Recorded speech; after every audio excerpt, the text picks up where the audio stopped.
And welcome everybody to the Brawl Stars World Championship Southeast Asian Qualifier. My name is Ianseaton and I'm joined by my good friend here, Bryant Husky Ng. Bryant Husky, my man, we are here on the precipice of the very first World Championship, and especially for the Southeast Asian qualifiers, I'm very excited. Yeah, I was about to bring that up. You can see my expression. My mouth was open wide.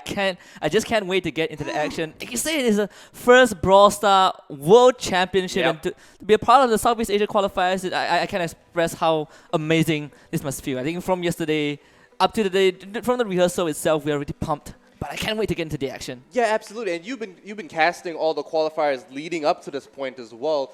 How does it feel to finally get here, to actually be on stage, to see all these players fly in from all over Southeast Asia, just to compete on stage, going for two... Well, I'll save the prize pool for later. I'll save the prize pool for later. It's a very big prize pool. It's very generous. And honestly, these players deserve it. They are fantastic talent. Yeah, I mean, the open qualifiers, I remember it was 15 sets. And speaking about sets, we're going to take a look at the format first for the Southeast Asia qualifiers, just to give you guys a quick idea of how things work. And so here we do see that game one in the first set, well, we're going to be going to Minecart Madness after that, center stage, and then Snake Prairie as well. So Brawl Ball and Bounty are the names of the games. Moving on as well, we have Springtrap, Pinball Dreams, and Layer Cake. Of course, game 3, Double Swoosh, Course, and Canal Grande. So these standard modes here for Brawl Stars, Husky. How do you expect it to turn out? Because obviously these have been played many times over. Is there a particular team that's good at a particular map? I feel like these teams here all kind of have a general idea on how to play this map. It is a best of 3 in a best of 3, right? You play potential 3 games of Gem Grab, potential 3 games of Brawl Ball. You just need to get 2 out of 3. But obviously, starting off with Minecraft Madness, this has been the format thus far in the very first season of the World Championship, and it's always fun to start things off with a minecart just rolling around and just bumping into you and taking you out, just for the gems, for the funs of it. Yeah. So what are they playing for, especially? But here we go. We've got the next set over. We're going to do a round of 4. And it's going to be a best of 5 and a best of 3. Oh yeah, a best of 3 and a best of 5. However you want to put it. I mean, like at first on the hindsight, it might sound a bit complicated, but once you get into it, the game is fast, the game is fun. You won't even notice that we finished one set. And I mean, these guys might have been flying in, but all of it could be over in just a matter of seconds. These guys are playing very low timed matches, but it's going to span over roughly about an hour anyway. Regardless, it's dead set neck to neck, but they're going to be right next to each other, and it could be all over in a second. It's very bipolar. So we're going to go over as well, look into the next formats and everything, and that's the next one over, coming in for the grand finals, the upper bracket finals, and the lower bracket finals as well. So a very similar setup here. We've got Siege on the end as well. I'm excited for that one. It's a very competitive game mode. Oh yeah, Siege is actually really crazy. It's so clutch because the entire game could swap over and it could completely have its tides turn in a matter of seconds. And if a team's just good at just holding down the fort, preferably, there we go. So I mean, then it just gets so intense. Yeah, but I think my personal favorite, other than Brawl Ball, is actually Bounty for this tournament. I think all the way Bounty because of how the game mode is and the map that we're playing on. We are mostly getting all those long-range sharpshooters like Brock, there's Piper. Sometimes you get Spike every now and then. Bo as well. You have to watch out for that brawler. Bo with Don't forget about BB. And BB. Oh man, BB is one of those brawlers that is just so dangerous. I mean, she's an S-class brawler. Very dangerous, very scary, especially with that metal bat as well, and the bubble gum. Don't forget about the bubble gum. Yeah, I feel like BB is such a unique brawler, right? In terms of how the brawler is designed and the cosmetic, I think they should make it even more like the pinata hitter. The pinata hitter. It's fun, but we'll take a quick look at the bracket for today. We have a couple of matches to go through. We'll start things off with Space Station Star Player, the round of 8, the only best of 3 format that we'll have for the entire Southeast Asia qualifiers, and then the rest will be the best of 5. Yeah, and after that we got Barry Nude, Alter Ego, Synergy R, Synergy Retribution actually. EP, bear with me. and the original Synergy. Synergy, yeah. Yeah, so I think they're like sister groups. I'm not too sure, but looking at that, it's a pretty intense bracket. Apparently, according to the players, on inside information, Synergy, Retribution, and EP are going to be neck to neck. Those guys are going to be. Oh no, sorry. Bear with me and Synergy. Oh, yeah. Those guys. I got messed up because they're both Synergies, but those guys are going to be really neck to neck. It's going to be the best matchup here. So I'm looking forward to that. But first matchup coming through, Space Station versus Star Player. I'm pretty interested to see how that turns out because we're looking at the 1st to the 6th seed, and it's going to be pretty different. So looking at this matchup here as well, we'll be starting off with Space Station Gaming, and this is an American esport organization, by the way. They're very well backed, and it's so fantastic to see these international titles coming into the Southeast Asian and coming in for Brawl Stars for the first World Championships early. They're the first big org in this region, and they definitely got the best team available at this point. So we'll have to see if that lasts and how well that ages. But for now, Space Station Gaming Southeast Asia are definitely our favorites. Yeah, I think it's fitting that we start off the day with Space Station Gaming Southeast Asia against Star Player. Star Player, during the open qualifiers, they put on a phenomenal performance. It was a 15 set, so if you somehow end up in low bracket during the open qualifiers, you have to technically play the entire day. And speaking about that, we are running a double elimination as well. So if you get knocked down, there's still a chance to come back, but it will be a best of 5. So it's a gruesome gauntlet run. But you know, after that, we have Barry Nose against Alter Ego Esports, like you mentioned, Synergy Retribution against EP, and then we cap it off with Bear With Me against Synergy. Yeah, like you said, it's a double elimination. Yeah. If they lose the upper brackets, they'll have to go the way down, but that it does mean that they have to get the reset. They have to get the double win on the winner, considering that they wouldn't have lost at all. So looking at how it's going to turn out, boys and girls, we are going to be seeing a pretty interesting matchup as well. If Space Station remain in that top bracket, which they are favorites for, all the way to the end, whoever makes it through the lower brackets will have to play them, and they'll have to win twice. It's crazy. It's just so... It'll be an uphill climb. Yeah, it'll be a potential Cinderella story, potential rematch. You know, at the end of the day, we can only find out about that tomorrow. But of course, 8 teams here live at the Pantheon, but only 1 team will make it towards the very end and represent the region to the World Championship. So the open qualifiers was a bit more linear. A lot of teams can get through as long as you kind of get the 1st to 4th spot. But now it's crunch time. Yeah, this is the point in their careers where they're gonna make it or break it. It's not over if they don't win it. Surely they are here. They are the first ones to make this stage, and they should be gaining quite a little bit of popularity within the Brawl Stars community. I'm more than sure. Yeah, and I think because of how fast paced the game is, a lot of times the game ends and you are just stuck in this loop of excitement, right? You want it to keep going on, but timeout. The games just they expire so quickly, and it's just action packed. It's just so fun. It's so really fun. It is. It's just it's mayhem, really. All these brawlers just going at it, brawling out. But looking at how it's turning out, we're very excited to see how this is going to pan for us here on stage. But let's see. We're gonna take a look at the prize pool. Yeah. Finally, the big reveal. There we go. There we go. So the champion is gonna walk away with $3,000 and of course the ticket to the Brawl Stars World Finals, the G-Star World Finals. That's huge. Yeah. US dollars leading into this as well. Should be pretty excited.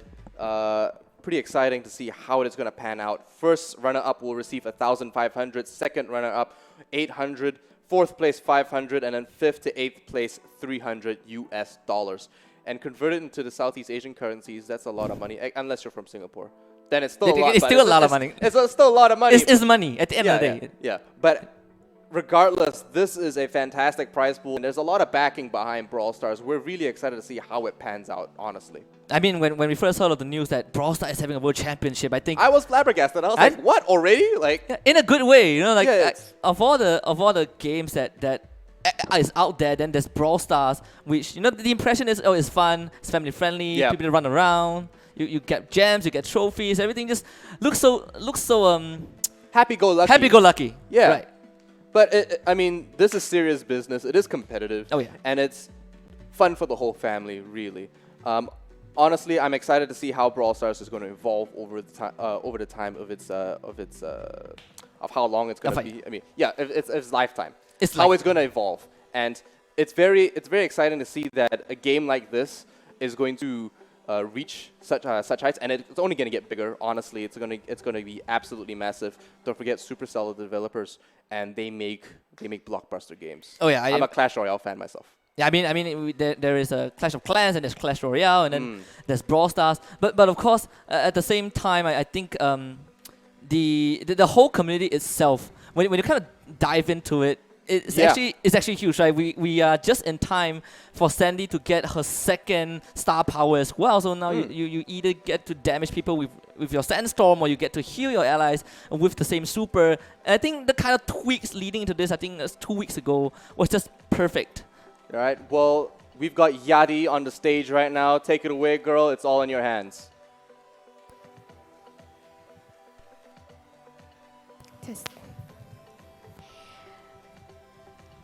All right, so once again, thank you so much, Husky and Lan. So, you know what? They have mentioned that there will be 8 amazing teams from, of course, different regions to be competing to be the best in Southeast Asia, guys.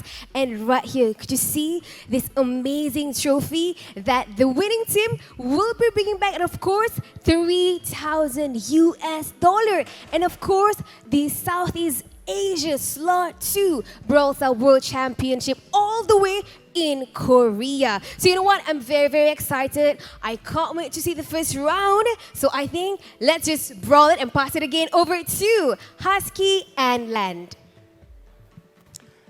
Thank you, Yadi. That was fantastic. So we're really excited to see how these teams go up. You saw them on stage. You saw Yadi with the little trophy as well. It's all looking very prime here at the live event. Yeah, and we also, if you guys want to drop by the Pantheon, there's some cool props if you've been following us on social media. Yeah, absolutely. We'd love to meet you guys live as well if you are in the area. Like Husky said, there are props. There's a little photo booth. And of course, you can meet all the pro players, get amongst it, get within the community, and maybe even learn a couple of things about Brawl Stars. Yeah, and of course we are, yes, you say we are prepping for the first series Space Station Gaming Southeast Asia up against Star Player. I'm just going to say, honestly, I'm coming in with a clean slate. Yeah. Not going to set any expectations, just here to enjoy the action. It's fun, you know, I want to feel like a kid again, and Brawl Stars made me feel that way. It's the way the game is, and honestly, it's just how we're just going to have to expect it to pan out.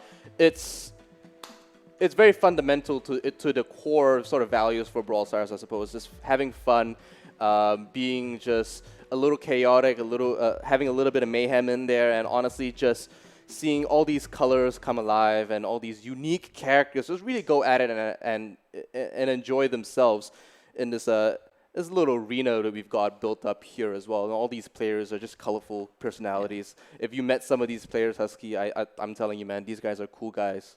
Yeah, I think I should have a sit down with them when I was. You didn't manage to talk to some of the players. Yeah, especially with the Space Station Gaming guys. I was like really intrigued. I was like, man, you guys are getting picked up by Space Station already. That's fantastic. I'm loving it. Space Station, one of my favorite organizations from America. They've got fantastic memes, by the way. Just the facts. But obviously, I'm hoping to see more big organizations come through. Maybe Indonesian organizations come and pick up some of these Indonesian players, like Aerowolf, maybe. You never know. You never know. It's possible. Yeah, Genflix Aerowolf now. I think that's what they're called. So maybe they'll come in and they'll pick up this team. We might see maybe a couple of Singaporean organizations come through as well. Yeah, I feel like because this game is so it's easy to pick up. Yeah. It's easily accessible. You don't need too much to kind of operate it. You just need maybe a couple of friends to kind of play with, and eventually you'll get there. And I think my favorite system, my favorite mechanic of Brawl, the rank itself is not the kind of the traditional competitive ladder, right? You accumulate it you accumulate it with different brawlers, with all the brawlers that you have. Just that the more trophies your brawlers have, the harder things get, the more trophies you lose when you eventually get defeated in a game. And I think that is very innovative. And at the same time, it doesn't give you the pressure that, I have to be... That's the one. Like at the top. Yeah. So it's just like, you're really proficient at Shelly. Shelly got away. You're the best Shelly. Yeah, you know, and you might just be the best Colt or the best Tick. That's all that really matters, because you're proficient in this role at that character, this brawler, and you're just the best at Yeah, it. again, you can have like 1,000 trophies on Shelly and have 0 trophies on any other But brawlers. that's bragging as well, right? Yeah, You and- being able to say that, you know, I'm the best at Shelly and all these other characters, all these other brawlers, and I've got so much territory on that. But it also allows you to just focus really on one thing and make sure that you can say that I'm the best Shelly at this. These are the things I've still got to work on. Yeah. And Supercell does reward you as well. The season resets every 2 weeks, so you don't get to stay at the top forever. And if anything, you have to grind every single day. They have the global ranking to see who is the strongest. Any competitive game is like, I mean, but that just keeps it truly competitive and makes sure that everyone stays up to date, stays practicing, and making sure that their skills are sharp. Yeah, and by the way, for Brawl Stars in competitive mode, at least in a competitive setting, there is the brawler ban, right? So each team gets to take one brawler before the match starts, and then that will kind of affect which character or which brawler they pick coming into absolutely. this. But we're only going to get that info kind of as we go along. But having said that, which brawler do you think is going to get banned the most? I'm thinking brawlers like BB, Bo, these two, surprisingly, because they are the S tier, the S plus tier, they have been picked a lot, but they have not been banned out a lot. There are maybe other brawlers that the teams are looking at, but I'm thinking Mecha Bo. Mecha Bo definitely getting banned. You don't want to fight a Gundam, not anytime soon. Yeah. But but there will be brawlers that I don't think will see much play time. For example, Daryl, Rosa, maybe not too much play time as well. Code, very negligible at this point. Very linear attack low. It's really easy to dodge and it's hard to hit sometimes. You got to really predict well. And at this level, it's just a bit difficult for Colt, I suppose. I'm surprised like all the mythic brawlers or the legendary brawlers that exist right now. For example, Genie and Leon. Genie, Leon, Crow, not really the favorites. They might seem cool, but I think they're situational. They're situational, yeah. Definitely. Leon's, he's got to play smart. He's got to really be able to catch the enemy off guard. But if the enemy really controls their territory and their front lines, he's not going to get behind them. And that's where he really shines. And things are really hard when you have the classic BB or basically BB El Primo or maybe BB Piper. El Primo's always a good pick, and so is BB. And Piper got a buff. So instead of 500 extra damage in the brush, he now gets 800 instead. That's a one-shot on any sharpshooters, right? Brock gets taken out. If you play Crow, you're dead, which is why Crow is not really the brawler of choice, because you have to go out against this sharpshooter that has almost the second longest range. She's got a fair hitbox on that shot as well. It's got a fair amount of space that she does manage to clip the enemy. If you just don't know what a hitbox is, it is the space around the projectile or the character in which the hit is registered. So we're going to throw a space station now. Let's have a look at how it's going to go. Looking at this lineup here, Teng Hung, Coup d'Ace, and Ashil. A very mixed nationalities here. Fantastic to see. Coup d'Ace being the captain himself is from Singapore, and we've got Teng Hung from Malaysia and Ashil from France, but actually living over in Vietnam currently. Oh yeah, I mean, Space Station International is fitting that they're gathering the best talents possible around the globe. I'll say this is going worldwide. Skill shines way past any other metric of value. I mean, you have Malaysia, Singapore, and then you go all the way to France. That is international. Yeah, absolutely. And look at them. These are handsome guys, man. They're all prepared. They're all obviously coordinating everything amongst themselves. These guys are just, when I spoke to them, they were very veteran. A lot of them have been playing actually from, I think it was the alpha or the beta of this game, and they've been actually in this for 2 years so far.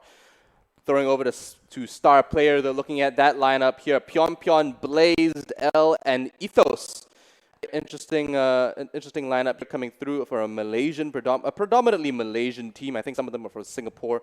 So King of Doggy is their substitute player. Won't be playing with us today or tomorrow, maybe. But when I spoke to them, yet again, 2-year veterans. They've been in this since the beta. Far longer than people like you and me. They've been here for like a year since the game released. And when all of us got on it, we were like, man, this game is so fun. I love this game. But these guys were in it. They were like, I've been playing it since it was vertical. Yeah, man. We've been through the infancy stage. We've seen the game grow up to today. But you know, can I just say that I love that logo, the star with the controller as the eyes. Yeah, that looks adorable. It's fitting for Brawl Stars. Yeah, absolutely, and it definitely keeps into the theme of everything.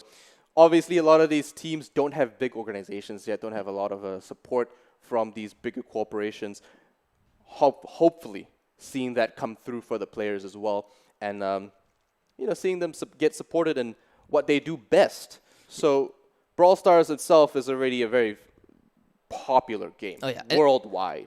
The fact that there's a platform like ESL picking up, being a part of Brawl Stars, being a part of this World Championship. Biggest esport company in the world, by the way. Yeah, I remember doing some research on ESL back then for one of my college assignments. I looked through it. I was trying to explain what esports or gaming is to my class, and I looked through ESL and I think this is a good case study to get started. And well, here we are. Yeah, absolutely, and it does look like we are.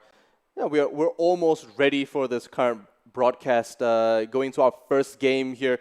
Both teams are just setting up right now and just talking to some of the admins, making sure that everything's A-okay on their side. Surely these guys have some pretty interesting gameplay coming through. We are going to our first match, and that's going to be going to Gem Grab Minecart Madness. Sorry. Minecraft. Close enough. Almost brought up the wrong title, the wrong IP, but no.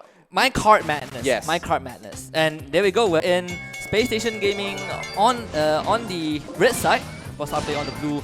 Now, Minecart Madness, like the name said, it is madness, right? Yeah, it absolutely is crazy. They have the dodges card as well. A lot of shots coming out of Pantheon. He's going to take a whole bunch of damage. He's actually pushing out with the Rosa, and he gets taken down by a shield.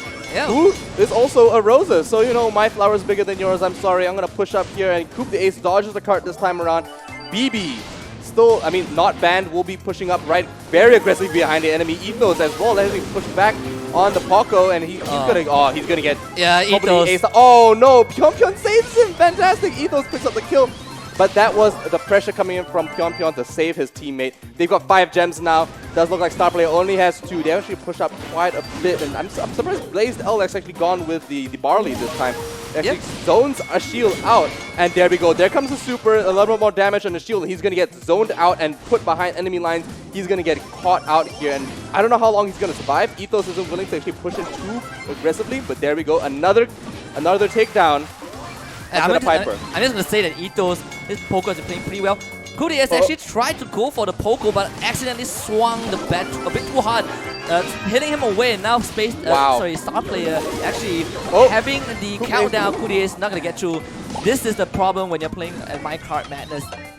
When the countdown starts, it's really hard for you to kind of maneuver the terrain. I was about to say, why didn't Star Player pick up that Piper? They don't need it. They could take it. So in the end, it does look like. they kind of got reset it. Star Player, actually. Star Player is the one with the 12 gems. Space Station on the other side there. It does look like they are pushing up a shield, trying to take this off the Pyongyang, but he's got too many things to have to deal with. A lot of damage goes down on him, and he gets taken out there. 15 gems on Star Player, and oh my gosh, there we go. First match going towards Star Player. Yeah, the blink of an eye. First round is already over. Now they are 1-0 on the first set, at least in the first mode for Gem Grab, for Minecart Madness. And that's how fast it is. I haven't even gotten my breath through yet. Yeah, I could barely stop talking at that point, but we look at Star Player and compare them to how SSG look. Star Player just having the time of their lives. Oh, yeah. SSG, they're talking seriously, like, what did we do wrong? How can we improve on this? Because honestly, I felt like Star Player they controlled that center point and the gem fountain quite well. Space Station didn't really manage to get in there and take control of it. And whenever they did push up, they didn't push together. Yeah. Whenever they did, they got zoned out. They got picked off. Star Player really doing a fantastic job. Look at these guys. These guys are happy. Let's celebrate, but don't celebrate too early. It's not over They're just still, yet. Yeah, I was about to bring it up, right? We saw Kudi Ace on the BB managing to kind of get past the front line of space of Star Player. Excuse me, of Star Player.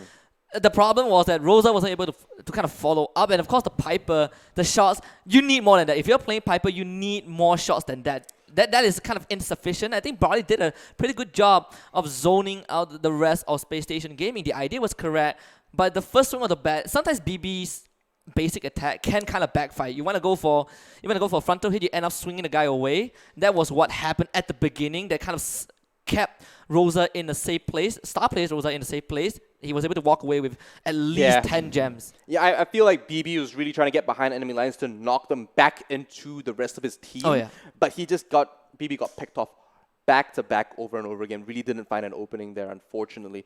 So first set going down to star player. We're going to move on into, I think, Brawl Ball next? No, still the same mode. Right. Same mode, 3 maps. That's how the one set goes, right? Yeah.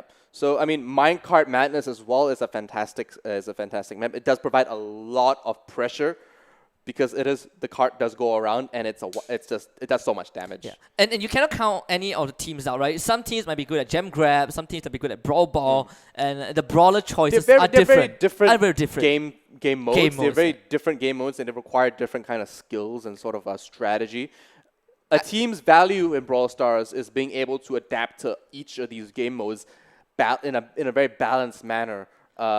But obviously knowing which one's your strengths to really emphasize on. We're going to the next one here. It does look like we're going to gem grab yet again. It's a fun map though. Spring Trap, you have those trampolines or spring or whatever you call it to kind of bounce around. And this is where Spike absolutely does wonders. The zone from Blaze Diao, Tang Hong, Star player, they already have 3 gems. Make it 4. That Spike is going to constantly zone out Space Station Gaming. They need to find a way in.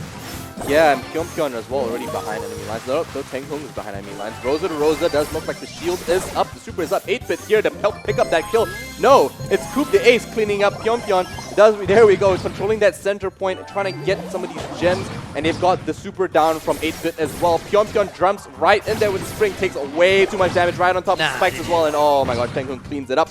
There we go, another takedown for them, and a little bit of a snipe coming in from a shield, going around to both Blaze and Ethos. That's a whole lot of damage, and look, he just gets absolutely deleted. Yeah, he gets taken off the whole map. You need Spike to get that super and toss it on that 8-bit damage booster to take it out, but at this point, I think 8-bit already has the second super charge up if they need it. They can still pull this through though. They're gonna try and pincer their way in, and Ethos with that super is gonna heal up Pion. Pion manages to survive, but they were not able to get those damage because of the damage booster.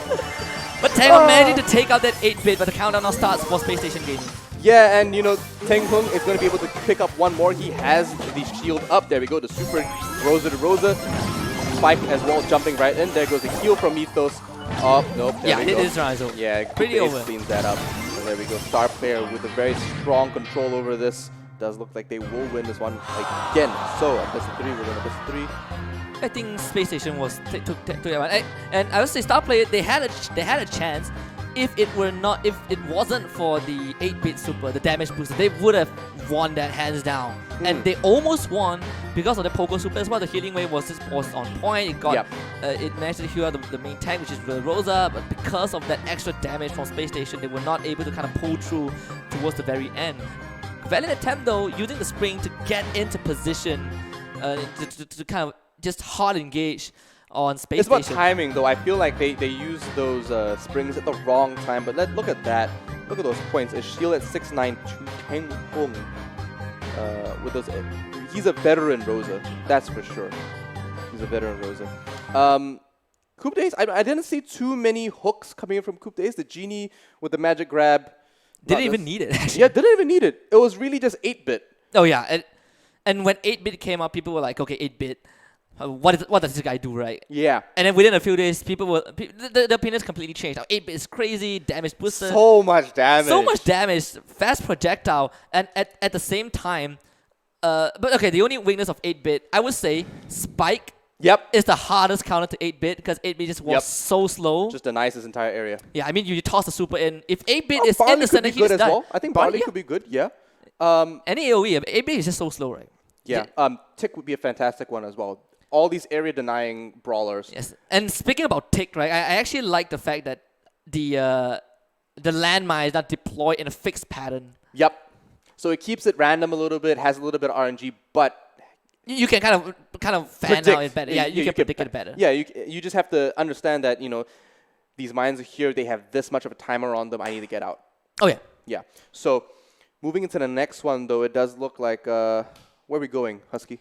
I mean, Brawl Ball. Yeah. Football. Can you imagine a game having football or soccer integrated in it? I was talking to my co-caster during the open qualifiers, like, okay, now we have soccer, We should have volleyball sometime. I don't know, basketball, some kind of ping pong. Yeah, some any kind kind of ball sports game. right now. Some So kind any of kind of ball sports, game. right? I think It looks like soccer. it looks like soccer. Yeah, it looks like soccer.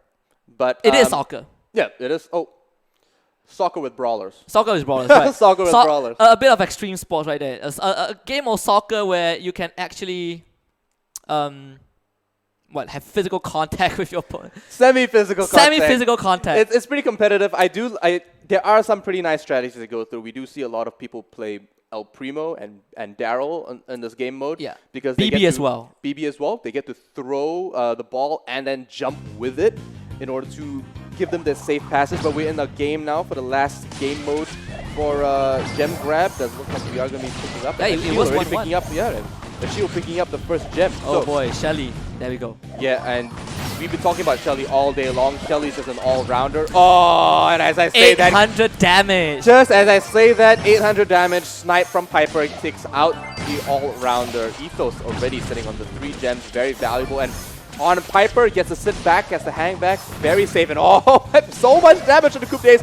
Might pick up another snipe on the shield and Teng Hung, both at 76. Oh my gosh, 2,000. Oh, with the spikes. Teng Hung barely missing out the arrows from Bo. Couple more go down, dodge it. A couple of spikes go out this way and that way. There we go. Ethos. 2,500 damage and above in the brush. Now Shelly's gonna do the same thing to clear out all the unnecessary wild grass. Yep. So they won't be able to hide there. It does make it a little bit harder for Piper. Piper has to pull back just a little bit. A couple of shots from Bo go down. A shield dodges a couple of, but they've got control over that fountain. A couple more shots get dodged, and oh my gosh, Blaze is so close. Coup Days might be able to pick this up, but no, it's Teng Hung with the kill. Yeah. The takedown comes up. Pyonpyeon actually puts a little bit of damage on, and spikes hit down on Pyonpyeon. Day after day after day. Another Ethos down on him as well. Grab. Oh, okay, there we go. And slightly poor control from Teng Hung. Right? The super not really as effective as you wanted to be. You could have saved that super and just continue poking with those basic attacks, but regardless of that, they've somehow managed to regain controls. Space Station with 8 jams in their back. Yeah, and there we go. Another super coming out from Coup. Ace puts down Blaze, gets slowed down with it. Oh, that's really ballsy. Pyonpyeon gonna pick that one. Oh, Blaze on Coup the Ace. There we go. And there we go. Ethos being dropped down super low. Piper with 6 gems is very valuable, but Space Station are the ones in lead right now on that. Oh, the bow trap. Yeah, I mean, if Teng Hung goes down, it's all over. They're gonna blast, but nope, he will. A shield is looking. He's gonna get pointed out. He just needs to stay alive enough to hook the Ace and his teammates to come back and clean it up. Spike picks it up, but Pyonpyeon will be going down very soon. No way. Oh, no way. Pyonpyeon makes it out alive. Okay. Oh, no, there we go. He gets cleaned up. Those gems are back on the board for the taking. A shield cleans it up. They need one more. They just need one more. The gem's going to drop, but they're not going to get close to it. Yeah, so the gems are spread out a little bit more. It's neck to neck. 9-9 right now between Star Player and SSG. They need that one going to pull back. A shield dropping super low. He's the one with the 9 gems. Oh, Blaze. Both getting it, that nice snipe onto his shield, and Genie goes down. Oh no, Star Player take the lead. But no, Space Station come back straight away and pick up another 11 gems. Oh, another 11! Amazing! And there we go, Pyonpyeon is going to go deep, but no, Coup the Ace and a shield have something to say about that. Ethos picks up Teng Hung, and does look like a shield takes a lot of damage, and there we go, another 2 gems drop from him. 11 to Star Player now, and 15 seconds left on the clock. They got to make something happen. Bo is really pulling back all the way back behind the fountain. They need to kill the Bo. Yeah, absolutely. But he's already pushed all the way back. Pyonpyeon is trying to distract them as long as they can, but the 5 seconds left doesn't look like going to make anything happen. Space Station on 12, but it won't be enough. Star Player on 13 gems. What an amazing match. And Blaze DL, he should be feeling super happy about that. Look at in the brush. The entire time he was just waiting for Space Station to kind of go for a gem, and he just comes out swinging. They were not paying attention. No one was taking care of the left quadrant of the map. Absolutely insane. That was such a tight matchup, and honestly, I thought SSG really could have had that, but fantastic positioning from Star Player will mean they win the first set. Yeah, and of course, fun fact, Piper is one of the best brawlers in gem grab to hold on to the gem, because if somehow the enemy gets on top of you, you can always use a super to kind of leap away, which is why, like, if you have a Piper on your squad, you always try to give the gem over to the Piper, because she fights at long range, she has an escape mechanism, you don't really have to be afraid of Piper being taken down. Especially, they were really close, the idea was correct, but just slight mishap, they were not paying attention to the bowl. Yeah, well, like you were saying, just like Piper gets to sit back really far away. As soon as he got that 1 gem, started pulling back, they couldn't contest it anymore. Yeah. And at the same time, the ball went for the star power where the landmines actually stun you instead of knocking you back. And I think that was perfect. It bought star player enough time to kind of collapse onto space station when they were trying to retreat. He's a really interesting brawler because he's got long range and he's got entry denial. Yeah. And he's got it's technically area denial well. And I mean, it's more or less entry if you ask me, because if they're chasing him down and he gets to poke them from a long mile, like a far mile away, and they've got this kite going on between him and whoever is chasing him, and he's got entry denial, so a chase denial with those mines, it gets really hard to really pin him down. You got to snipe him out with your own Piper, with your own bow, and maybe even, I wouldn't say Colt, but maybe a Brock, I don't know, just to stop him running back. That's always an option. And I have to say that it's really smart super usage from the bow. If you play normally in a normal kind of matchmaking game, you play alone or maybe with random friends. Normally, bow, they just kind of toss the landmine in front, but Starblade, the bow tossed the landmine behind. He was anticipating a retreat from space station. Yes. It happened not once, at least 3 times. And that's what's going to separate the boys from the men and the pros from the amateurs. Knowing how to use your brawler in a way that controls the enemy. Oh, yeah. You know, and controls the enemy team and makes it harder for them to do whatever they want. So it's all about deconstruction and sort of gameplay manipulation. So they did a fantastic job there. Looking forward to the next set coming in for Brawl Ball. Finally, we're going to see some soccer. I mean, this is interesting, right? I'm more of a rugby kind of guy. You know, coming from New Zealand and all, but I mean, Brawl Ball is still fun. It's still one of my favorite game modes. I think Siege is probably my favorite game mode. But we'll see that later on in the day. In the best of 5. Yeah, absolutely. So, I mean, speaking about rugby, this would be great, right? El Primo and Bull, perfect for rugby. Yeah, we did it. Charging right in there, jumping right through. Yeah. To the actually, scrap that. 6 Bulls. Yeah, that's all we need. 6 Bulls. I think Daryl's all right as a rugby player as well. Just rolls in. But Daryl has a barrel. It just means he's got a little bit extra shelling, just a little bit more protection. It keeps him safe, right, guys? Safe, right. So, looking forward to how it's going to turn out. So far, a fantastic matchup between SSG and Star Player. Definitely don't count Star Player out just yet. SSG are that top seed, Star Player at the bottom. It is technically an upset at this point. Yeah, it is. The Star Player, they just need one more set. If they win out Brawl Ball, we don't even have to go to Bounty. No. Yeah, so Brawl Ball, 2 goals, either 2 goals within. And I feel like Bounty is that kind of game mode which really separates skill in terms of picking up takedowns and picking up all these stragglers and really test your aim. Yeah, it's one of the game modes where the most clutch happen. I've seen 0.5 seconds before the countdown runs out and the Piper lands a perfect shot. Because you don't have to collect anything. You just have to snipe them, you pick up the takedowns, you take the takedowns, and your star value goes up. That's what really separates it. So it just makes it one of those clutch game modes that we do see. Brawl Ball, not so clutch, but does come down to overall strategy. It's a circus. Yeah. I wouldn't say it's a circus, but I think it's just positioning and strategy. I suppose when you're playing in a more casual setting, it can be really circusy, just running around and just it's a real flurry of mess. And sometimes the ball just goes right past you because the pickup for that ball is actually quite small. Yeah, you actually, there's also, this very cheesy trick that people do in pubs. They, instead of hitting you, they pass the ball to you, and when you pick it up, they just hit you again, but we're jumping right in. And Space Station decided to retreat as Star Player trying to get the ball through to the other side as of now. Yeah, so there's a lot of ticks going down over the ball right now. No one's willing to get in too deeply. Teng Hung takes the initiative, goes in, throws the ball backwards, plays, trying to control that with the spike. But that's what they're trying to deny, but nope, there we go. Ethos picks up the first one. Teng Hung tried to brute force his way without backup. Yeah. And I mean, he had to get in there somehow. Look at all these tick mines just trying to deny entry right now. I actually am loving the new tick, the pattern, the fixed pattern. Yeah. Looks so fun. Yeah, and I mean that way you can predict it a little bit better. It's not so RNG-ish. He's pushing up quite aggressively right now. It doesn't look like the shields and he's getting pushed back. No way. A lot of damage coming from him, and there we go. The Tick Super coming and chasing him down. No, he's gonna go down as well. That bomb is gonna catch him. Ethos, the more aggressive pick here, but they've got the ball. Pyonpyon's gonna push up. Don't know if they're gonna be able to stop him. Spike does slow him down. The ball is up for grabs. Pantheon and Tenghong take each other out. It doesn't look like they're just going to throw that ball right down the middle. Still is ball going to get that ball. And I don't know if this is the right time. They're no that. chill. Oh, Coop Ace is going to try to get a shot wants to walk it in. Really shoot it in. No, Oh. Blaze picks it up. There we go. Going to push it into a corner. He's a little bit too low on health. Doesn't want to actually get too aggressive right now. He gets taken up by the tick bomb. Oh, they actually have a chance. Oh yes, they will. get it? And there we go. Equalize. SSG picked one up as well. So Perfect. 1-1 right now is a really tight game. 10 seconds left on the clock. Will they make something We're going happen? to overtime for sure. Yeah, they're definitely going to overtime.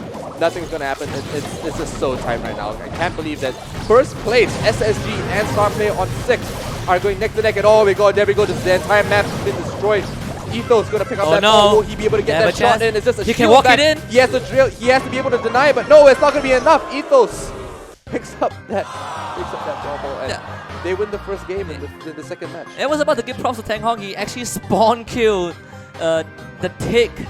So painful, man. Yeah, he spawn killed the tick. He created that opening, equalized it, but when it came to overtime, it was just overtime is just the definition of chaos. Oh, The man. map is wide open. You can shoot however you like.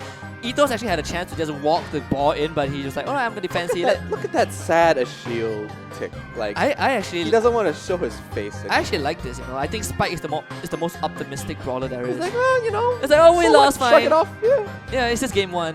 Yeah. Coop Days and Blaze doing a fantastic job tonight. I mean, look at that though. We've got 2 area deniers. And this is meta, right? Yeah, this is mirror this as well. This is a meta mirror, absolutely. And a fantastic choice coming from these players going in because they've got 2 entry denials, 2 area denials, and they've got Rosa who's going to be able to just meat shield herself, walk in there, pick up the ball, and just walk it to the end goal. Even though it was really just a tick that was doing all the work there. So pretty interesting to see how that's playing off. But I like the meta so far, how it's predominantly focused on the entry denial, and then they've got the meat shield tank, Rosa, coming in with her super where she puts the flower over her head. I'm surprised that there's no BB. Probably BB was banned now in the banning phase. Yeah. So that is my best guess for this particular She'd scenario. be fantastic for this game mode. She is actually... I mean, she walks up and basically maybe She not clears spike. her own way as well with the bubblegum, right? She makes her own road. Yeah, exactly. So she clears her own path, walks right in, and she just swings anyone out of the way for anyone else that's holding the ball or even for herself. Yeah, and I mentioned about star player. I think yesterday we talked about the teams during rehearsal. At the start of today's broadcast, we talked about both these teams as well. Space Station, the favorites, the North American organization, first to pick up a team. Then you have star player from the open qualifiers for Southeast Asia. They're coming in hard, and this is actually kind of what I expected from them. But to be this dominant is definitely a surprise. Yeah, you know what I am expecting? I'm expecting some spicy SSG memes coming out. They make some of the best Gotta content. follow Twitter. Oh, you gotta follow them gotta on tune into Twitter for this. Yeah, exactly. The gaming community is on Twitter for most titles out there. Definitely follow SSG. Definitely follow Brawl Stars on all social media as well. Yeah, and honestly, I didn't expect a game as I wouldn't say simple, as direct as Brawl Stars to be able to have so many meme-worthy moments until I saw it myself. This game has meme moments written all over it. I saw until I saw it myself. I saw what the feels worse compilation. than being taken out by a chick covered in flowers or like a walking cactus. Yeah, I just from how they name the brawlers. Oh, it's so smart. It's so smart, clever. right? Chameleon and Leon. Yeah, it's. I don't know. You want to say it Leon? It's Leon. It's Leon. I'm not calling him Leon. But Chameleon.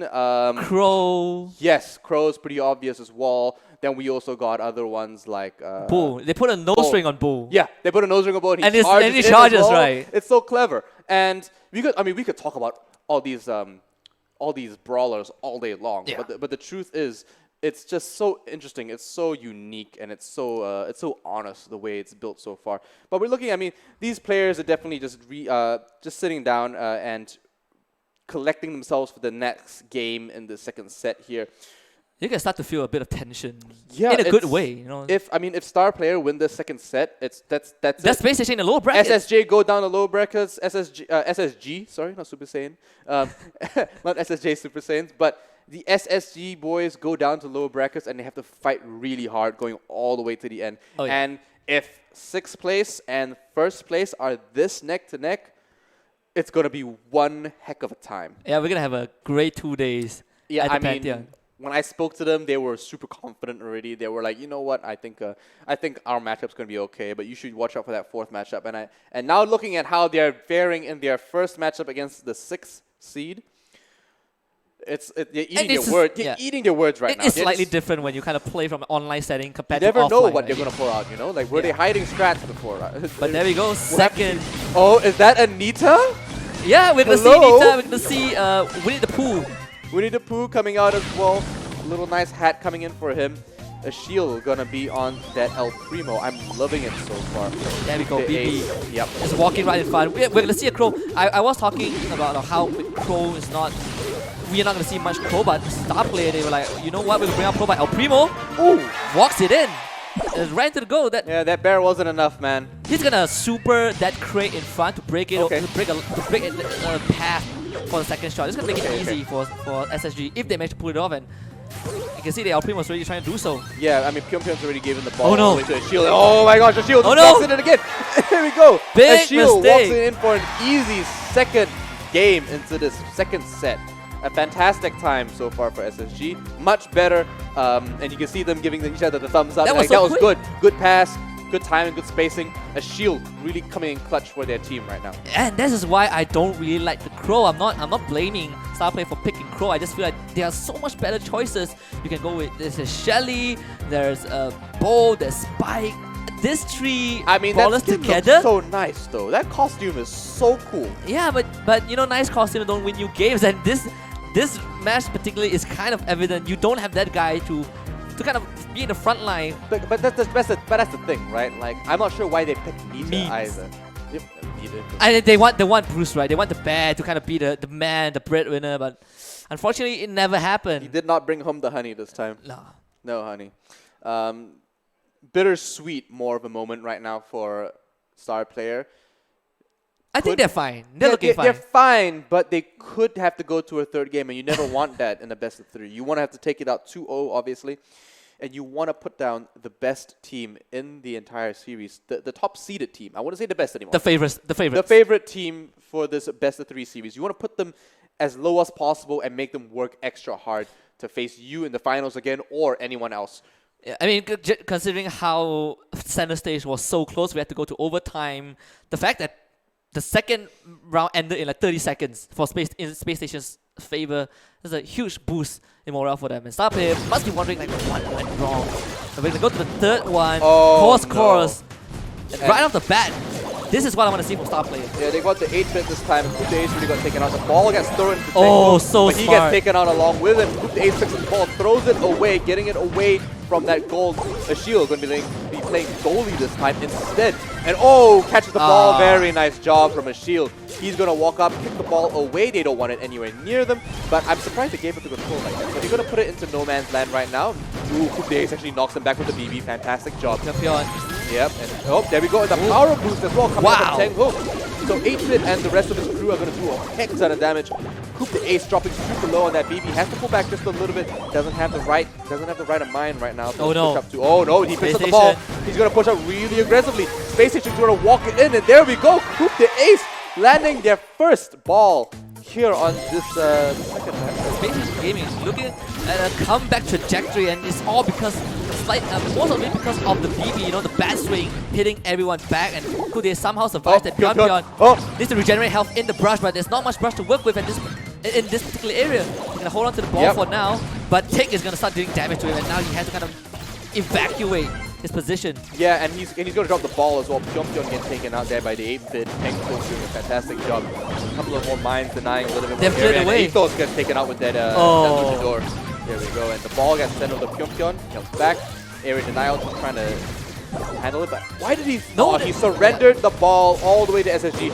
That's an easy goal for them if they manage to make it in. But no, there we go. Lucky for Star Player, Blaze picks up the ball. It looks like he kicks it over, passes it to his teammate. And you know, passing the ball in Brawl Ball is very important. It's about coordination, teamwork, and that's perfect. Ethos jumps in with BB! the what a swing! El Primo getting taken out along with him. A shield. She's gonna walk it in. And BB's gonna walk it in. He's got the shield. And yeah, there we go. perfect. Space Station. Ace wins the second game in the second set. actually taking it to 3 sets now. Yeah, we're going to go to Bounty to kind of close out the first round of 8, but I'll say the idea was correct from star player. They passed the ball, El Primo Super just RKO his way in. He tries to get the ball and walk it forward, but BB was ready. Kudies was like, right into my bat. That is a home run for Space Station. Yeah, so getting taken out already does look like, oh man, El Primo crying. That feels so bad for the luchador. I take it back. I thought Tech had the saddest No, I think El Primo is sad. losing screen, but El Primo is literally crying. I should have realized this. I mean, I just completely slipped my mind.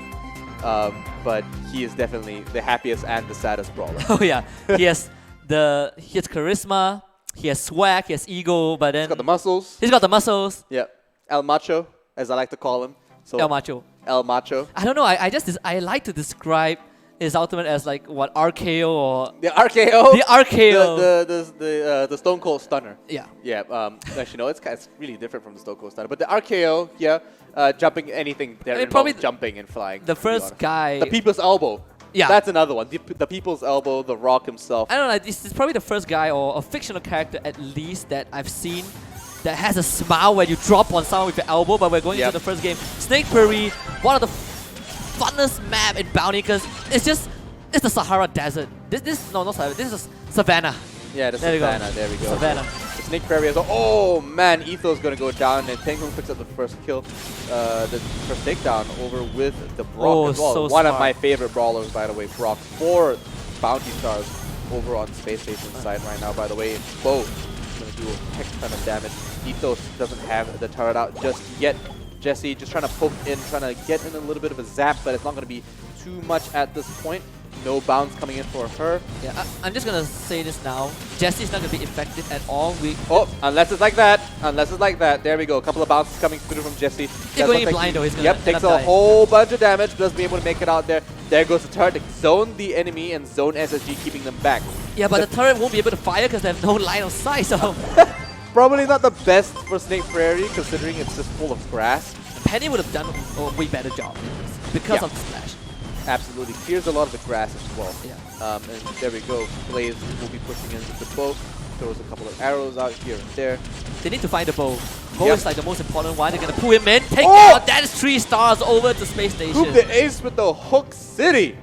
Cleaning up a fantastic takedown as well. 7 stars going on with the Space Station Gaming. Very valuable team at this point in time. Oh. 9 stars going down to Space Station. Slight equalizer right there from Starplay, but immediately traded back. They lost the Shelly in the process. Kudi Ace walks into a landmine, but that turret is just not effective. We're counting now 15 seconds. Space Station, they still have a chance to lose this, but they're doing a really good job of keeping Starplays at bay.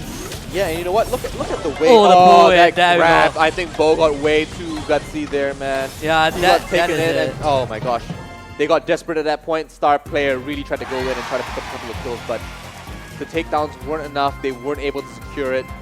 They got zoned out, and even though they tried the zone, like you said, Jesse was not the right choice here. Yeah, you have to shoot blindly. The projectile isn't the fastest. Yeah. You need people to clump up. Yeah, Jesse was lucky to get a few bounces off. Ethos was kind of had the element, but it was only for a while, I think right? Brock was the better choice. Yeah, Brock. Anyway, I think any brawler that can clear out those those bushes are good choices. Brock, Bo, to some extent Genie because of that super, because of that magical pull. Shelly is also a good choice as well. Maybe Bo if you want to kind of go for the memes, but Jesse, I just feel like it's a bit underwhelming. Just probably not the right map. I think Jessie has got her value in Bounty, just not particularly for Snake Prairie. We're going to get a little layer cake now, though. Do you think she's going to have a better time if they do pick her again? I just feel like Jessie in general is not that good in the high tier, simply because there's so many, there are brawlers that does the job better. Turret, fire in a straight line, right? You cannot kind of shoot over walls, but Penny's Mona can do that. And faster projectile speed, higher base damage, has a backward splash, you know. Penny is like the direct comparison to Jesse if you want to look at it that way. I would mostly disagree with a Jesse pick in most circumstances, but especially for Snake Prairie, I don't think Bounty is the best mode to have Jesse on board. So right now we are seeing that SSG is in the lead. They've pulled themselves back into the game. Convincingly as well. Yes, convincingly. So they didn't have a very good time on the first set for gem grab But now moving over into Bounty, it does look like they're going to be a little more confident with how they're playing as well. Star player need to really pick this game up here, pushing inland. There we go, a whole bunch of tick mines coming out. Left, right, and center. Blaze as well going to be pushing back, and does look like they're trying to they're still contesting that 3-star. Yeah, the 3-star is pretty important if you are playing this kind of stalemate game, because it does set you in the lead. Ethos, trying to walk out. He actually misses it to the ace. He has a chance, but Brock against Brock, Tang Hong against Blaze DL. They're just going to try and land those shots. Yeah. They're still holding on to their 1-stars, because once you walk up, people will just converge onto it, and Pantheon now in prime position. More health than Cool the Ace. Now the pick might come through. Cool the Ace is going to die. Managed to take it out. But now Starplay, they secured that 1-star. And Yeah, there we go. It's going to be now 3 stars now for Starplay. Yeah, absolutely. The takedown comes out. Teng Hung gets removed from the game. They're going to try again. The star goes star player, and it does look like they are 3 up on that bounty right now. So all they have to do is just hang back. They don't need. I mean, they could use more just for a little bit of a safety buffer, but technically all they have to do is play smart and passive and just really push off the enemy as it comes through. The super gets denied there though. Yeah, that was so great. Now 7-star for Starplay, and I actually like what. Wow, Teng Hung gets absolutely deleted. Coop the Ace is going to try to salvage that, but he's already taking a lot of damage. A shield going to throw a couple of more mines, but an area denial is not going to be enough. Really going to come down to a super. There we go. Fantastic they need coming more from Coop the Ace. Magical grab coming through to really bring in that takedown. It's not going to be enough for them, but it's a great start moving into the game. Coop the Ace needs to find another one available to him. There we go. Gets pulled, but you know what? Another one! On the Ethos, a fantastic job coming from Coop the Ace. Now the Space Station are 1 ahead of Star Player, and they've got to swap the aggression around. 7 seconds, 5 seconds left in the clock. They need one more pull. Yeah, they need one more. They need one more takedown, but will they be able to find it? A whole bunch of area denial, but no. Space Station win that matchup 1 over Star Player. And Space Station, Blaze DL at one point was a sitting duck. He gave away 2 free stars, and in a blink of an eye, they got 10 bags. Space Station Gaming that will they're gonna make their way, continue their journey in the upper bracket. And Star Player, that was unfortunate to say the least. It was tight. I mean, they definitely deserve to be here. They're definitely a team that we got to keep an eye out for. They don't look too happy, but Space Station look relieved. Oh man, they must be feeling ecstatic because of that win. Yeah, honestly, like it was so close. The overall game set so far has been really tight between both teams. And looking at how these players are really matching up against one another, it's fantastic. And we can see these players going over their handshake. Of course, sportsmanship is very important between players, and it's always down to the winning team to come over and be the gracious ones. And you caught it. You know, it's a good start with that 2 stars, and all the pulls started coming in. Coop the Ace has been the MVP so far in almost all 3 modes. His BB was on point. The swings were perfect. He was hitting the home runs, and now this one, he's hitting the bullseye as well. I'm going to tell you guys a secret. It's because this Brock has the better skin. Teng Hung obviously has the cooler skin. I was about to say, you know, I was about to point out that, okay, Teng Hung went for the star power where you leave the afterburn with the rocket. Haircut, it's got the flaming jacket. Honestly, for me, like, I personally prefer, you know, in Bounty that you go for the 4 rocket star power instead of the afterburn, but maybe it's kind of worked out for Space Station ever so slightly. Definitely, yeah, and definitely it's looking out like a fantastic time so far. Space Station solidifying themselves in that upper bracket right now. They're going to be going on to playing the winner, I think, of the next winner matchup. Of the next one, yeah. The winner of the next matchup, which whose matchup? Oh, no, it's Berry Noob versus Alter Ego. Yeah. A very interesting matchup as well. So I think Alter Ego is from Indonesia, and Berry Noob, another mixed Malaysian Singaporean team. Yeah, I mean we've gone past like the first best of 3, right? Yep. We have only 3 more best of 3 series coming up, and the rest is best of 5. If the other matchups are this close to one another, it's going to be absolutely, it's going to be a manic day for us. This previously it took me quite a while to get warmed up, but just watching that series alone. I'm toasty. I'm toasty. Yeah, I'm feeling. I don't want to get on this broadcast if I can. Yeah, so it's a fantastic time so far here at the Brawl Stars Open for the Southeast Asia Regional qualifiers for the World Championships here over at the Pantheon in Kuala Lumpur, Malaysia.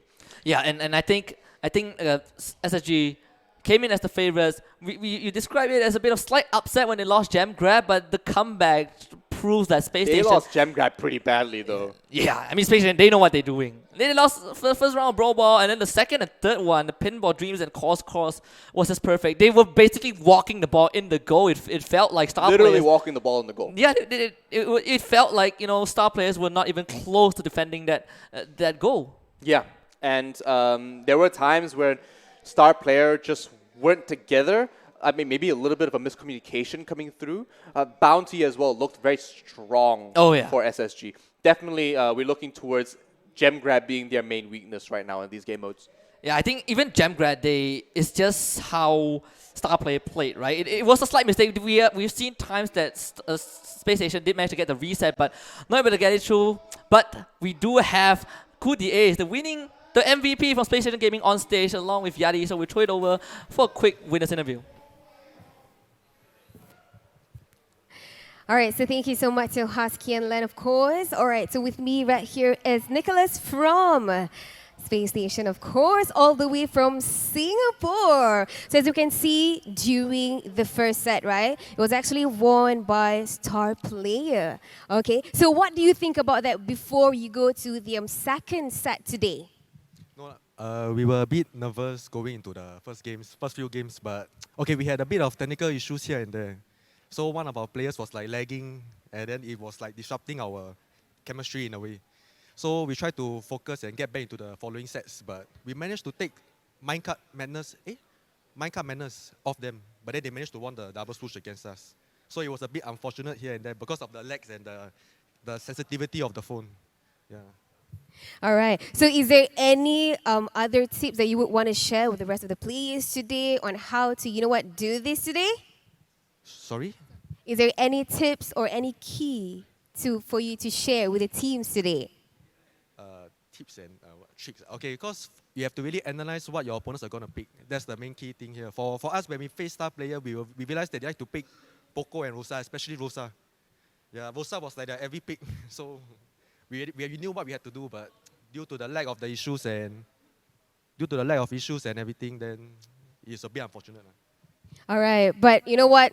You won the first set, okay? So congratulations once again, all right? So we will see the relators, or the different teams that will be competing to be the best in Southeast Asia, of course. But before that, guys, we will take a short break and make sure that you guys stay tuned.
And welcome back, boys and girls. It's me, Ianseaton. I'm joined here by my good friend Keiji Umehara. How are you, my friend? I'm doing great. It's really an honor to be here. Yeah, no, it's an honor to have you here, Keiji. Man, don't say that. You are the experience. I am your biggest fan. No.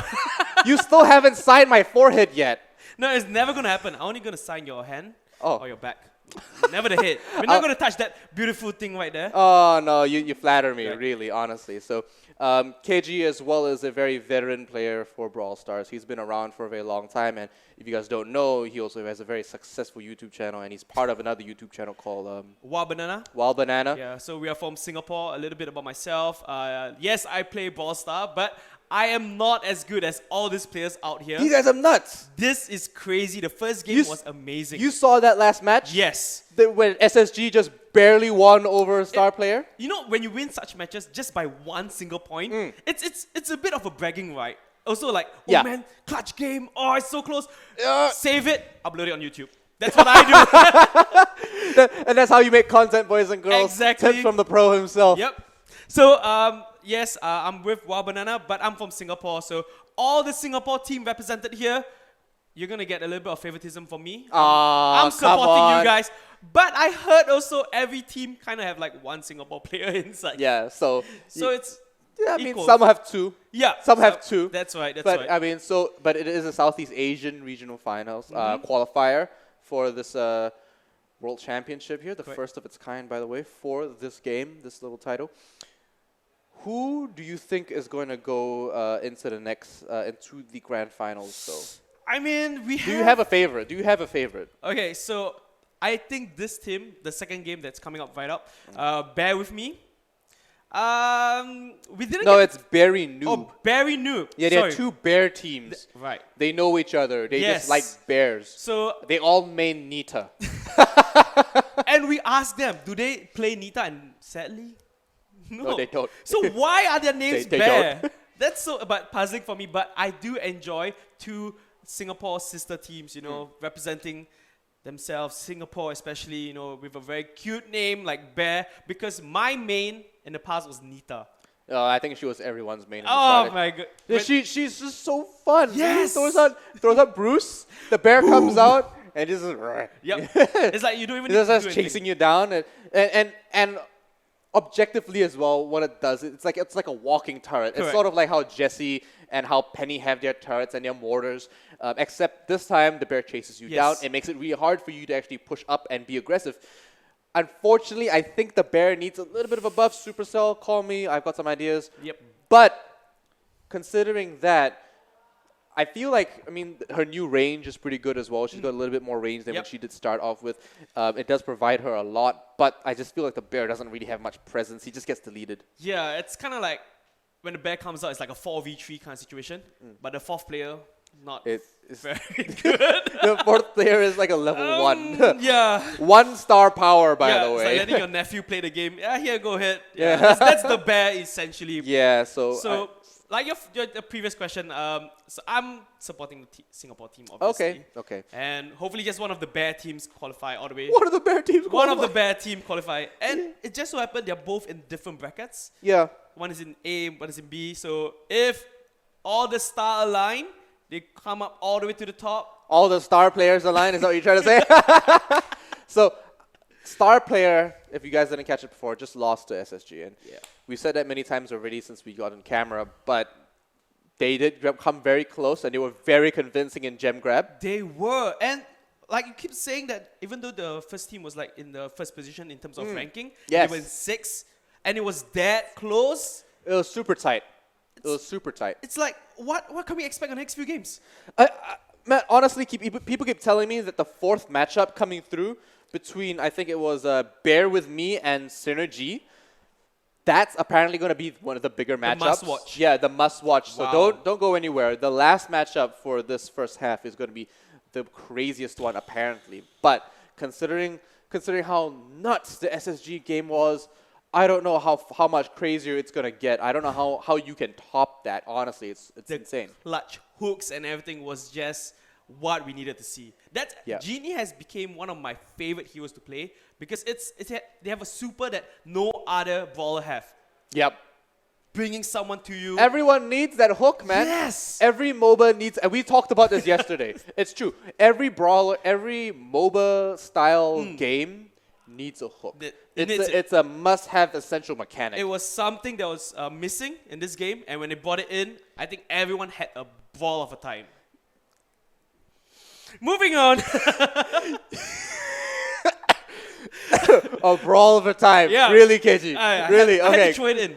It's a good one. I like that. I'll give that to you. Okay. So, the Genie coming in was very fantastic. Correct. A lot of fantastic hooks as well coming in. So, we'll call them grabs because it's actually a hand. Right. The magical hand coming in, the grabbing coming in for some clutch takedowns.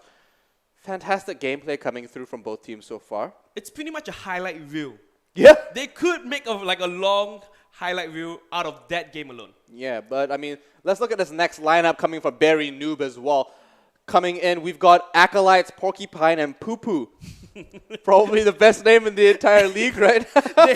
This guy has me backing him all the way. Poo Poo, you are a great name to call, and hopefully you make some awesome moves. Yeah, so these guys, obviously, when I spoke to them, real humble guys, real collected as well. You see that they're just setting up, and they're just so chill. Everyone that plays that we met so far from these teams are just so relaxed, so chill, and I mean we're already on the way. Yeah, even though this is like a very competitive stage, they are all still very chill, very friendly, and we have the other team right here. And we're already going straight into Minecart Madness. So, I mean, there we go. Poo Poo is already getting really aggressive, getting taken down. There we go. AE, Alter Ego. We didn't get to see their lineup, unfortunately, but we do know it now. There we go. Mueller taking out Acolytes as well. And a little bit of immunity coming from Poo Poo, but he will not live too long to see the day. I mean, he's getting sniped, man. Honestly, he's healing up this a little bit with that Rosa, but he's getting poked down by the Genie as well. And oh my gosh, Mueller coming in with the shield. And oh, okay, Morris coming in with a very nice, I think that's an electric guitar, right? And another takedown coming through. So they're denying a lot right now, but Alter Ego with 5 gems are really securing this. They are taking the lead. I think Rosa was blocking all the opponent right there, so they couldn't move up at all. But as you can see now, they're just like pumping up in the center where the gem spawns. And there was a takedown right there. And I mean, that's fantastic grabbing coming from them as well. Mortis cleans up with the bats. Fantastic job. Angie going to go down right now. Rosa has all the gems, so I think it's really hard for the opponent to just take her down because she's so tanky. Yep, that's her job. Yes. That's her job. Soak up the damage, carry all the gems. Make sure you don't get taken down. One more gem on the other side of that cart there. They do get pushed. They manage to pick it up on Barry Noob's side. The cart drives them a little crazy. They have to work around it, but they're starting to pick them up just a little bit. As long as it's denied, they might be able to come back into 9 gems and try to really hold this up. But Poo Poo can't afford to go down right now because if Poo Poo does get taken down, I mean, Porcupine as well. Yeah. Oh, very nice snipe coming from Porcupine around the Shiro. That is exactly what Barry Noob needs right now. They need to snipe the opponent right at where they are, and then they can just collect the gem, retreat, and then snipe again. Oh no. Oh, very nice from Mortis coming in. Takes one down, Shiro gets, and Angie as well. Fantastic job from Acolytes. Barry Noob now 9-9. Super tight between these two. Poo Poo is going to take a little bit of damage, dish a little bit out, and oh my gosh, Shiro! He's going to drop down to 1, but Acolytes decides not to push it. 152 health. It does look like Barry Noob now are in the lead with 11/9. I cannot believe they've got this turnover and this switch around with this aggression. Porcupine is the only one that really needs to stay alive. I feel like Acolytes get a little bit more aggressive. Poo Poo just denies all that area for themselves as well. Fantastic job. Poo Poo, we knew you were the star player right there. We all saw you blocking the enemy. You can't come in right there. That was exactly what a tank. I mean, you saw Poo Poo just walk up to them and you're like, oh, that was so bad. And they just walk back and they just wanted to go near him. But congratulations, they took the win from behind. Yeah. They were 9-0. Yeah. And just suddenly, boom. I think. Poop. Yep. Well, Poo Poo, there we go. Star player. The star player with the Rosa. And we're seeing Rosa get picked so often. That is true. I think Rosa is such a key baller right now. Strong, independent girl. Yep. But you can totally see the 2 different playstyle because how Alter Ego did Rosa was collecting all the gems. So Rosa couldn't tank because he was afraid of dropping all the gems when she got taken down. But Barry Noob just, hey, I have no gems. I have nothing to worry about. I'm just gonna walk in. Don't forget though, Acolytes picked up some fantastic takedowns. That was the sniping skills. And the double kill that came Oh up from yes, Acolytes. Mortis charging just right in. Swipe 1, swipe Yep. 2. Fantastic timing, fantastic spacing coming from Right. Acolytes, and honestly, actually really carrying the team and swapping that aggression around. I think it started really to turn around at that point when they started to control the fountain, and I feel like Alter Ego just didn't know how to get back in there. Yeah, I think the range couldn't really reach the other team, and obviously like the team strategy of just like poking the opponent, trying to get one takedown, and then retreating a little bit back behind the train because you do not want to get hit by the train. Yeah, that cart it just does so much damage, and the fact that you have to work around it makes Minecart Madness one of the best maps in order to play Gem Grab. Yeah, but for me personally, I dislike that map. I am not a fan of Minecart. I'm one of those victims that just yeah. Yep. Okay. I mean, it takes a lot of coordination It and does. a lot of timing, and you have to multitask because you have to keep an eye on the cart. Where is it coming from, and where is the enemy pushing you into, and can you push your enemy into that minecart? There's so many things to have to consider. Right, and now we're at our second map. So right now we have the Spring Crab. So this is a very fun game.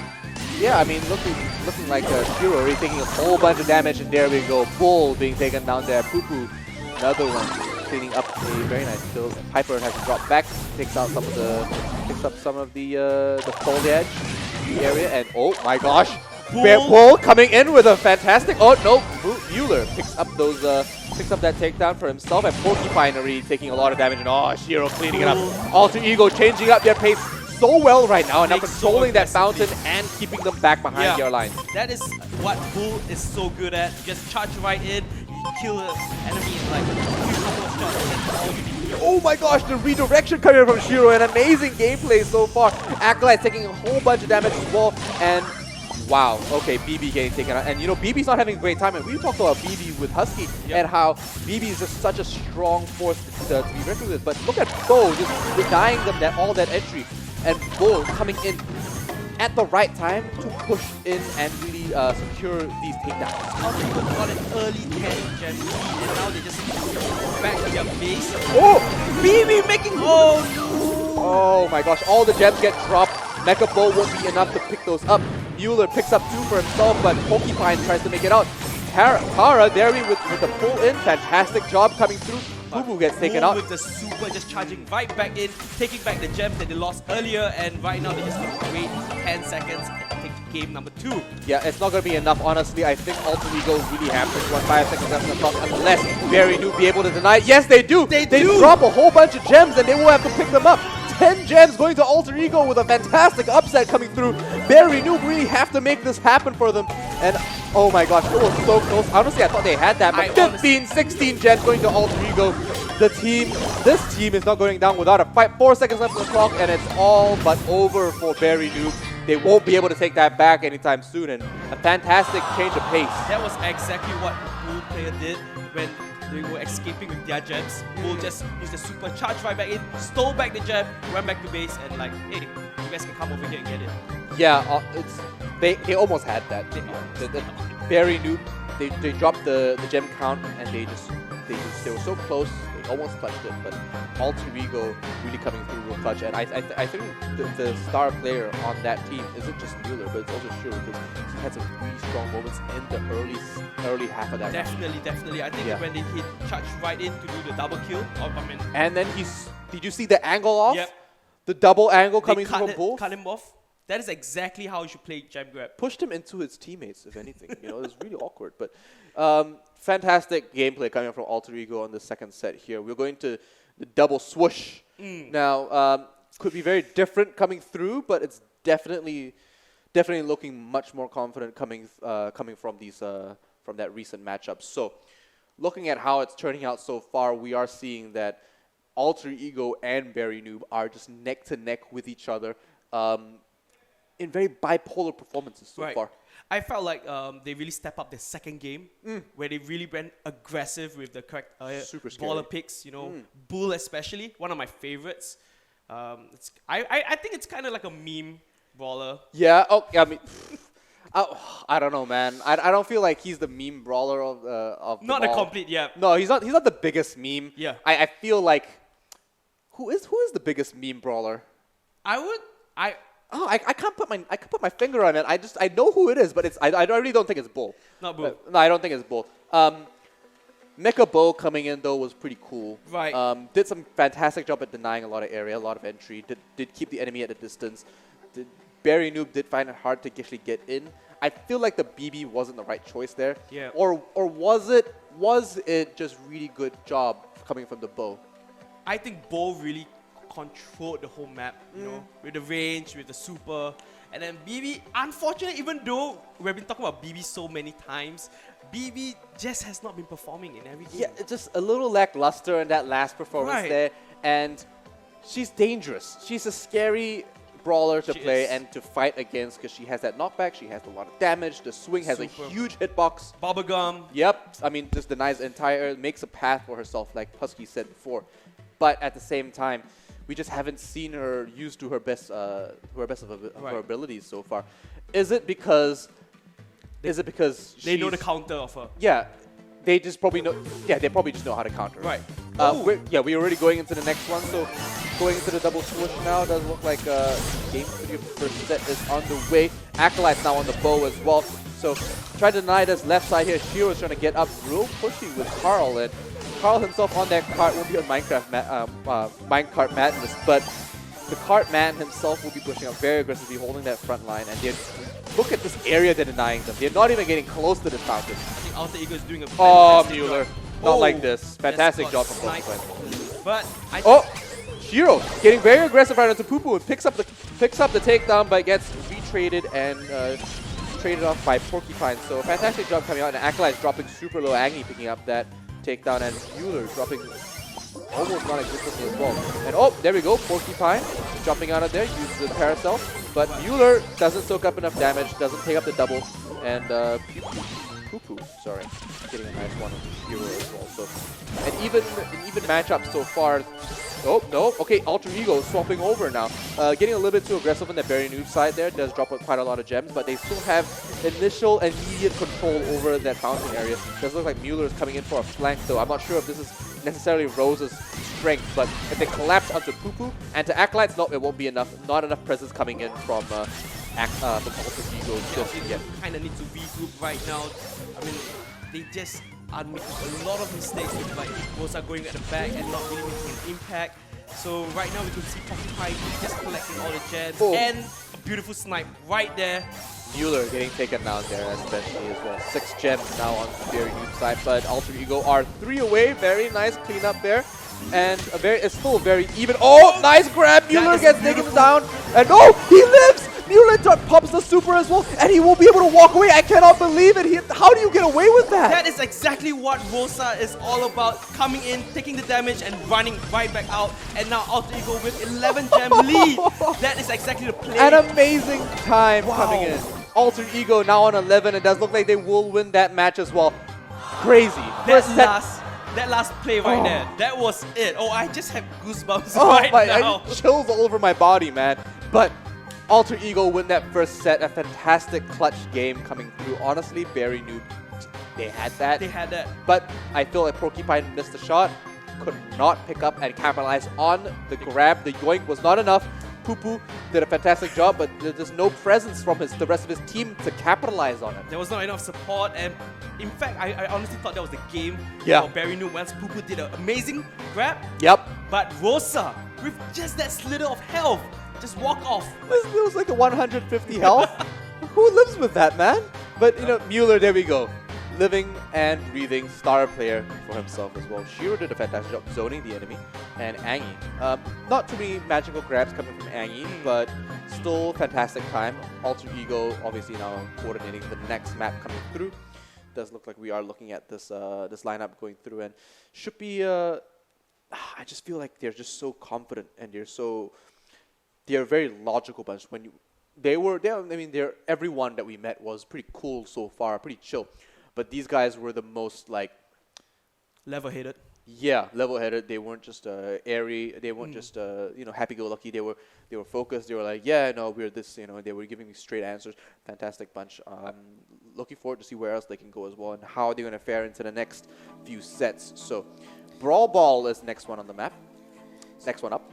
I don't know about you, but whenever I play Brawl Ball, I always see a Frank, and that's a brawler I've not seen. I don't know if it's been banned or anything, because I felt like Frank is an amazing brawler, especially for Brawl Ball, where you can just use your super to just clear the whole way and just score the goal. Honestly, I think Frank is a brawler that has a lot of presence. If he lands that super on you, you are out. Just smack, smack, smack. Everyone's dead. Everyone's taken down. If he lands the whole team in that super, which is very hard because there's a huge delay in between activating the super and actually landing it. So he needs to get real close. But talking about close, we're already into our first Brawl Ball match. Ball is up for contesting right now, and Mueller is going to get real aggressive. BB is going to get punished. Not enough backup on the rest of the team. Not enough presence. And Hero's going to get taken out as well. Alter Ego is getting picked off one by one. This is the right time to actually get right in. Yeah, walk right in, get this ball going. Acolyte's going to pass the ball over to Mueller. I'm not sure if that was intentional or not, but Porcupine with the Rico. Fantastic jump. Oh, the ball gets thrown back. Acolytes will be able to collect it. Nope. Yeah, it will be Acolytes. Very good. Seems very confident in this game, number one. Oh, wow. The super coming out from Rico as well. The Ricochet. Fantastic job. Super. Oh. Shiro will be taken. Oh, no. Shiro lives. I can't believe it. Porcupine gets taken out and Acolytes lands the score. Fantastic job coming from these players. I thought BB had a save right there when he used a move to like knock the ball out of his hand, but yeah, it was a two-tick. Oh my gosh, and Garrel actually getting really ballsy here. Oh my gosh. Acolyte's picking a fantastic takedown onto Shiro. Does have the ball now. Will be able to push dodge a little bit. Coming up from Angie, and the ball is in no man's land. Mueller will be able to pick it up just now. Dodge a couple of the spikes. Gets slowed down a little bit, but won't be enough. It pushes the ball over into no man's land. Will be able to contest it, grab it, dropping super low. Don't know if he wants to push up that aggressively all by himself, but the ball is further now into Barry's court. I think Barry Noob is controlling the... Wow, look at it, all that ricochet going on. Porcupine passes the ball to Acolytes in fantastic timing. Shiro won't be able to follow up on it, but Poo-Poo collects that ball. Acolyte picks it back up one more time, and will the soccer... No, they won't be able to kick the soccer ball in, but they won't be able to push it back into the Barry Noob side of the map, and will be able to keep it away from the goal as long as possible. One goal already going to Barry Noob... no, in the ultimate. I'm so confused. Barry Noob has one goal. Yep, absolutely. It does look like Porcupine as well will be pushing up. It does look like Acolytes has the ball. I feel like Alter Ego really needs to do a three-man commit right now because they're not. Whenever they push up like this, how Shiro's going right onto Porcupine, he won't be able to walk in. Oh my gosh, there we go. Shiro won't be able to collect that. That's the MVP move right there because they had 15 seconds. If they hadn't scored right there, Barry Noob would have taken the win with one goal, and that is exactly what they needed right there. So right now we're going to go into like sudden death. Yeah, and you know what? With sudden death and overtime right now, it does look like Acolytes will have the ball control, throw it back, and the entire match now destroyed. There's no more foliage, there's no more obstacles. It's just a clear shot right into the goal, and there we go. Barry Noob takes the first win. Absolutely fantastic first match coming in for Barry Noob. See Alter Ego sweating. I thought that Barry Noob would be wasting time because right when the timer ends, if you had one goal lead, you would actually take the win. I felt it was a bit of a wrong move to be a bit aggressive when you could just like wait it out just another 15 more seconds to take the win. They had the tempo, they had the pacing, and the distance. They just got a little bit greedy, I would say. But fantastic gameplay coming in from both Ricos so far. Just the ricochet going everywhere kind of just threw me off. I didn't know what to look at that at any point. But we're so happy. Just dancing his way away. Acolytes, of course, star player Rosa, taking the most damage, dealing the most damage as well. Maybe not dealing the most damage, but definitely having the most presence. Definitely. I feel like whenever he kind of like use the attack to push the ball forward and the opponent picks it up, it's a move. I feel like it's a strategy from Barry Move right there because once you have the ball, you can't attack. Yep. And that makes you kind of like a walking, hey, attack me. Yeah. A walking target right there. Well, that's her job. She is the meat shield. She is supposed to take a lot of damage for your team and actually push up quite aggressively. I'm not too sure what else she's going to be able to do and how she's going to be able to compensate and actually turn the tides any more further, because she's doing her job well, but I just feel like the team on Alter Ego side aren't committing as much as they should. But that was a great move by Daryl. Yeah, fantastic move by Daryl. That was so sneaky. Yeah, but it was a type of move where if he got taken down, it would have just been deemed as poorly coordinated. It was a risk. It was a risk move. He saw the opening. Right. I'll exactly. give that to him. He saw the opening. He won't be able to take that one. But we are going to our second match here, over by the pinball. Oh, this is our first time seeing Sandy being played, and Sandy got wiped out. So. I mean, so Sandy did just get buffed recently and has a couple of changes. And there we Aggie actually dropping quite low, but will be able to pick the ball up, push it over to Shiro. He passes it on to Mueller, who doesn't manage to pick up. Oh, there we go. They clean up quickly. So, surely enough, the sand goes down. Acolyte will be able to heal himself. Fine as well will be hidden. And oh my gosh, Mueller will be able to walk right in. How did they let that happen? I thought Sandy would be using the super to like quickly distract everyone, but Mueller just didn't care and just walked forward into the goal, and now Barry Noob with 1 goal lead. Absolutely, a couple of snipes coming up from both teams here. Sand goes down, they won't be able to see too much right now. Mueller getting very aggressive, but probably dropping down. 200 health and still alive. I don't know how it's... Oh, there we go, he gets taken down. Angie picking up one onto the Rosa, and fantastic job, area denial so far. Porcupine jumps back just a little bit. Does look like Acolytes will be able to throw a couple of sand, a little bit of sand into their eyes, and throw down the super one more time to keep them alive. So picks up the ball, maybe goes back into the sand, I'm not too sure. Kicks it over to the Poo-Poo, and all Poo-Poo has to do is heal up, and there we go, just walk right in. It's kind of like a replay of what just happened to the other side. Rosa just doing her job, picking up the ball, and just walk right in. And the score right now is even 1-1. Yeah, and there we go. The ball's still in no man's land. Sand goes down. Does look like it's going to be in Barry Noob's advantage one more time. They kick it over to Alter Ego, but that just puts it into their side of the court and makes sure that it's away from their goal, and that they can take these guys down, snipe them out, and be able to secure that ball for themselves in due time. So they have the advantage. They don't have to get too aggressive, but you know what? They're feeling confident right now. One taking down the other. Mueller gets taken out. Acolyte gets taken out as well. There goes Sandy, and oh, another fantastic goal coming from Poo-Poo. Poo-Poo definitely shining with Rosa right here. Yeah, definitely feeling better as well going into the second set so far. Yep, definitely one of my favorite players to look out for this tournament, Poo-Poo. And you can obviously see how happy they are, because right now they just tied up the set to 1-1, and we're going to go to the final set, which would be Bounty. Yeah, so now that they've actually brought this back in, we are going to be seeing another full series coming in our second matchup here. First SSG versus Star Player, and now Barry Noob versus Alter Ego. We're going to be seeing a full 3 series come up from both matchups. So definitely a very tight game, tight day so far between all these games, and these players are just on the ball, on the ball with anything and everything they're doing so far. So very pleased with how tight this competition is, Keiji. I think right now, as you can see, like from 2 matches alone, you can really see what players really pick. Yep. So far, I think number 1 has been Rosa in almost every game. Rosa has been number 1 pick. I thought BB would be number 1 pick. Yeah. But I don't know. But this guy knows. These guys are setting the meta right now. You know, these guys are setting down who and what is the most effective tactic available. That's true. And not only that, I think that once everyone else who's not like a very competitive player watch all these games, they are learning from it. And once again, the meta always changes. Once a new character comes in, a new baller comes in. Sandy is one of the latest baller that just came in and is playing in a tournament stage right now. And we're into Bounty. Oh, there we go. I mean, Mortis doing his job and actually picking up the start real quick. And that makes him invaluable. It also makes it hard for them to get too aggressive and pick up stars.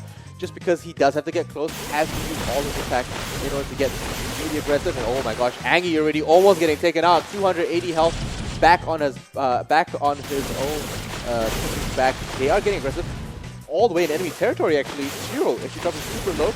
Couple of shots coming from the bow, couple from the Brock as well, and Mueller with the Shelly just try to keep them at bay. The south side will come out, Fufu not landing anything just yet, but Angie picks up the Mortis, and there we go, Aklaz gets taken down. Couple of shots going at the Mueller, and he will be dropped down to 500. He's going to get taken out real soon, without a doubt. Acolytes cleaning up with a nice small group. I think bows are very, very important ballers at this stage because you can use your super to actually see a wider range of vision. Yep. That's why both teams actually have bow on their side. And I mean, don't forget Brock as well, very valuable to clear up all this foliage, make it harder for them to hide, and give them more of an obstacle to work around. Mueller actually sneaking up, makes his presence known a little bit too early in my opinion. Couple of damage goes to the Poo-Poo, he drops real low, and Acolytes will be able to pick up Mueller if he gets a little bit more aggressive, but no, he's going to switch over to Angie, and oh, he will pay for it. Bo will be able to deal the damage necessary in order to get that takedown and keep himself safe, along with a little bit of help from his teammate there. So, fantastic job coming up from Alter Ego so far. They are getting pushed back quite a bit, and Barry Noob is getting super aggressive right now. You kind of have to. Woo! Mortis picking up the Shelly. I can't believe it. He's going to zip right out of there as well. Yeah, absolutely. He's got 4 stars as well now. 13 seconds left on the clock. They are 8 stars. 3 stars up over Alter Ego, and Alter Ego have to win this. This is a tiebreaker game, tiebreaker set. They need to win 2 in this set in order to take out this matchup. Porcupine dropping down to 1005, and it won't be enough, so there we go. Very new. Get their first game in this 3rd set here. Snake Parry going to them, and Layer Cake now going to be a little bit easier in terms of the foliage and the brush. So a little bit more vision available for Alter Ego, and that's what's really holding them back. Maybe it's just not their best, because what we talked about with Husky before was that Snake Prairie is actually one of those maps where you have to do a lot of guessing. Yeah, and unfortunately, I think for Mueller, when he was playing Shelly, wasn't as effective as he wanted to be. The range was a little bit too short, and there wasn't an element of surprise when all the foliage just like disappeared right in front of you. So yeah, I think that wasn't Mueller's best game. Yeah, you can see the tension on all these players' faces though. Because all these players are just, they're thinking really hard because they're in their tiebreaker right now. Barry Noob is 1 up. They need 1 more to take out this matchup, but Alter Ego don't have many places to go. Correct. They have no longer any lifeline. Yep. It's this do or die situation right now, so they have to take the win. They have no more chances. This is, like you said, do or die. They are in a corner, and they are fighting for their life right now. They still have the lower bracket. It's not completely over if they do lose. True. They still have the lower bracket. You don't want to go to the lower bracket. You do not want to, and it's so tiring because you have to play so many more games and compared to the upper bracket. And you have to win the reset against the winner. Yes. Crazy. But I think if you have a chance, take it. You know, I felt like what they do need to do is be a little bit more aggressive in bounty. It's about playing smart. I mean, you have to keep your valuable. You have to kind of rotate your high-value brawlers in and out to try to pick up the stars and take these takedowns down.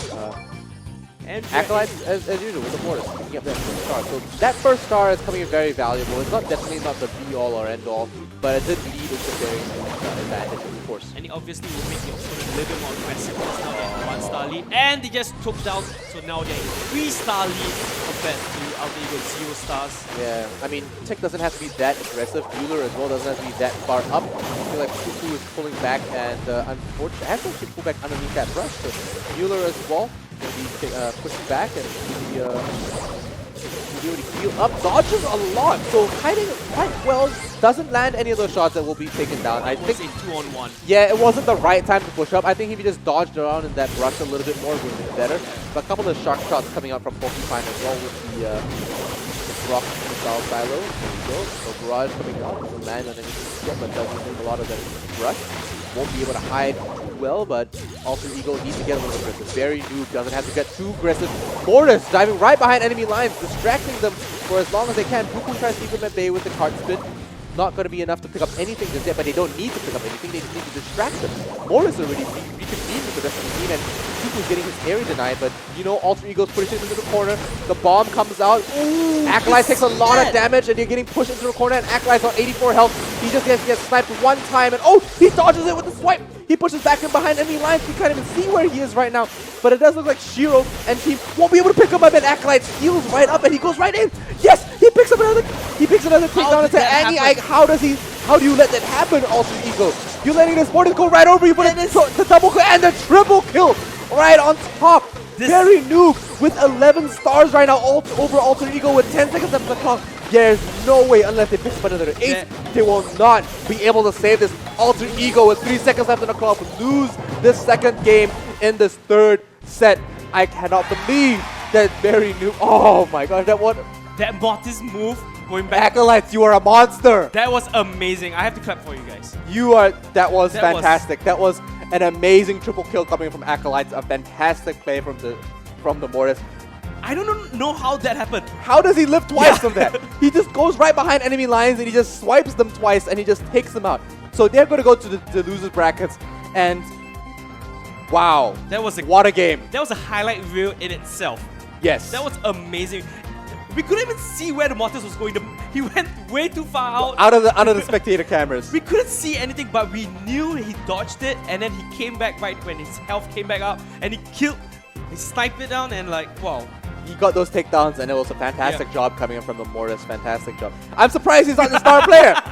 What is this? Okay, I mean, Porcupine did a little bit more damage, but he's got more trophies, so he's a better overall player. Right. We'll say that he's more experienced on that character. I don't know if you noticed, there was one moment where Shiro actually used his super, and then there was like the big bomb following it, and Acolyte just like dive right in, just took the damage.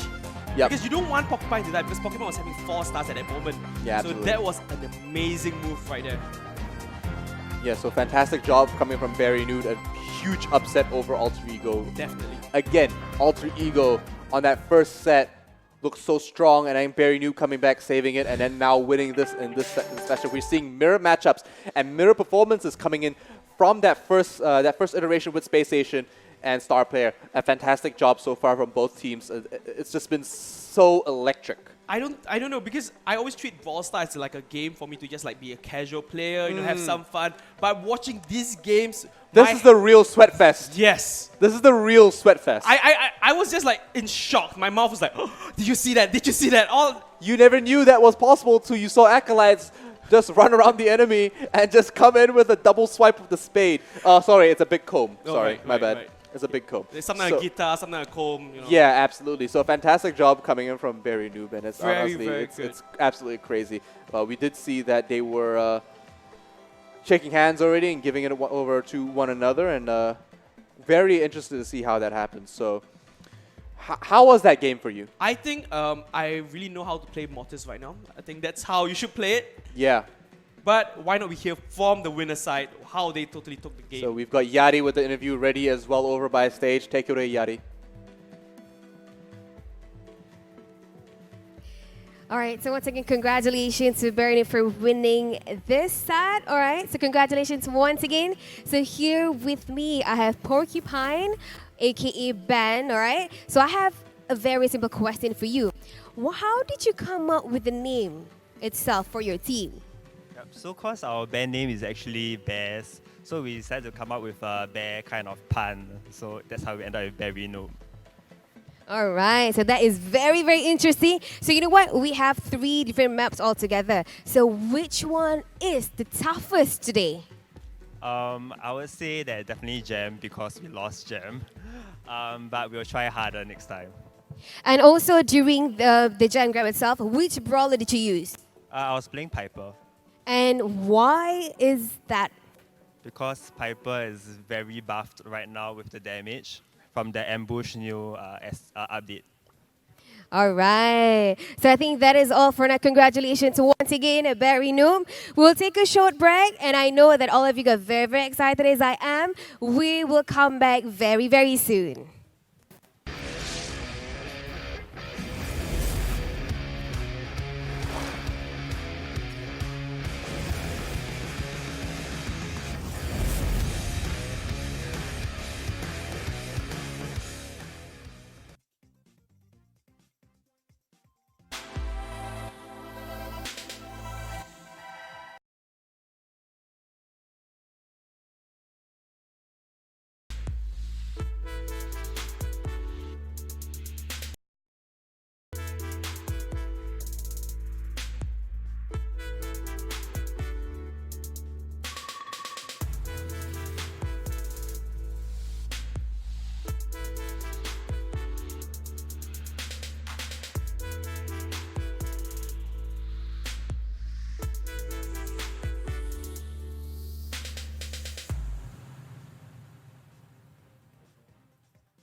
And welcome back for the Brawl Stars World Championship Southeast Asia Qualifiers. We're down 2 sets, couple more to go. I'm Brian Husky Ng and I'm joined by the one and only Keiji Umehara. Hi guys, that has been really fun so far. I don't know about you, but this has been mind-boggling being here at the qualifying and just watching these players play it's helping me as a player. Oh yeah, I mean, I watched the previous series and I was like, God, I wish I was that. I mean, I didn't watch from the sideline. I was looking at all the amazing plays. We saw Mortis Acolyte was amazing on that brawler. But the one thing I want to point out, I've been dying to point it out. Yes. Gem grab. I brought it out to your attention. I think it's worth it. People are looking at it. In the first map, second map, I believe it was Spring Trap. That guy was, I think, Barry Noob. When they went for the comeback, right? They piled in, they got the 10 gems. I forgot who was that, but he hit in the brush on the top left corner. It's so rushed. No one saw him. They walked past him and the countdown ended. That was amazing, but it's just one of those clutch plays. That's one of those small moments that made it so interesting, so exciting. Yeah, I think that's the thing. He hit from the brush from the other players and he hit from the casters as well. That was how good it is. It was so good. That was hiding that we didn't see it. Yeah, that was how good this team is. That is such. I think there were so many plays that were just like back and forth. But I think that second game was definitely one of the clutch. That sets the bar high. Yep. Now we're expecting more and more intense action, more clutch moments. We do have the third best of 3 coming up. It's going to be Synergy Retribution against EP. Now, I'm definitely looking forward to see how these two teams pit against butt head against each other. Yeah, I think the thing is, so far we've been seeing a lot of repeat brawlers again. You know, I think there's like this group of brawlers where people just pick for that specific map and that specific game, hoping to see some exciting new picks. Yep. So yeah, we're gonna take a look at the brackets first and see how far we've gone down. So far, 2 teams have been knocked down to the lower bracket. It's going to be Alter Ego against Star Player. They'll be fighting for their lives in the near future. Space Station and Barry Knows, they are in the round of 4, the semi-finals already. They will be pitting up with each other in the best of 5, but now we're looking at Synergy Retribution against EP, the third set, the third best of 3. And the winner, well, you have a easier journey in the upper bracket. Definitely. What team are you looking out for right now? And I would just say I'm looking out for both. That is the easiest answer. That is true. I think as long as they have a Singapore in their team, I will definitely be looking out for them. But yeah, so now we're kind of halfway through the best of 3. We only have 4 sets, 4 series, that is the BO3 in the round of 8. The rest are all this best of 5. And judging from this bracket alone, you can see that the lower bracket is such a gruesome journey. It is. I think if I was in a low bracket, I'll feel happy because it's like my second life, second chance to climb back all the way up. But just looking at it and how many games that I have to play in order to climb all the way back up. Oh man, it's a journey. Your journey might just end today. Can you imagine true. flying in a day before and your journey just ends on Saturday? It's not fun.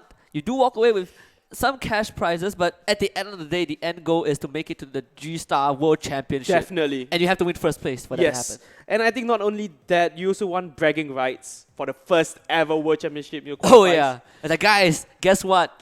I'm in a World Championship of Brawl Stars. Like, people be like, wait, what? How amazing is that? That is so sick. Like, it's the game that I play with my friends on a casual night out, and then suddenly someone is at the World Championship. People will be like so interested to see because I play this game with actually my brother. Like, this is the only game that me and my brother actually play, and we play it at home.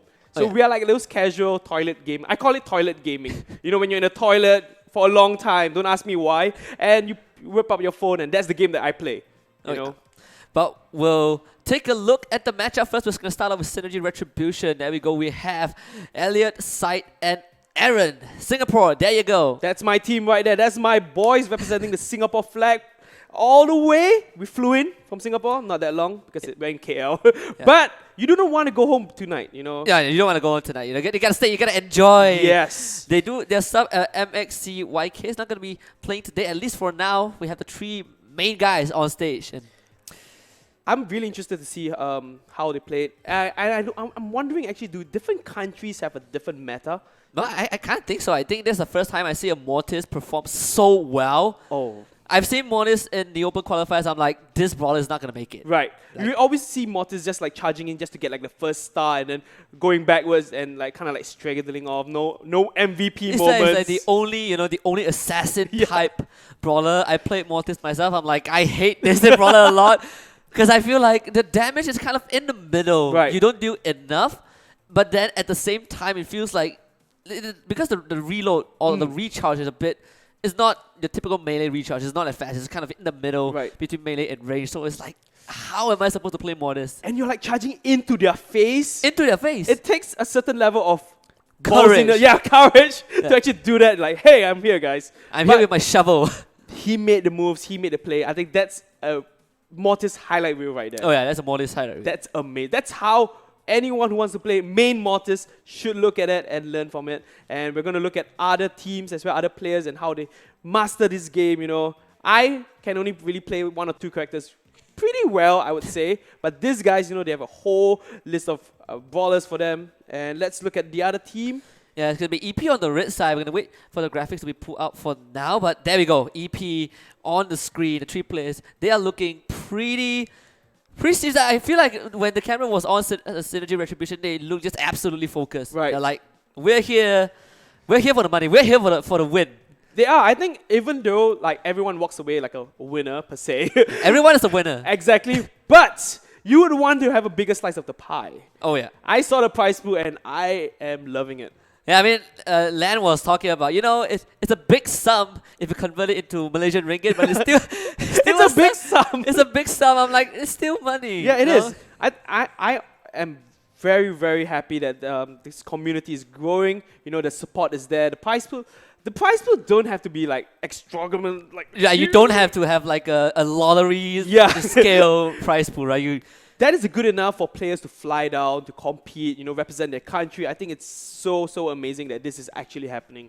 And here's the thing, this is what's beautiful about games like Brawl Stars, right? We've been looking at so many big titles out there. Then you have games like Brawl Stars starting to kind of rise up, have their own scene, their World Championship. I still feel like the World Championship and Brawl Stars, I did not expect to hear them in the same sentence. The two of them going together. In the same sentence, but here we are for the first ever World Championship. Even though it's not the finals yet, we're not in Las Vegas or anywhere, but hey, I'm happy enough to be here, right? This is amazing, and not only that, I think it just brings such games. It's so easy for everyone to just like come in. You can come in at the early stage, you can come in at the late stage. It's fine. It's easy to pick up. Exactly. Yeah, and I mean, I can play this with my baby sister, and I think we would have fun. Yep. Baby sister, you sure? You're not. She's 10 years old. Okay, then maybe not my team then. I need. No, and one of the beautiful thing about it is free to play. Oh yeah, it's completely free. Like I remember one point I was telling my friend like, I think you need to stop me. I'm starting to spend a bit too much on Brawl Stars. For the skin. The skin is beautiful. Yeah. But if you are a casual player, you don't have to spend a lot. But if you can grind your way up. You can grind your way up. Definitely. Yeah. And the best thing is you cannot buy the brawlers. You have it's by chance, right? It's by RNG. Till this day, can I just ask, where is my brawler? I need my cactus guy. You need Spike. I have not had I really want to play Spike a lot, but guys, come on. I'm just saying that I'm just gonna say how Supercell is so smart with the promotion. They just throw us the promotion, and it's so tempting, right? It is. It's always so tempting to just like spend a little bit of cash to get a brawler that you need. I'm just opening the boxes. Oh yeah. So I mean, like get a mythic brawler for 270 gems on a discount. It's worth. The thing is, they also once in a while, they have like the double reward on the weekends. On the weekends, they have like you earn double the points. You can open more boxes and everything. That's when I really get into the game and I get everyone to play with me. Yeah, I think one of the best events I came across was the double token week. Yes. The double token week. Yes, that's the one I'm talking about. Yeah, double token on top of double token. You get what do you call the token booster? I think so. The blue, yeah. So you get double on top of double. So you get double and then adds on again. The best part is when you play events, you spend like 20 tickets. You get 6 boxes in one go. With especially the latest update, when they have like this like mecha board just running around and everyone is like trying to kill it. Oh yeah. what's it Is it called? Takedown? You're talking Takedown, about yes, Yeah. Takedown. And the thing is, I love that game so much. That's my new favorite map right now. This is complete chaos for me. I absolutely hate the fact. Okay, I love the game more, but I hate the fact that people are killing each other instead of killing the mecha bot. I'm one of those that kill the player. I don't focus on the mecha bot at all. I mean, it's so hard when you respawn and you walk into a 20 Yes! Shelly with 20. Like, how am I supposed to fight that guy? No, you're not supposed to. You just run and just like try to snipe the mecha boss at one corner of your house. But yeah, that I really think that the game's been updating a lot, adding new brawlers each time, with new maps, and now World Championship. Yeah, we're just gonna wait for the games to get ready. For these two teams, we've seen it on screen. They're just absolutely focused. I think the only thing on their mind is that we have to make it through to the grand finals. Definitely, We've seen upsets. Yeah. I mean, the first game. The first game, we were like, okay, Space Station is the favorite. They got upsetted ever so slightly by star player, but then they came back swinging, and I felt like that was one of the most dominant recovery for a team. But at the same time, it's not that surprising because it's Space Station. It is, and also it's not just that. Anything can happen, you know. Like even though the other team has like already 10 gems ahead of you, but all you need is that one perfect hook, one perfect grab, one perfect like mortar sneak in, I mean, we saw that against Space Station and star player Keiji Ace. I think he really deserves that name. Definitely. I think he was born, he gave himself that name. He's like, now I'm the superstar. And he proved that, they were down 9 stars to 0, and suddenly they turned it around 10 to 9. That was sick. That was sick. A star player could have a great chance of winning to complete the upset, and that happened within, 20 seconds. And not forgetting my man, Poo-Poo. Poo-Poo. Yeah. I just realized that everyone has like a really cool IGN. Oh, yeah. Husky. You're going to see Poo-Poo against Keiji Ace pretty soon in the upper bracket. Very soon. I'm looking forward to that match. And I just think that I do need a cool IGN for myself. Your name is cool enough. Thank you. You're welcome. Like, I mean, for mine, it's pretty simple. Like, people ask me, why did you call yourself Husky? I'm like, well, I like the dog, but I don't want to sound generic. I don't want to go like H-U-S-K-Y. Right. So I want something easier to remember, easier to pronounce. Yep. Yeah, and that's how I ended with this. I do need to talk to Poo-Poo. Like, where did his name came from? What was the inspiration? I really want to know that. You'd be surprised that a lot of players have like the origin of their IGN. Right. I've met people, some of their IGNs are given by friends because of what they're good at. Like, there's this friend called Reflex that I have. His friend gave him that because he has good reflexes. Good reflex. I think the name says it all. Yeah, the name says it all. Right. So, if any of you got any suggestions, let me know. I do need a cool IGN, so... Going for a rebrand? Maybe PP? Oh, man. Poo-Poo and PP. Yeah, but we're going to take a look at the format first for now. For those of you who just joined in, this is what we're going to work with. But this is the round of 4. Come out pretty soon. We're still at the round of 8, but round of 4 first, 5 sets, each sets with 3 games, best of 3 in a best of 5. Very exciting because this is when they introduce Heist and Siege. Yeah. And there are times where, if the best of 3 ends at 2-0, you won't get to see Bounty, but you're guaranteed to see Bounty on this one. Yes. At the same time, no Snake Prairie, unfortunately. No Savannah, no Amazon jungle kind of fight. They took it out. This is the rotation. This is probably like the new set of maps where you don't get the first map from the round of 8. So no Minecraft, no Minecart madness. Thankfully, I do not like that map at all. Yeah, first time I played that map, I actually hate it. Right. But it's good to see a new map so that... Oh, and we're into the first game right here. Synergy at the blue side and EP on the red team. And we're say like Minecart rolling around, and I'm surprised. Where's the... I'm waiting for the front line to come in. Yeah, both teams are running with the Rosa. Oh. Both teams are playing pretty much similar brawlers right here. It was almost a mirror. Other than close. Piper and G, that is the only difference. Aaron, well, running into the minecart for a bit, but now Bear against Sight. This is gonna see. Let's some blows, give you some Polar, some neck top transferring, but so far Synergy, they're in a good spot for gems on the board. I think Synergy is taking a slightly ahead of EP right here with 5 gem lead, and I think this is like same as the previous game where both sides either going to collect the gem. Oh! Mosa versus Mosa, the mirror matchup, and EP takes the win, but didn't collect the gem. Yes, just left it there. And that's the thing about Minecart Madness. The gem can drop, but it's not easy to pick it up. But at the same time, if you get control of that center area, you will be able to control most of the gem spawns. I'm just saying Sight died because he pressed his super a bit too late, but you have to keep an eye on Elliot Bear against Sight. Seems like they're both just dancing around, they both are gonna die. The synergy retribution now, 6 gems. Elliot is like doing exactly what you said earlier. The trick is let Elliot take all the gems, and once he gets enough and the opponent gets close, you just like fly away with your super. So I think that's what the strategy is. But they are kind of like being pushed back quite a bit. I think EP is taking a lot of advantage, controlling the whole center area. Yeah, they're gonna get it. They need Sight to be there, but now Sight dies.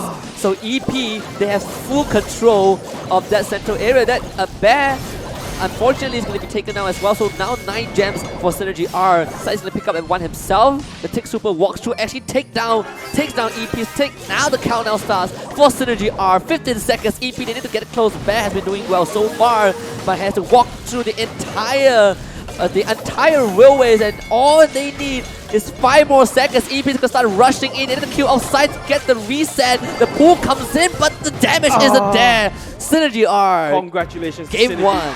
I think the card was actually obstructing their way. They couldn't just rush right in. The card was there, and I actually saw one of them die. The card totally just crushed them and like, oh. Yeah, it was unlucky. The Genie pool was on point. It was on the Rosa. They needed to get those 2 gems to start the reset, but they didn't have the damage. All the team, the support wasn't enough. You know, the damage wasn't there. But I have to give props to Piper right there. Definitely the MVP. I didn't even see her drop a single gem.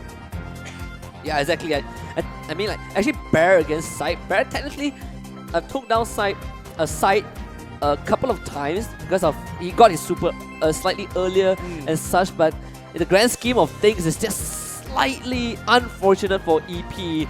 Blue came in clutch with the pool, but the damage wasn't there. You know, you don't have the best brawlers to do that instantaneous damage. Right. I definitely think Piper is one of those brawlers that has so much range. You know, if you have someone that's really accurate, I mean, control the board. I mean, Piper's range is second to Genie. I think Genie's range is 11 in terms of their number. But the damage, you know. Yeah, but the damage he has, you know. I don't know. The damage is. Yeah. But I think they compensated with Genie's star power and the super, right? If you imagine if you give Genie just a direct hit with that is Piper on steroids. That is definitely. I think one of the things that I would love to see more often is Genie just like doing clutch. You know, getting the guy with the brawler with like 8 gems right into your face and stealing all the gems. That's what I would want to see. Yeah, and that actually reminds me of what Acolyte did with Mortis in the previous series that you did with Lan. He actually dodged the Genie pool while he had the bounty on him. So that was perfect, but now we are in second map, Spring Trap. And we saw how the Boo utilized that spring. Exactly, I was about to say that. Right, he just brute forced his way in. And we can kind of see like Rosa trying to do the same thing, but not as effective as Boo. But let's look at Sight. Right in, on top of Blue. That's exactly right on top of the bow. Wow. Perfect control now. Icy Demon bad, not in a good spot. He just got surrounded by both and just got eliminated just like that. Yeah, we're just gonna wait for the Tick to get that damage booster. Is gonna drop pretty soon. Preferably at the L-shaped barrel on the left side. That will give him a lot of access. 6 gems for synergy. And Sight, he just assassinates the bear, like straight to the bear. And now the damage booster comes out. 6 gems. Gonna be 7 pretty soon. Elliot is holding on to it. But EB is turning around, punishing that over-aggression from Synergy R. Synergy so far is controlled all over the middle section, and right now we see Sight just jumping right in, and can he get it? No. Alright, I'm more aware of it now. Yeah, pretty smart move. Then Synergy R might have just made a slight mistake because of those dives. Sight's gonna jump back into a landmine, man, just to dodge that, but now he is kind of isolated. He's gonna give up his life for this. Gets pulled back. Icy Demon takes him out. EP is definitely slowly overtaking Synergy right here. You know, they're taking control at the middle section, and I don't. He's gonna try again. Yeah. Oh boy, with the super, puts on that vegetative armor. Not able to take out that bow. A bit unfortunate. The spike super was perfect. Slowed Sight down, but now he is in the brush, healing out 200 health per second. Just buying time for the rest of his team. Now the damage booster is out. Synergy R. Countdown. 15 seconds is it, but Bear, he just needs that one hold to turn things around, and you have the 8-bit Elliot keeping the Genie at bay. countdown. The Boo comes in. This should be it. Spike goes down. Synergy are 11 gems, 3 seconds, 2 seconds, 1 second. EP not gonna make it. Synergy takes the win, and Sight did exactly what he's supposed to do. Distract the opponents. Yeah, just jump in. Yeah, I'm here guys, take me with you. And what they do, just collect the gems and walk off. Yeah, I mean, that's where the 8-bit, exactly where I predicted the super to be, right at the L-shaped barrel. That was perfect. That was very that was exactly what you said. It was probably the best area because he was controlling the left side, right? So you just dropped it, the extra AoE, then all you need is just to keep the enemy at bay. And Synergy they slightly got punished because they just dove too far in, but they managed to pull it back. Definitely. I think one of the important things 8-bit is the damage amplifies so much. Yeah, I think that is actually insane. That is crazy, and not only for yourself. Yeah, for your entire team. Yeah. He might be clumsy, he might be slow, but he's no pushover. I think saying slow is like understatement. He's very slow. He almost feels like he's lethargic. He's moving at a very slow pace. It looks like he's in Spike's AoE. Yeah, like I mean, if he stands in Spike Super, he just dies. He just dies. Like you can't walk out. You can't walk out. He's that slow. Yeah, but okay, Synergy takes set number 1 with 2-0 for EP, and we're moving on to the second Ball. We have Ball up next, and I'm predicting. I'm just gonna call it out. Rosa. Oh yeah. I mean, that is probably the more dominant gem grab games we've seen. Yes. At least so far throughout the day. Center stage, we're going to take center stage literally in Brawl Ball next. But, you know, different modes, both teams, they specialize in different modes, right? So maybe this is EP's game mode. Right, and right now we have a very exactly mirror match. Both teams picking the exactly same ballers, and EP might just take the win right here. And Synergy! Oh! Synergy! That shot was Rosa Blue respawn, wasn't able to grab the ball, and with his dying breath, it just blew past her. Yeah, he just went past with his dying breath. Ellen just said, no, take it. Yeah, can't do anything, just go right ahead. Actually, yeah, slightly understanding the overlay. I think Synergy is on the red side. Yeah, there you go. Oh, Synergy on the red side. Whoa, look absolutely dominant, but now EP, now they finally have control. Blue tried to walk it inside, needs to keep it alive. They're bouncing the ball around, but not gonna work out. Right in front of Synergy's goal. Right, and the ball now just gonna be kicked forward. You know, I feel like the strategy of Ball, this ball is so different. You either have to like just go for the goal or go for your opponents. Yeah, and I like the fact that you cannot technically tackle your opponent, right? If you don't get down, then you always get the ball. The pass comes in perfect for Blue. Gonna tie up the score for EP. That's the MVP pass. Yeah, that is all the pass that we see. Like we complain a lot when we watch real-time soccer. Like even Brawl Ball, like those passes that actually matter. That was accurate. That was exactly what they needed, and you can see now Rosa just like charging all the way to the goal. You can't do this, Aaron. What's he doing? And Sai, he's gonna try it. Okay. Not in the face of the Rosa. Yeah, that's a perfect goalie right there, blocking out the opponent. And right now, Elliot might be stuck. Elliot. In soccer, we call what Aaron did a technical foul. You can't just brute force your way to the enemy goal. It doesn't work like that. It doesn't work, but in Brawl Stars definitely works perfectly for them. It's called Brawl Stars, you know. Slight mistake from Kindle. Not really sure that's how you want to use the super. Could have kept it for when they go for the full commit on that goal, but.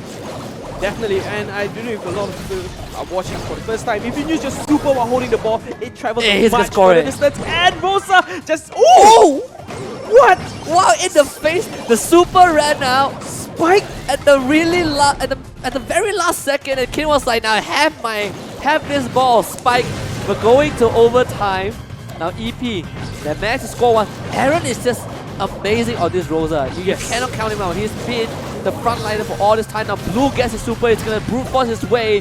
It's his time to shine, but the Tick super will his life would take out. I think this is the moment where everyone kind of like are playing at so peak level at the moment. Look at this slugfest. It's crazy. I'm looking at two sides and I can't even focus where the ball is. Yeah, and now, okay. Yeah, great kick away. You need to create that distance, but they're losing members. It's gonna be Synergy. They just lost all their members and they took the win. EP, wait, Synergy? Synergy. Synergy just took the win. Yeah, and you can see EP. They definitely they can feel it. Right. They can feel it. Like right. You can see the expression on their face. It's definitely something, a result that they wish did not happen. Right? They were close.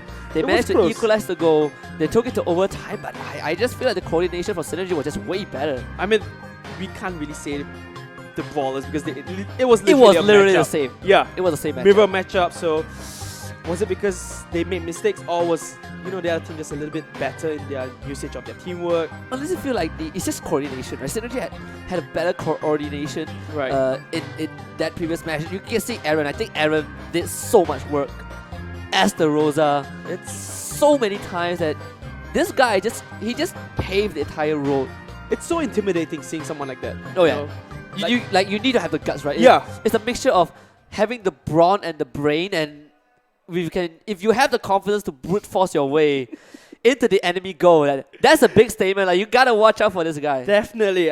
And like I said before the ball start, Rosa is the #1 pick. I think if you look at stats right now, every game that we're watching, Rosa.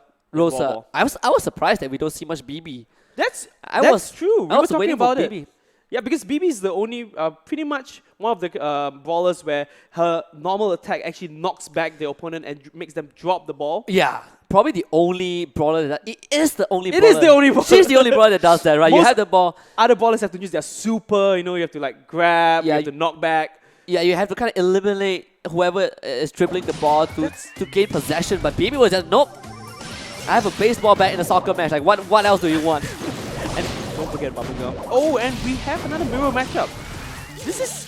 Are they both reading each other's like gameplay books? It could be that, I mean, you failed the first mirror matchup, why not go for the next one? There's no spike, but this time, look at Bear just beating down side, gaining control. This is what EP wants right now. You can pass the ball, but Elliot on the edge. Can they run up just in time? Oh no, they don't. Yeah, they got revived and really that kind of like blocked out everything. They took the whole area. Yeah, dash drop from Elliot actually stopped EP. They could have gotten the goal in if he didn't take down IC Demon, but now he's going to be side with the super. They're going to duke it out for now. Elliot trying to zone up Kin. Walks right in his face. Kin is... Yep. But they don't have the ball with them though. Yeah, it's unfortunate. Blue's going to clear out that in the face of Aaron, but the landmines. I think all they were doing was just setting it up. They're just trying to make it a clear passageway. Right now it's much more easier if they only get their super up. There we go. Now they clear out the middle portion of the court. It's between Elliot and Blue.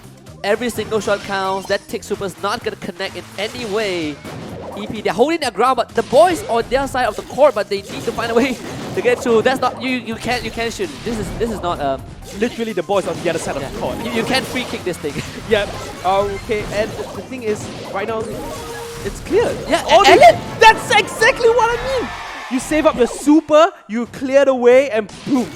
Yeah, Elliot got the perfect shot onto Blue. That was the straw that broke the camel's back. He took down the Red Piper, and all he needed to do was to get the ball, and it's gonna be deja vu again. It is. They lost Rosa. Sai has the ball. The Blue goes down. They're gonna walk it in. The walk of fame, synergy art. What's this? Wait, we're done. We're done. We're done. We are done. This has to be one of the fastest matchup. This is so far, by far, the fastest series. It was quite a dominating win. Synergy Retribution. They don't seem like they broke any sweat. They were like, when is over? It's just another day, playing Brawl Stars with my friends. Yeah, what's new, right? Yeah, what's new? Yeah, maybe some lights, Definitely, I would have to say that they were playing the smarter game in clearing the obstacles. Yeah. They were doing that at the first half of the match, and then afterwards they started doing all attack. Yeah, it was absolute perfection. Now, bit of exchange between the players. Gentlemen. I wish I could listen in, I do. What do they actually say?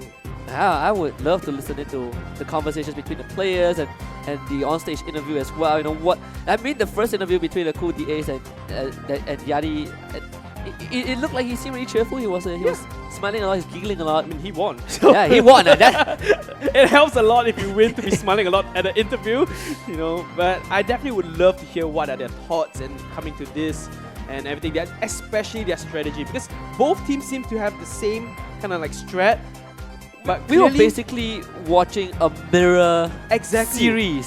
So it's very interesting to see how it played, because I felt that even though they were picking the same brawler, they had different playstyle. Oh yeah, and I think this one is definitely Elliot's one to take side. He did his fair share of work, but Elliot, 2 times in a row, all he needed to do was to take out blue. Yes, I think once you take out like their main so-called goalkeeper, Oh yeah. and then just clear the way. Yeah, I That's all mean, it's basically Cinderella against Snow White. I guess Snow White won that one.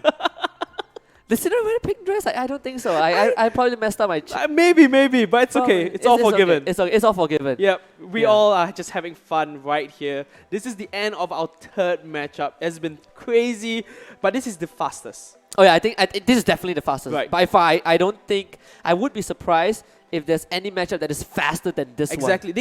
They win 4 straight games. Yeah, 4 straight games. I think that took less than, what, 20 minutes? I haven't even gotten into the groove yet. I was like, whoa. Whoa, we were waiting for where Bounty. Yeah, this is why I love the best of 5. Exactly. Like I actually, at least I get 3 sets, right? You know? Right. You get like warmed up for it, you know. But this is clutch, and right now, Yeah, we have the interview already. The winner's interview, at least Yadi is standing on stage with Sai, so we're going to throw it on stage for the winner's interview and listen to what Sai has to say. Take it away. All right, so thank you so much, guys. Here with me, of course, Synergy Retribution. Congratulations, Knuckles! Woo! Oh, so we have the team members right here. So you know what? This is very, very intense. I mean, you conquered both sets, right? So between these both sets, tell me, which one was the easiest map for you? I wouldn't say there was an easiest map, but I feel like overall we were more prepared for the Brawl Ball set, and the Gem set was a bit was closer. It was tougher. Yeah. All right. So which brawler of the opponent that you were actually focusing on? Like for the Brawl Ball set, we actually ran mirror comms, and we feel that Tick is a very important brawler in the comms, so we're just like trying to keep the Tick back and like neutralize the Tick. Yeah. All right, that is amazing. Okay, so one more last question for you. For these 2 sets, right, which brawler do you think that is the most suitable to use for these 2 sets? I mean, I would have used BB because I'm a one-trick BB, but since BB was banned, then I just picked a suitable tank, which is Rosa, and then I just played it throughout the set. Yeah. All right, so there you go, Synergy Retribution. Thank you so much. Congratulations once again. We'll be back very, very soon with the next team. Make sure that you guys stay tuned.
Welcome back, boys and girls. It's Lan and Husky one more time again. So Husky, take us through what happened with that last matchup. It was very quick. It finished real fast as well.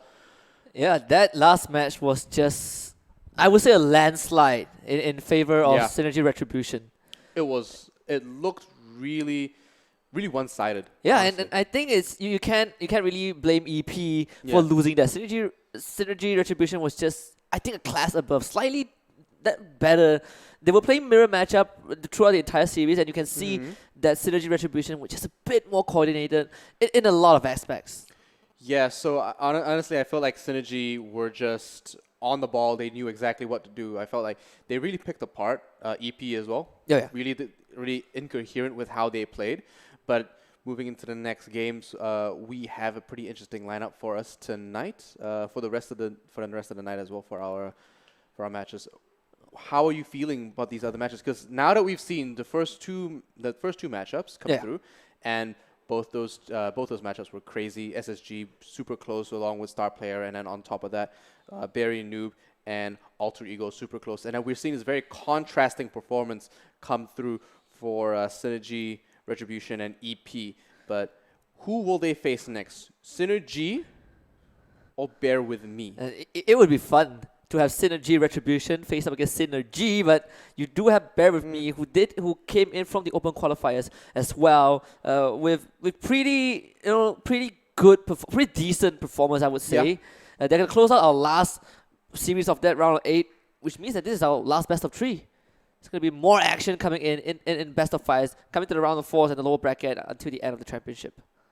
Yeah, absolutely. So we still have the lower brackets to play, of course, and all these teams that have lost still have one more chance in order to take out that grand final spot. So they have to work overtime. They're going to have to do way more. They'll have to play another 4 matches, 5 if you count resetting against the grand final as well. Oh yeah, it is definitely a gruesome journey in the gauntlet. But of course, Bear With Me and Synergy, especially I think, judging from how Bear With Me played, it feels like you can feel that they are having fun. Yeah. They're having a lot of fun, from at least in the open qualifiers. But of course, this now is crunch time. Yeah, there's no more space for error anymore, Yeah. especially going into these next matches as well. So we're going to look at Synergy versus Bear With Me. And how do you think they weigh up? You've watched these guys qualify all the way through up till this stage. Do you have a favorite in this particular matchup? I mean, if right off the bat, I would go with Bear With Me. Yeah. But at the same time, I feel like Synergy has a good chance of taking this away simply because of, if they were watching the first 3 series, maybe it gave them some idea that, hey, we don't have to stick with the brawls that we have. We can be a bit innovative. Yeah.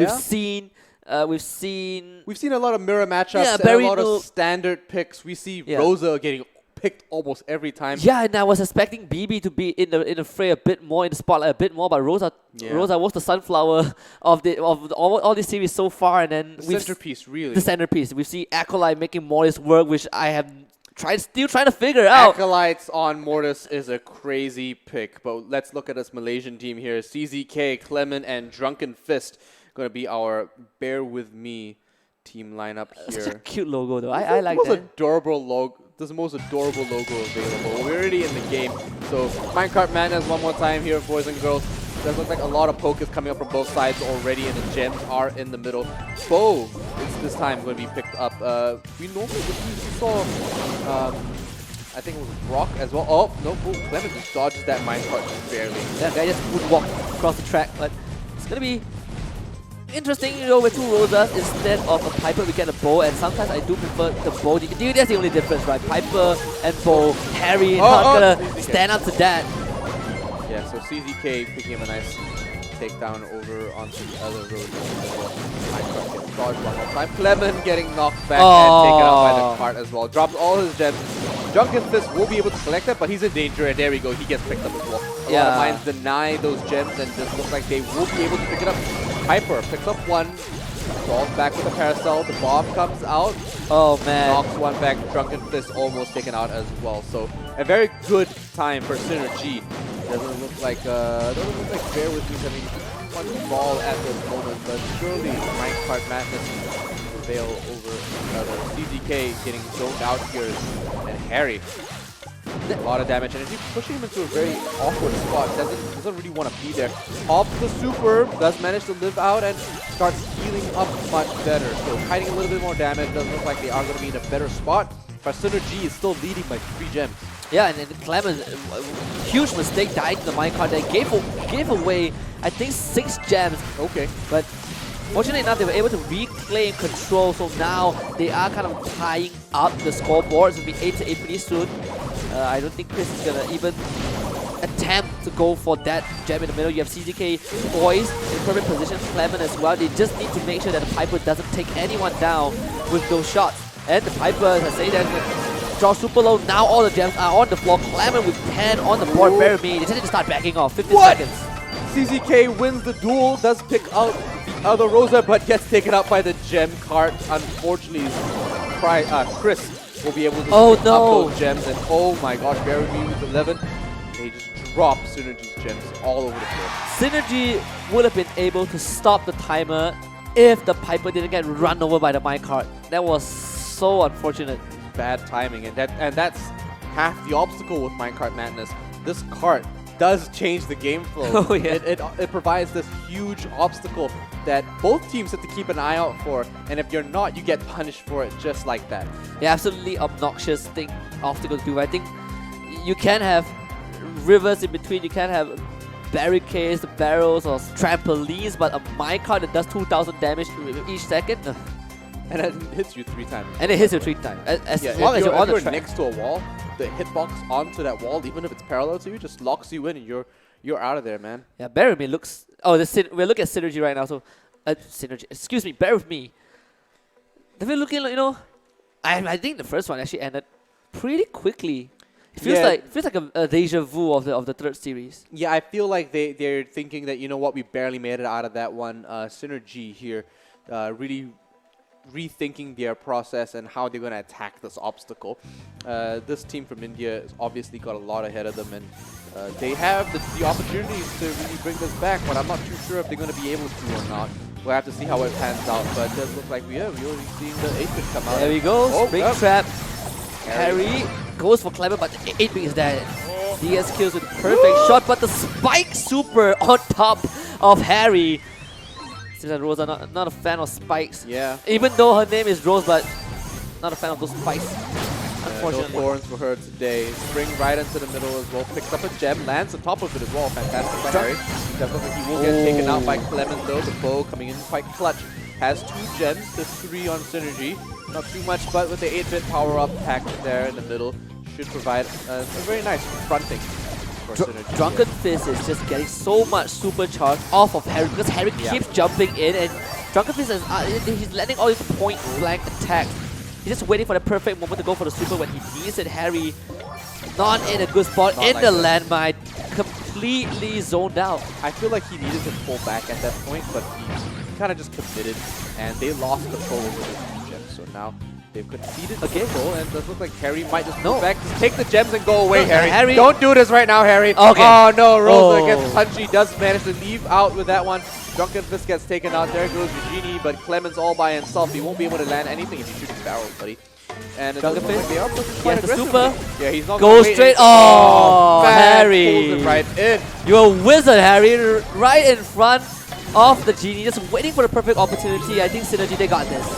Yeah, there we go, and one more going down as well, and Synergy pick up their first game of this first set. And if you don't succeed, try again. I think Harry took the leap of faith at least 4 to 5 times. Yeah, absolutely. So they are pushing up quite aggressively, and they changed the pace a little bit. You saw them play very differently, but now that it's on that match point for the first set, both teams have to rethink how they're going to play this out. I feel like Drunken Fist held on to his super for a bit too long. When you have the super, you can just use it, It take doesn't out. take that long to charge, actually. Yeah, I mean, from the amount of damage it dealt to Harry, he could have got at least 2-3 charges.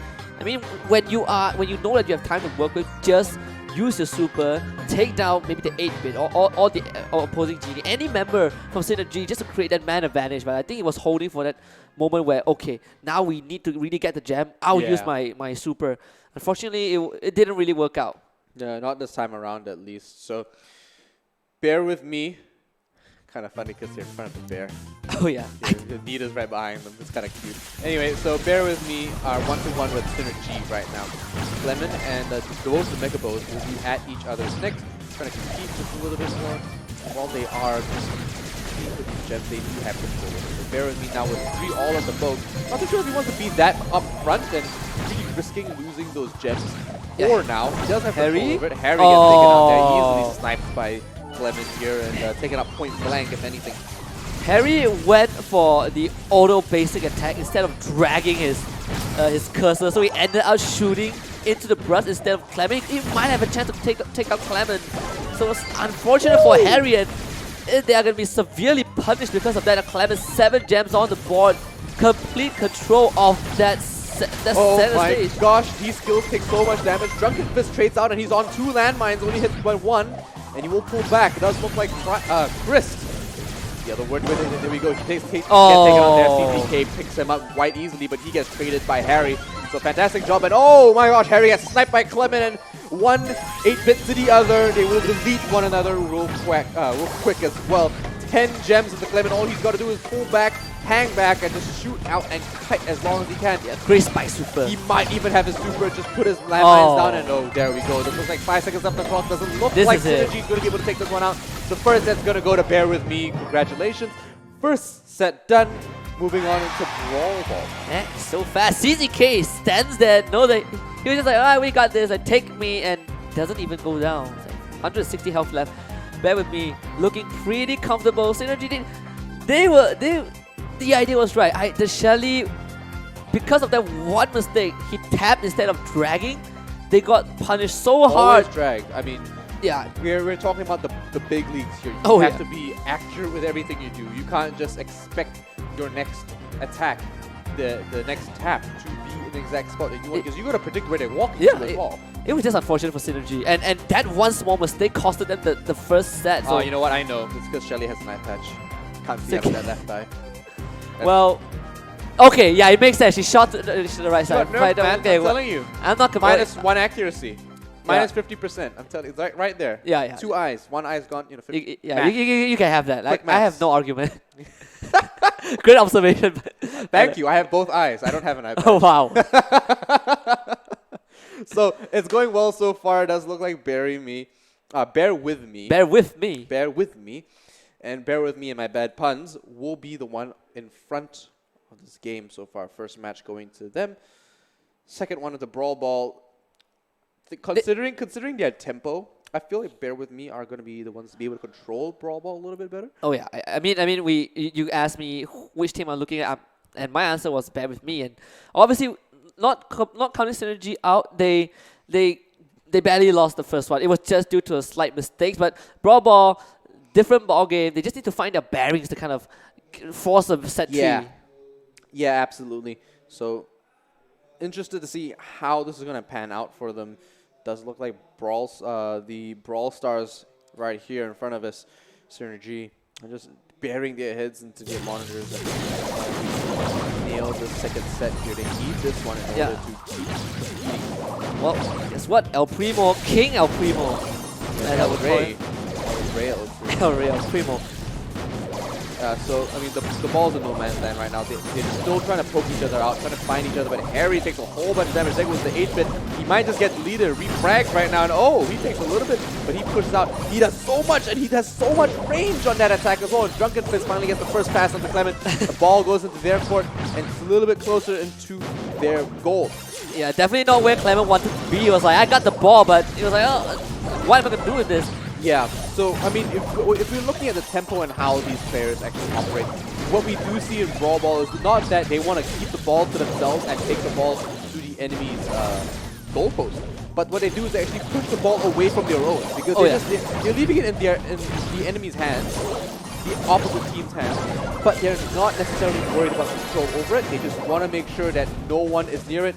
So they deny entry to it, they deny area around it, and they just make sure it's as far away from their goal as possible. Yeah, Sandy Sandstorm is already in effect, but on the wrong side of the court. As soon as Bear With Me, they just instantly divert to the next part. Clement now ready to go for a charge. 8-bit is low, but they force back. That takes super. Managing to cripple him for a bit. They won't be able to walk forward. Clement walks into a landmine. So bear with me. They saw an opening, not able to take it though. Yeah, a lot of damage coming out from CZK as well. Spike is doing so much work right now. A lot of sand being thrown in their eyes by these skills, but these skills get taken out there over in that aspect, in that particular circumstance. But a lot of entry denial and a lot of air denial coming from both ticks right here on the left and right side respectively, and over the spawn goal as well. Oh, Clement, trying to walk it. There we go. CZK walks that, kicks that right in for El Rey to make sure that no one is defending it too well. So we're into the second one already. The ball on the clock, and Synergy just need to pick it up because they're just not being as aggressive as they need to.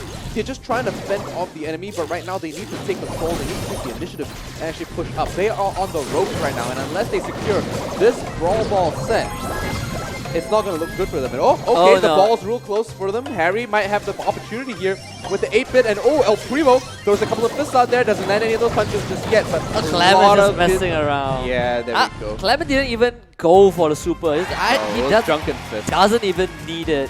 Yeah. Drunken Fist is doing a fantastic job so far, actually denying a lot of area and a lot of key spots as well. El Rey just has to be a little bit of a distraction. Doesn't even have to jump. We didn't see one jump. He didn't even need it. No, he didn't even need it. He just walked right in.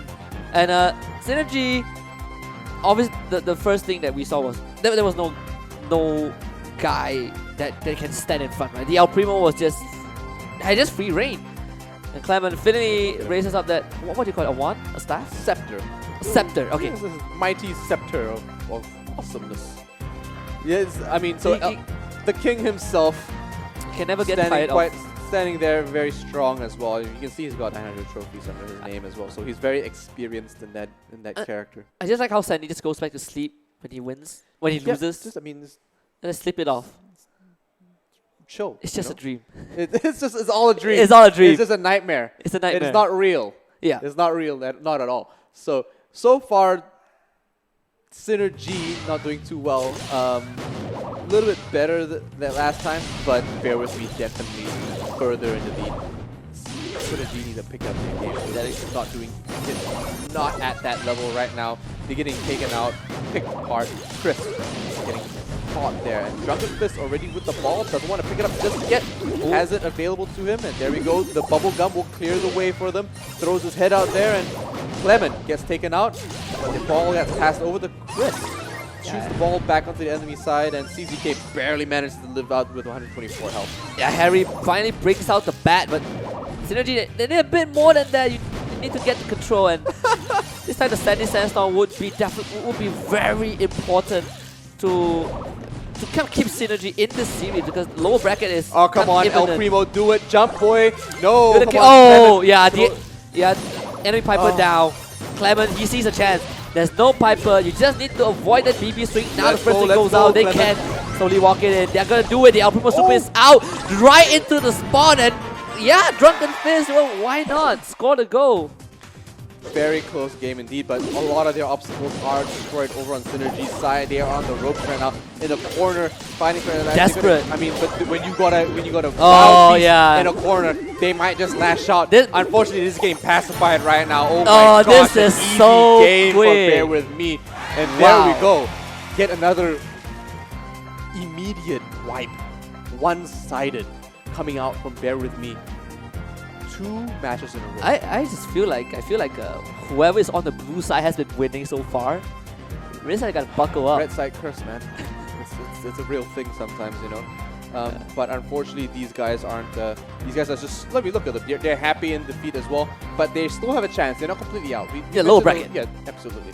So they've just got to wake up. This is their warm-up game, you know. They're just testing out the competition. I'm sure they all meant to be in that easier bracket. Easier. But I say that, but they've been on the ball this entire time, and they've honestly been competing at the highest level possible. Yeah, you'd be surprised. Some people actually performs better in the lower bracket. Yeah. I actually thought of this really bad joke, okay? I'm just going to throw a disclaimer out there. Really bad joke I made during the open qualifiers. I have to get it off my chest. I feel like it's too smart. Just do it, man. Okay, so Sandy, right? Yeah. What is Sandy's favorite song? I posted it on Facebook, but I'm pretty sure you didn't see it. No, I barely check Facebook. Okay, so Sandy's favorite song. Yeah. Right. So one of her star powers when she first came out is called Root Sense. So her favorite song is The Root Sandstorm. There we go. I'm done. That is the reaction I want. You're welcome. You're welcome, chat. Who are you? I don't know this guy. Keiji is just there like, I'm just glad I'm not on the broadcast. Keiji's just chuckling to himself in the corner right now. But anyway, boys and girls, we saw yet another very one-sided matchup coming in.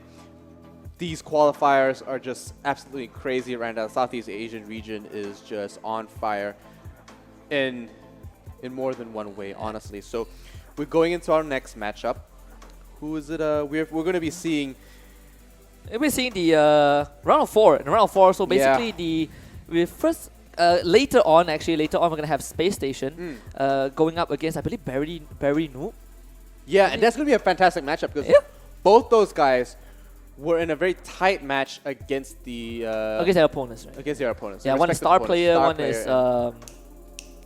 trying to wrap my head around it. Alter Ego. There we go. Yeah. Alter Ego. There we go. And both matchups were neck to neck, honestly, like both 2-1 score lines in a best of 3.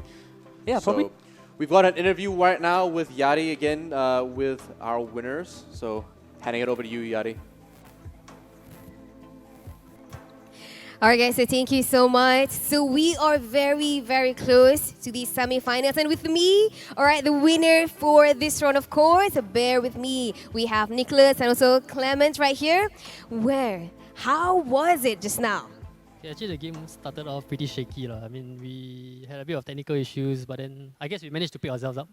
And then as we played, I think we warmed up better and then started to play better. All right. So tell me, what is your favorite brawler to use and why for these 2 sets altogether? I think my favorite brawler would be Tig. I think because he's able to provide the zoning capabilities like no other brawlers. Oh, interesting. And also share with me top 3 must-have brawlers for you. To me, the top 3 brawlers currently, I think, is Rosa, Tig, and, well, the last one kind of depends. I guess I would say Genie. Genie, are you sure? Yeah. All right, so thank you so much, Nicholas. Come on over here. So I have 2 questions for you right here. What are the key strategies that you used? I think for Gem Grab, we usually focus on the control in itself. And so far that works very well for us, and we try not to overcommit in the killing for Gem Grab. And for Brawl Ball, we've learned now. We've learned like we just control, and when there's an opportunity to move forward, then we do lah. I think positioning is very important. All right, thank you. And one more last question. What was the best moment during the game? Best moment for me, I guess, will be like Brawl Ball when you see a chance and you're like, okay, let's go in, have some fun. Yeah, that kind of moment.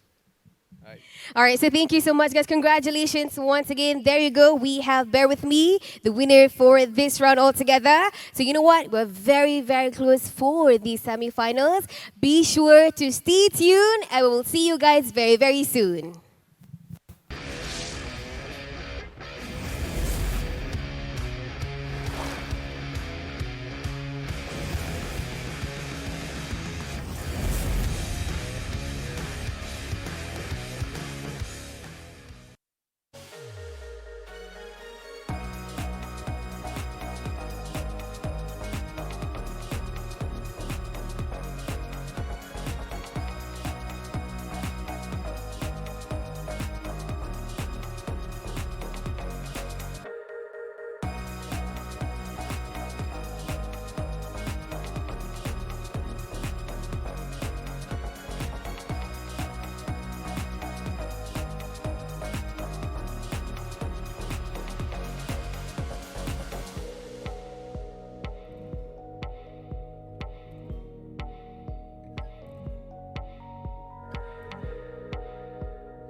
side. Oh, you introduce it, okay?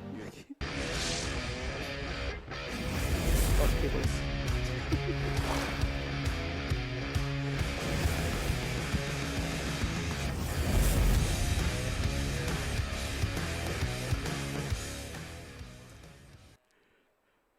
And we're back, and I am in loss of words. Hi, I'm Shelly. If you guys don't get that, that is a very low budget cosplay right there. Hey man, Low Cost Cosplay is a fantastic cosplayer. He is a genius. He is. He is a genius. He is a genius. I can totally not do whatever you just did. Anyway, we are going back into the next bracket here. So we're moving on, and we're going to a round of 4. Right. We're adding on 2 more sets into this into these matches. So we're going to be seeing Heist come in for a 4th set, and then a 5th set as well going into Siege. Right. Which is actually 2 of my favorite maps to play. Siege is one of the newer ones, but it is so fun.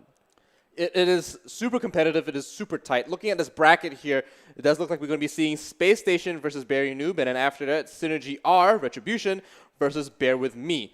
Soon afterwards, we'll have to find out who in the lower brackets will be playing. They will be played off stream. We won't be able to see them, so unfortunately, we're only going to be seeing these 2 matchups here between Space Station, Bear With Me, and Synergy R on stream. We'll tell you tomorrow how those games went, though. Right, and I don't know if it's me, all credits to me, because I did kind of like predict both Bear to fight it out.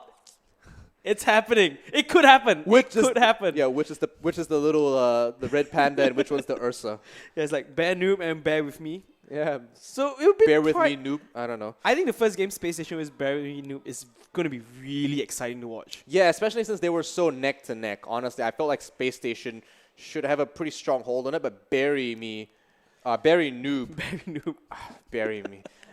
Noob do look very confident, and they should be a very good matchup. They are on stage right now. We will be seeing them just set up and prepare. What are your thoughts going into this matchup? I think it's a little bit hard because right now you have to plan out for 2 other different maps, and not only that, even if you win the first 2. You are definitely going to bounty, because like the previous game, if you win the first 2, you're through. But now you know you have to play bounty. Yeah. You know, and it gets a little bit tiring, so you kind of want to stay in the upper bracket. So it's a best of 5 now for this for these sets, and I feel like Siege is going to be the best tiebreaker out of all of them, because it could go any way. You could have like 1 health on your little Siege factory. It's not going to be enough, you know, like you could just hold out. It really comes down to how you play against the attack bot, the siege big bot. Boss, yeah, this little siege bot that comes up, because they're tough. I actually am hoping to go all the way to round 5. Yeah, me too. I want to see it happen. I want to see the first siege game, and I want it to be played between SSG and Barry. That's right. And Barry Noob. I mean, because our last 2 games, it ended really quick. It was kind of like a sweep. Super tight. Yeah, Super it tight. was tight, but they kind of took 2 rounds like that. I mean, it just happens like that, you know? They just get swooped. And honestly, I feel like Synergy had good moments, but they just didn't capitalize on it. They were too passive. They got to... Because it... All right, yep. Sorry, I had to throw it in. Okay. Yeah, so when we look, let's look at Space Station one more time, so we don't forget who these fantastic players are. Coupe de Ace, Captain, Teng Hung, and Ashil. A very interesting multicultural lineup here coming through as well. And definitely one of the more confident lineups coming through. Although I would have to say that I feel like Synergy, Retribution, and Bear With Me are showing the most promise at this time, considering their one-sided matchups. That domination. And right now we have Bear With Me, Drunken Fist, Clement, and CZK. Yeah, CZK. I don't know if he's got a YouTube channel or not. You might. Do you know if he's got a YouTube channel? Anyone that puts YT at the back, I assume they have a YouTube channel. It's like as if I put like TTV on my on my IGN. It's like, hey, by the way, I stream. It's like a I do though. subtle way of telling people, hey, check me out.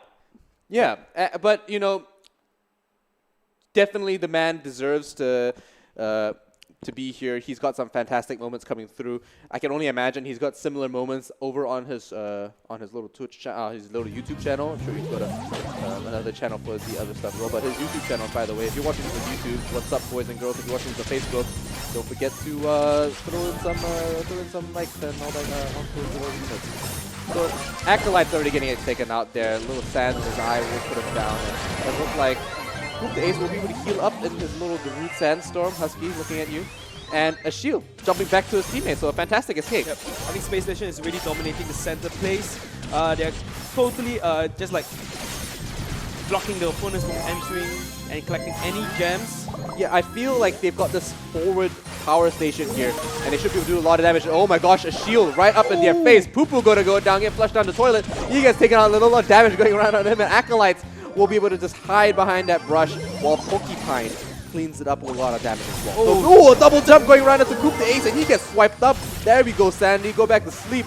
Acolytes as well gonna put a lot of damage, and there we go, the jump right on back onto the fountain as well. And while Blue Sandstorm is a little bit late, will provide them a lot of control over that center. It doesn't like Acolytes gets real punchy, probably get taken down here. No, okay, manages to walk out alive. I don't know how that's allowed to happen, but there we go. A little bit more damage going through the middle side of the map here. The Ace almost getting wiped down, and there we go, for sure. Getting cleaned up by the Acolytes as he comes in and gets another double kill. This man is on a kill streak back to back. He's unstoppable at this point. Every time we see Acolytes, he's just popping off. And not only that, Very Noob just had the countdown. They need to survive 15 more seconds and they take the win. Yeah. Very, very clutch right here. I mean, they need to make something happen. Acolyte's got 5 in the corner there. He shows himself, but you know what? He will be able to clean this up. Coop Ace needs to go back on him and clean that up to deny the 5. And there we go. Achilles! At the last second! Achilles and Coop the Ace managed to clutch it and actually swap it over. A fantastic play from SSG. Super tight. That was a play of the century. I think there was just 1 more second and we are having some technical difficulty right now, but it's okay. It's okay. That was the play. That was the clutchest thing I've seen all day. And we've seen some clutch moves because that not only was an upset, they took away the countdown, put it back in their hands, and they just walked away with it just by a fraction. I honestly thought it was going to go to Barry Noob. I totally thought it was as well because of how they actually totally dominated at first, and especially the double jump they made. Achille is proving to be a fantastic asset. And I mean, don't count Acolytes out though, because we saw him come up with a double kill again, and it was a 2-on-1, and he walked out of it. He's just got impeccable timing. He's just such a fantastic player. I think he understands the brawler so well, and he knows when to back off. He knows the timing. Exactly. Exactly. He can see that window of opportunity, and he goes in and he exploits it. He makes something happen, and he actually. He did. Yeah, he just wins. He just wins these, you know. I think he has been making it really be like this sometimes, man. Yep. And not only that, I'm learning a lot. Yeah, absolutely, because there's nothing like watching a professional player. Yeah. There's nothing like that. I mean, and these guys are pioneers in their scene. Years to come when Brawl Stars is more veteran and more sunken into its scene. Right. Surely we'll look back and we'll talk stories about Acolytes. We'll be like, oh, back at my day, there was a man named Acolytes. He got the first triple kill on the stream. And then he made so many good moves. Yeah, absolutely. But don't leave out our Frenchman here. Achille, if you haven't noticed, is always in the key positioning. And he's always in the back line or he's making the moves. He's pushing in very strong as well. And he came from another team before as well. I forgot the name of the other organization he was with prior to this. But now that they have this roster on, they're doing a fantastic job. And just before the break, I actually was talking to the team, and I couldn't talk to them too much because they were actually discussing. They were like watching the play that their opponent did. They were studying it. They were studying them. Yeah. They were like, okay, they picked this hero. We should pick this to counter it. Brilliant. They were on the ball. You know, they really are trying to going all out to take the win. So fantastic job coming through from SSG so far. Definitely keeping the good prestige to their name and clutching it out. Surely there are memes and videos coming off this. I haven't checked yet, actually. But I'd be disappointed if I didn't see anything later on tomorrow or later in the day. Looks like we are getting into the next matchup, though. All players are sunk into their phones and they're waiting for we're waiting for the go-ahead. But I'm feeling quite confident with how SSG are playing right now that they're going to have control over this. Although Barry Noob didn't look so noobish to me. There we go. Alright, so now on to our second game, Space Station took the first game, and we do have Oh, wow, there's no Rosa in this game. That's one of the rare times we're not seeing You know Rosa. what? You're right, but there's a double Sandy. Right. Yeah, so Sandy's Sandstorm is coming in very handy. He's obviously proving to be very valuable. And we my just God. saw that grab. But he comes back to life. That is a super right there. Yeah, and you know what? That's just so valuable at this point in time. Double Sandstorm coming down as well, one overlapping the other. Kuku is going to pull back a little bit, show himself, provide a little bit of cover, takes a little bit of damage, a little bit of a mix, not too much of trouble. And he will pull back. They do have a control point down the center. Oh, there's a bit of a, not so much of a choke, but oh, cover gets destroyed. The little power pack gets destroyed along with it. Another one comes down. He's already powered up the second one. And that's the thing about 8-bit, you know, his ultimate, his super comes in so fast and actually holds it down quite well. So the second Sandstorm coming through, I don't think it's a double, but it does look like they do have control over this gem bounce. It does look like SSG will be able to collect a couple more gems and finally take a 1 gem lead over Berry 2. They're dropping fairly low and they do drop it, but they don't drop any gems. Sandstorm goes over the fountain and they can only guess where they're hiding at this point. A couple more gems go down, they will pump up into 8, but it's all on Ashile and he's very far forward. If they actually pick him up and actually go real deep on him, Sandy gets pulled in by Ashile, and there we go, a magical grab coming through for a magical G. Oh, Bo is going down, and then he drops 5 gems right there. This could be it.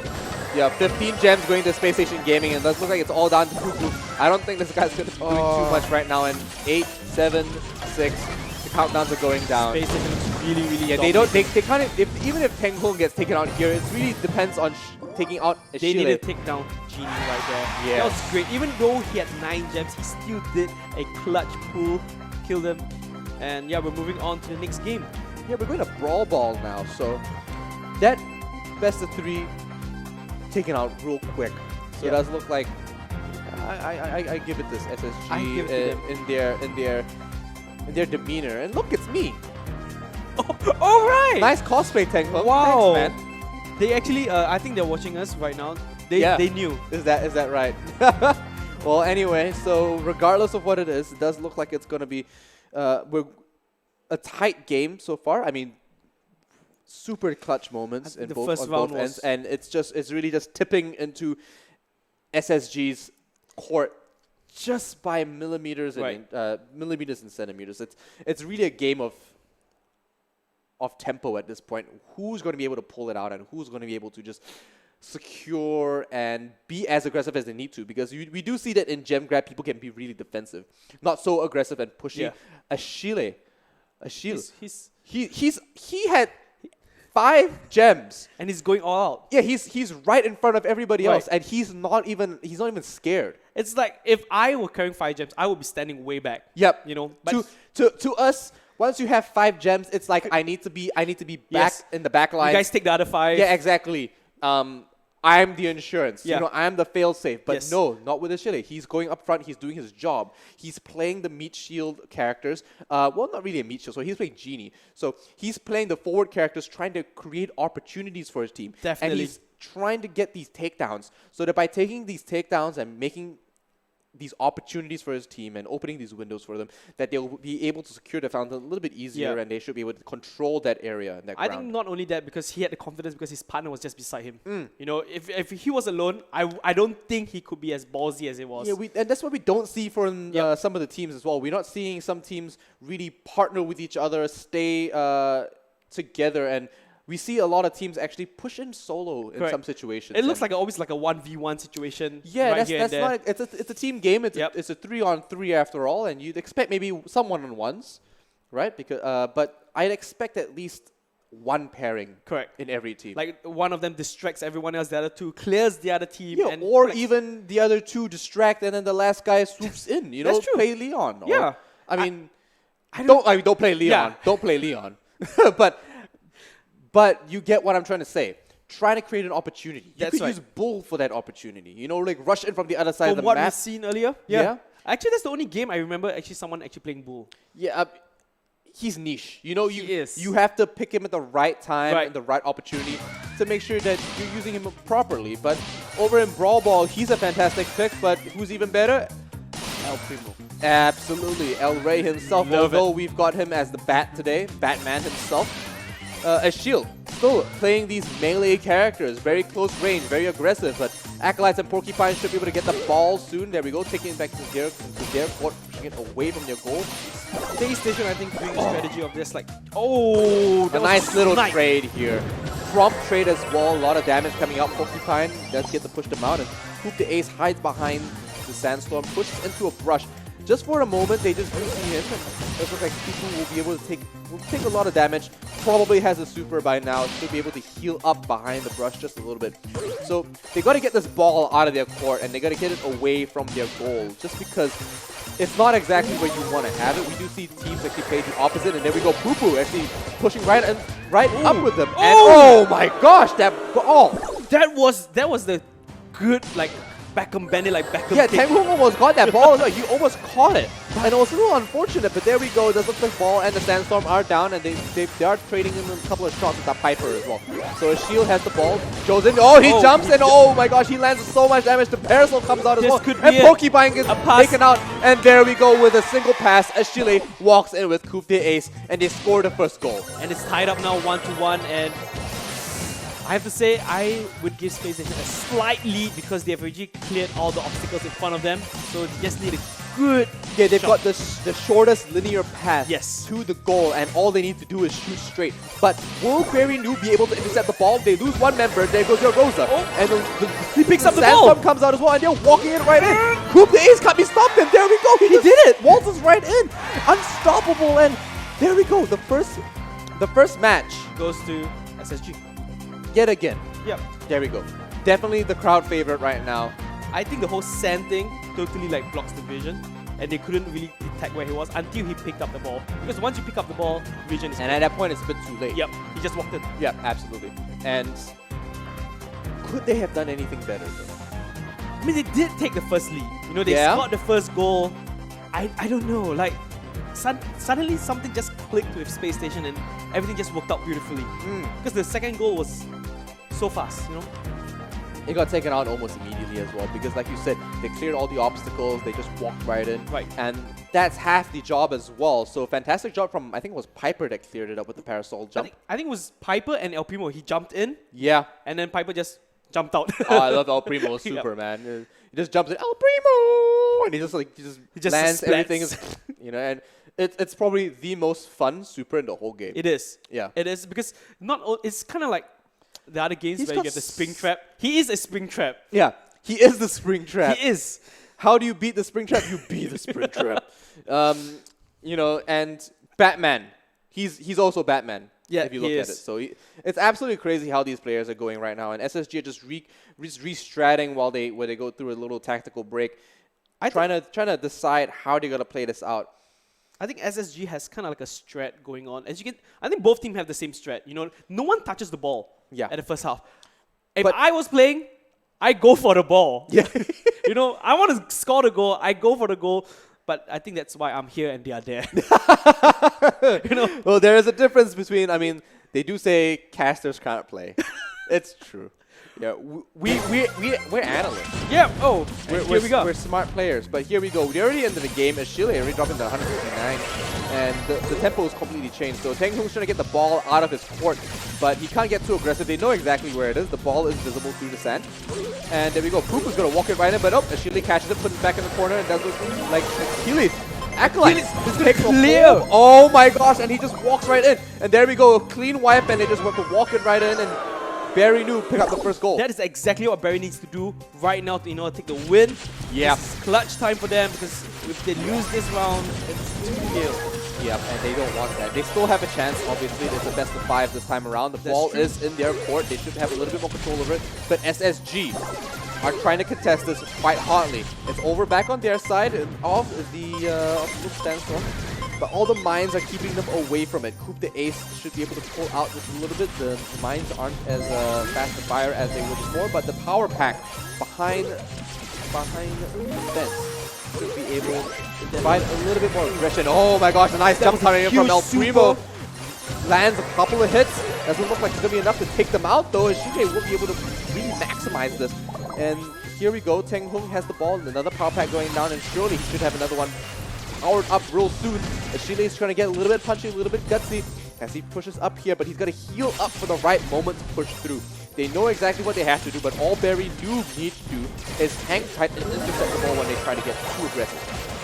I think right now we have to see like all the sandstorms like really distracting everyone, and it's really hard to see. Oh my god. Okay, the ball is in their court. Ace is going to try to pick it up, but no. Cuckoo has something to say about that. The power pack goes down as well, and Teng Hung's trying to delay and trying to take them out. He has a couple of posts coming in with that, what is that? What is it? I don't know what to call it. It's like an arcade gun. So it is. I mean, so he gets taken up by Acolytes, though. He corners himself, essentially. And does look like Achilles does have the ball. If he shoots it and then jumps with the ball, yes, he will! There we go! He lands the shot! And he might just walk it right in, but no! He gets taken out by Porcupine! It does look like maybe Barry Noob might be able to get another goal or put that ball. They don't need to, they just need to waste time and they take the win. There we go. That was the save of the day. That was the goalkeeper by Bo and just stood there. So close. If Chile had a little bit more backup or waited just a couple of seconds, I think it would have been a different game. It might have been. I think it would have been more. It would have been a tie, and then it would have gone to overtime. But I think as the timer was going down, you were just like taking a risk. It could have happened. It could have happened. Well, despite what 8-Bit might say, it's not game over just yet. Space Station are 1-1 with Barry Noob, and they still have 3 more sets to play. Right, and I love how even though you win or lose, Sandy is doing the same exact pose. Yeah, just maybe not with the eyes open. So, what do you think? Like, I just think it's neck to neck, just as usual. Like we said, this is one of the best matchups so far that we are expecting. These guys are just so close in skill. How they're panning this out, though, I'm not too sure how it's going to turn out for either team. But I think Barry Noob are content with where they are, and they're just calm and they're collected. Definitely. And I also noticed that, like you said earlier, they always pick a character that's very similar to whatever they've been playing. So we have a tanker, he picks El Primo, he picks Vosa. Yeah. Is it something that's, everyone doing? No, I suppose they might have roles. Right. Right? So we're saying this that they might have because this is the first time we're seeing the World Championship for Brawl Stars come around. We don't have a world-renowned meta, so to say. And so we're going into this next Brawl Wall match here. It does look like Achilles have changed up. Yeah, game 3 now. We're looking at Sloam Slam. And it is a mirror matchup. All of them have the same balls with them. So it's really a test of skill right now. I don't know. Yeah, the ball is hotly contested. Teng Hung's taking a little bit too much damage, and Poop the Ace is just keeping him away with sand. You don't want to get in his eye right now, then there's Poo Poo. It's literally Rosa versus Rosa, Sandy versus Sandy, and take a huge hit. Yeah, I mean, look, that Piper is in the prime spot. Teng Hung and the other Piper, I forgot, I can't see the name, that Porcupine. Achilles throws the ball right into, Acolyte throws the ball right into their court. It does look like Cuckoo might be able to move the ball around. Cuckoo might sneak around. Oh, almost lands the shot. Unfortunately, Teng Hung's there to intercept. And he couldn't see him. Yep, he couldn't see him at all. So, fantastic play by Teng Hung so far. And just the ball is so close for them. All 3 members of SSG are right there. Achilles says, no, he gets deleted. Teng Hung might get deleted as well. No, but the Parasol saves him. He jumps already. The Ace picks up 1 takedown. It looks like Acolyte. No, he actually gets taken out there, and Coup the Ace lands the score. Fantastic job. I felt like that was a little bit of a taunt right there. Coup the Ace. He just stood there for a second. Yeah. So they are going to try to contest this one more time. It does look like Acolyte is already taking way more ground than he normally does. Being very aggressive. We do see Acolytes play sneaky. We've seen this man just play in very unconventional ways, but he has the ball. Maybe he's walking it in. No, he won't be able to this time around. The Parasol denies a lot of area, but oh my gosh, 2 takedowns come out. Space Station walks away with that huge clash right there, and right now, interestingly, they threw the ball back. Yeah, because you know what? They won't want Barry Noob to get anywhere near it, so they keep it in their side of the map, and all they need to do is just pick up takedowns, but it does look like they get deleted in their own respect. Now that's completely backwards for them. Coup the Ace picks up a nice takedown onto Cuckoo. It does look like Achille actually goes invisible for a little bit, hides in the brush, maybe decides to get very aggressive on the Acolytes. Acolytes has to pull back just a little bit more, and Porcupine is trying to play a bit of a snipe game with Coup the Ace and Teng Hung. But Space Station clearly is making the right move when he ball backwards because all they need to do is just waste 4 more seconds and Oh they take the win. my gosh, a fantastically timed parasol. Wow. Match over going towards SSG as well. And that was so close because if one parasol over the other Right. was the ladder, Who lands first? yeah, whoever lands first gets taken down. Man, you know that's next level. Like, I wouldn't want to shoot the ball closer to my goal. Like, No. to me, it didn't make sense. But you see, that's a pro player right there. Yeah. They know their objectives. They were like, keep the ball to our side. We clear them. That's the thing. Because if you're looking at it, the Sandstorm comes in so clutch and so big. That's why Coop the Ace. It's a star player right there with 1,000 trophies. 1,000 trophies under that Sandy, definitely. And Sandy's the new brawler Yeah. as well. So brawlers at home and brawlers here in the arena. Don't forget, Sandy is a brawler to be keeping an eye on. It is. I said brawler too many times. Brawl. Having said that, don't just took sleep 2 on wins. Sandy. Oh, yeah. Oh my goodness. Nope. It's a competition now. Yeah. Who has better puns? Okay. No, you and Husky, Husky can approves. fight for it. Husky like that. I am not joining it. No. No, but they just took 2 wins. If they take the last round, sorry, not last round, the 3rd round of Bounty, they will actually qualify to the next round. Actually crazy. So, I'm hoping for a little bit of a comeback, you know, like a small fight back to... that's because we both want to see Siege. We both just want to see Siege. We just both want to see Siege. I'm happy we're going to heist already. That's true. I'm really happy we're going to heist, but I still want to see Siege. I want to see these Siege bots just Mega go and robot, start you punching know. each other. It's going to be real cool. Having said that, I'm pretty excited to see how it's going to turn out. For Bounty, though, we're going to go straight into Layer Cake first, and then after that, Canal Grande, Overgrown Oasis, and then once we hit Heist, Safe Zone, Sandy Gems, and Pit Stop. Right, so they took away Snake Prairie, because I think that was one map where everyone knew what to pick, which was Bo. Yeah, You could see... Bo and Brock. Yeah. A lot of area denial, a lot of poke, and a lot of safe zones there, and very good hitboxes. So here we go into our first game of Bounty, and Acolyte's back on it with back on it with our juvenile Assassin? Yeah, juvenile assassin. the Spade Man himself. Sorry, the Coke Man himself. Oh man. Look at that Pompadour. It's so fast. Oh, it takes way too much damage. Let's pull back. Won't even get too aggressive this time around. Mostly fine, hanging back just a little bit. Throws a couple shots out there. Has to pull back. Does look pretty. Oh my gosh, Acolytes! That's what How we do were you saying. live through that? That is exactly what he did in the previous game, and now they take a 3 Bounty lead.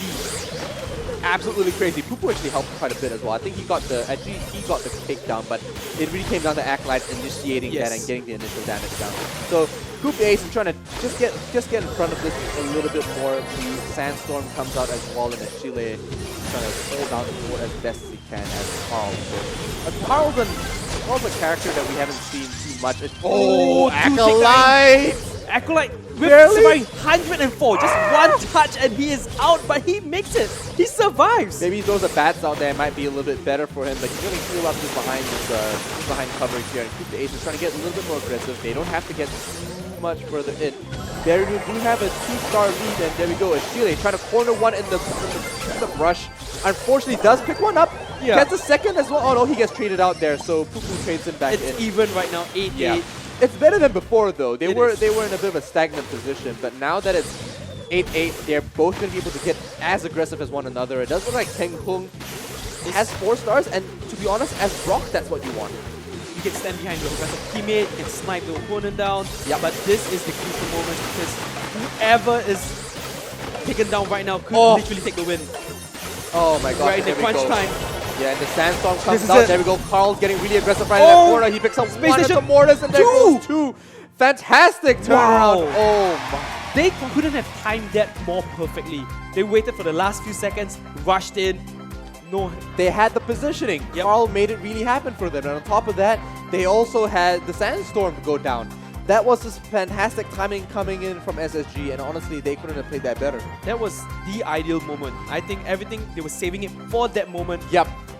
And when the countdown The timer last starts, few seconds really mattered because Yes. that's when Barry Noob just couldn't make a comeback. So there we go. Coop the Ace yet again, star player. I'm really interested in that last few moments, what they were saying, you know, to each other. Yeah. They were like, alright, this is it, this is it. Everyone charges up their power, super, let's go, boom, and then they went in. It could have been even worse if we saw a missile barrage come out as well. That's It would have been really secured. I felt that he was staying back, you know, he was saving his 4 bounty, not taking a risk. Oh man, fantastic gameplay coming out from SSG so far. So Very impressive games. yeah, but it's only our first in this set currently. So we're going to go to Canal Grande next. It does look like maybe Barry Newt might have something to say about this, but SSG looking very strong. They have been dominating almost every game so far. I mean, there was 1 or 2 really close games, but Barry, they need to change it up. They need this win. Yeah, they have to change something around. Something needs to... I feel like they have the right aggressive moments, but they're leaving some windows open where they're just getting picked apart, and SSG are really seeing through these things.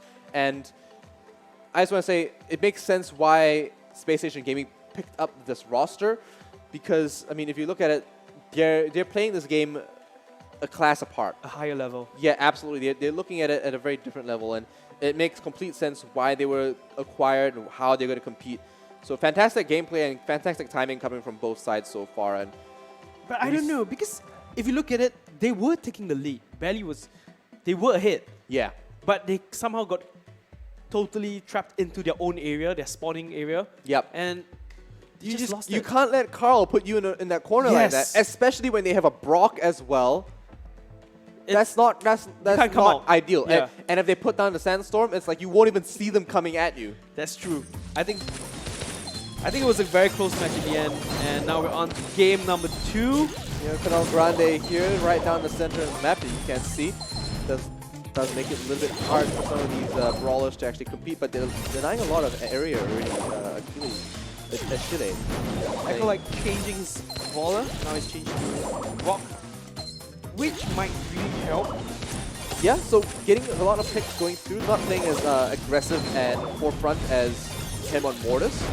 But there we go, a lot of damage coming out from the tick as well, and we'll be able to pick that up with the mines. So fantastic gameplay coming through and a fantastic positioning. Kupu gonna get pushed out of that rush right there. Probably get taken down by Coupe de Ace as well. An easy pick for him coming through. And Acolytes now securing this right hand side, and then coming back in, trying to oh my gosh, cornering him. Actually denying an entire line of entry. Acolyte barely making it through, most likely getting taken. Oh, he just misses the one tick. Amazing. Oh, there we go. Gets picked up by Teng Hung, and just about time, if anything. Yeah. And can I say that I think Penny's basic attack, it's so much. It is. And like, you're standing behind. The fact that it spreads on hit, insane. There we go. The Sandstorm comes out. Does look like Coupe de Ace is right in the middle of the things. Sand and stars in his eyes won't be doing too much. And there is the bunny mortar in the corner, just waiting for the right time to throw it out there. Won't be able to shoot too much, but that extra obstacle will provide a little bit more aggression. Very noob just took it down, and that's exactly what they need now. They are catching up with 11 to 12. Okay. We are 1 bounty difference. So any kill would take the win right now. Yeah, there we go. So Acolyte's taking a whole bunch more damage. Wall 6 right on top of him, dropped on the 400 HP. There we go, Teng Hung picks up Porcupine, that's 1 penny to the other, $1 for 2. And there we go, 1 dime with another, and match is over. That's looking, Space Station cleans it up. We won't be going to Siege anytime soon. We won't be going to Heist either. I think Space Station did a fantastic job. They cleared it out so quickly. They took the win, and congratulations to them. They're qualifying to the next round. Sadly, we will not be seeing Heist, and definitely not going to see Siege. We might have, I mean, there's still one more matchup. There's still one more after this. There's still one more matchup today. So, we might see Siege come back in. But for now, obviously, these guys will be going to the losers bracket, and we see Coupe de Ace going over to shake hands with his opponents, and being fair sports, of course. So fantastic gameplay, fantastic time coming from both sides, and obviously providing fantastic insight into the game so far. So, I mean, we did say that Space Station was one of the favorites to win. Yep. But just that we did expect them to really clear out 3-0. Honestly, I think the pennies were really the game breaker here. Achille with Tick definitely had a strong presence, but I think Teng Hung, obviously, because he's a star player, there's a reason why as well. Did a lot of damage, did a lot of zoning, provided a good obstacle for the opponents to work around. And while Porcupine was also playing Penny, it just wasn't enough. I think there wasn't enough presence from him. Not only that, it's because he was on the side where Ashile was. Right. And Ashile was just able to throw the mines right over the mortar and then just take it out that way, not indirectly. Whereas everyone on that left side, I just feel had to be really close and they had to contest that zone, that area, while it was just being denied consistently. I think that's the problem with like Bear, because at first they were really strong and aggressive, and afterwards I felt like their placement, they could have swapped it around, change it up, swap here and there. That might have helped them, but just that they were like in a very disadvantaged position, facing the opponents that they do not want to face. Yeah, absolutely. So definitely we're going to be looking at the next matchup coming through as well. We've got another bear. Yeah, another bear. Another bear. Another bear. And if I'm not wrong, I think it's a Synergy. Is it Synergy? We have to double check. Yeah, we'll have to double check on that. I think it is Synergy Retribution. Right. Yeah. So Synergy Retribution looking very strong. Both teams taking out 2 zeros. So my dream of 2 bears meeting will not happen. Well, it may happen again. I mean, Barry Noob just went into the loser bracket, so there's a chance. Yeah, still a chance. There's still a chance. Yeah, I was hoping finals, but hey, it's still possible. It is. It's still possible. So we're going into this next matchup. How do you feel about these two teams? Because obviously you were casting both of them, obviously, and they were very tight, they were very close, and it was very fast games. It was. I think it was a very clear win because they just took 2-0 like that. So both teams did the same thing. Yeah. And actually the previous game that we just watched also was the same thing. It was like a very close. So I don't know, but I am with Bear. You know what? We'll just have to find out from the players themselves. Yari again with the interview down on the main stage. Take it away, Yari.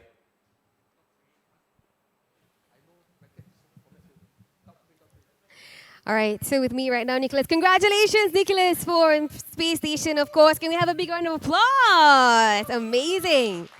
All right, so Nicholas, share with me, how does it feel to win this round, to be proceeding to the next one? Okay. Hello? Okay, because it feels very great to win this round. We are at least guaranteed a top 3 placing in for this Southeast Asia LAN event. So yeah, it feels great.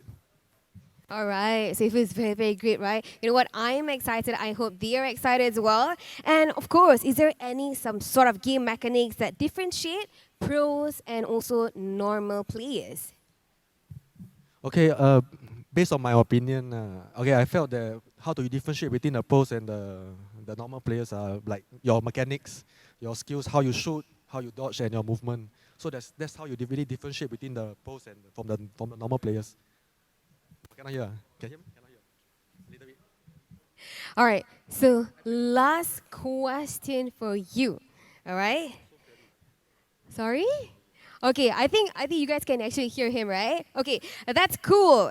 In your opinion, share with me the top 3 brawlers that is must-have, I think maybe during Brawl Ball. Brawl Ball. Top 3 brawlers, I feel that 8-bit. 8-bit is one of the top brawlers I feel is quite strong, especially up against tanks. Because ball, there's definitely a lot of tanks. You need like a ball carrier. Spike is also good. Spike and probably BB. All right, so thank you so much, Nicholas. So all the best for you. Can we have a big round of applause? Oh, what do you want to do? Shout out? All right, cool. Yeah, I would like to shout out to OG and Unit for helping me with the comms and the bands. So yeah, thanks a lot, OG and Unit. Thank you so much, Nicholas. Congratulations once again. You know what? We have the next team, and that will be Bear With Me versus CDJ Retribution. So make sure that you guys stay tuned for more amazing stuff coming up right after this.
Welcome back to the Brawl Stars World Championship Southeast Asia qualifiers. We are in the round of 4. The best of 5 have started. I'm Brian Haskell and I'm joined by Keiji Umehara. So right now we're going to play the last upper bracket before we head on to the lower bracket games. How's it been so far? Oh, it's been amazing. I mean, we just got... I think we can let the audience in, right? We just got information. There going to be more games. Oh, yes. There's 3 more games. Yes. You guys will be hearing from us. We'll be streaming more of the lower bracket, and you guys will be enjoying more of us. Yeah, more of us. And with that being said, we're going to take a look at the brackets right now. Space Station and against Barry Noob, they took it cleanly. I think trio. It was right a wipeout. It was a wipeout. Yeah, it was kind of unexpected because I thought Barry Noob did perform really, really well. And to see Space Station so dominating like all 3 games kind of make us like our first guess of like Space Station to perform well, really good. Oh yeah, but we're going to take a look at Synergy. Retributions line up again, Elliot, Sight, and Aaron. They're going to be going up against Bear with me. And excuse me. Bear with me. Bear with me. Bear with me, correct. I got scared. Okay. Yeah, bear with me. There we go. Drunken Fizz, Clement, and CZK. There's way too many bears in this. Yeah, I got confused by Barry Noob, so my apologies. But yeah, Synergy, Retribution against Bear with me is going to be the second round of 4, the second best of 5, and these guys, one of them is going to make it to the upper bracket finals. Can you believe that? Space Station Gaming, they're waiting there for the winners of this bracket. I mean, we kind of did expect this Space Game to go all the way. Oh yeah. But we still want to see an exciting game. We want to see heist. We want to see siege. So I'm kind of hoping it will go all the way. I'm hoping. Yeah, I mean the last 3 series have been absolutely like you say, wipe out, like 2-0, 2-0, 3-0. But here we are, Gem Grab, Synergy, Retribution against Bear with me. And it seems like we have the all-time favorite both sides in play, and also right now I think there's no Sandy. Yeah, it's good. Oh, Carl. I'm just gonna wait for the Carl to start spinning on that, and then go card, and then my card, but CGK take a lot of punishment from that 8-bit is the grab. That is a perfect one, and you can see Vosa just totally just like blocking out 8-bit, and he can't even get in. Yeah, Sight is just in a perfect position. Like Carl goes in for the face check, he's gonna eat a flurry of fizz again. Just respawn, goes down straight away. Elliot with 7 gems. He has prime control of that center point. And look at Sight. How is he still alive? Finally goes down. But I think Elliot is taking a huge lead. Gem lead with 7/2. And right now, wow, just jumped right in the middle. But then Wizard Carl is going to start spinning, gets that damage reduction with that star power, but the grab! That is the grab! Elliot! Oh, I thought he would save his partner right there, but no, unfortunately Sight falls. But Elliot might be able to pick just 3 more. Oh, Sight just went in, grabs 1 more gem, then just need 2 more gems. 2 more. 2 more gems and they are in. And with that 8-bit damage booster, Elliot is just having a field trip now. Aaron sidestepping right there, perfectly taking down 8-bit. That's how you play it. Clement, gonna start running. Okay, yep. Gets away. They take down Sight. CZK not able to get in. Does not have the help to work with those. So bear with me. Still have a chance, but Elliot on point. Clement goes down. He finally goes down. The grab was once again on point. I have not seen him miss a single grab. Now they are on the countdown with 15 seconds and they take the first win. Can they hold it out? They can still hold this out. They need to take down Sight. Sight is playing right. Great spike. Super. Gonna reset the gem, the countdown for now, and now bear with me, they have the lead, but keep your eyes on Elliot because he is waiting for that magical grab. Sight, takes the trampoline, now tries to go for a reset, tries to take down any members of bear with me. They just need 1 member to go out there, they're all low on health. Now they took down 1, countdown still gets reset though. Elliot waiting for a perfect opportunity, managed to, again, another member of bear with me down. Countdown now still in favor of bear with me, they have 12 gems on the board. Elliot, they can't wait. They need 2 more gems. They don't have time for 2 more gems. They need to. It doesn't spawn fast enough. Drunken Fist. Wait, what happened? What was that? What? He's definitely drunk. Like what? What? But all the gems are now on the. This is the most gem I've seen in the map so far in this tournament. This is a gold mine, but Drunken Fist gonna try to redeem himself, but in the crossfire goes down once more. Clement gonna take all of it. 4 team gems gonna start running, buddy. Elliot. chasing after this crowd. Does not have the super just yet. It's going right into Drunken Fist. Bear with me. They want to right the wrongs, and Carl is getting away with all of it. They are managing to survive. Clemens will start spinning to the other side of the map, and bear with me. But the skin of the team, wow, game one. Took the win in a back and forth situation. But did you see that jump? I couldn't understand it at all. He was drunk. He was definitely drunk. Drunken Fist. I think they're having a laugh out of it. I think that's what Brawl Stars is all about. Having fun, doing such play, still take the win. But honestly, I don't blame it. It has happened to me before. Because the thing about the spring is that the moment your character model kind of connects with it, it just activates. Yep. And it could be a mistake, or it could be next level play that we have never heard of. That is just mind game, right? You deliver yourself, and then you make sure that all the gems are clumped up in one place, and you just send someone to retrieve it. I think, star player. There we go. Yeah, he deserves. He deserves it. You know, he threw his body at Synergy. They're just having fun. Do you see them all laughing? Yeah, they're probably talking about it like Drunken Fist. You know you almost lost us. Almost lost us that first map. But man, I have to give props to Jin. Here, his grab was on point. Oh yeah. But I felt that once he had 7, he was a bit afraid to be more aggressive, so he took a step back, and that's where things got a little bit shaky, and he couldn't charge up his super in time. So yeah, but I give props to him. Yeah, I mean Genie has the super. Super is one of the best utilities in the game, but it's the hardest to kind of charge up because of his basic attack projectiles. Yeah. So, but that is game 1 for Bear With Me, and I think that was a very, very fun game to watch. It was back and forth. That was, I think that is just drunken party party games, right? It is. And if you can't see us, we literally were behind, jumping like, what is going on? But it was so exciting. Yeah, and this sets the tone for the rest of the series. I hope the rest of this best of 5 is going to turn out to be exactly the same. Yep. As exciting as exciting as the first one, right? We are running a new map rotation, so we won't have a Minecraft Minecart. Excuse me, Minecart madness. For this one, we're gonna bring in Royal Flush as the new addition to the Gem Grab map pool, but we have to get to game 3 for that. But coming in is gonna be double swoosh. Double swoosh. I'm expecting Bo to be one of the brawlers. Okay. No.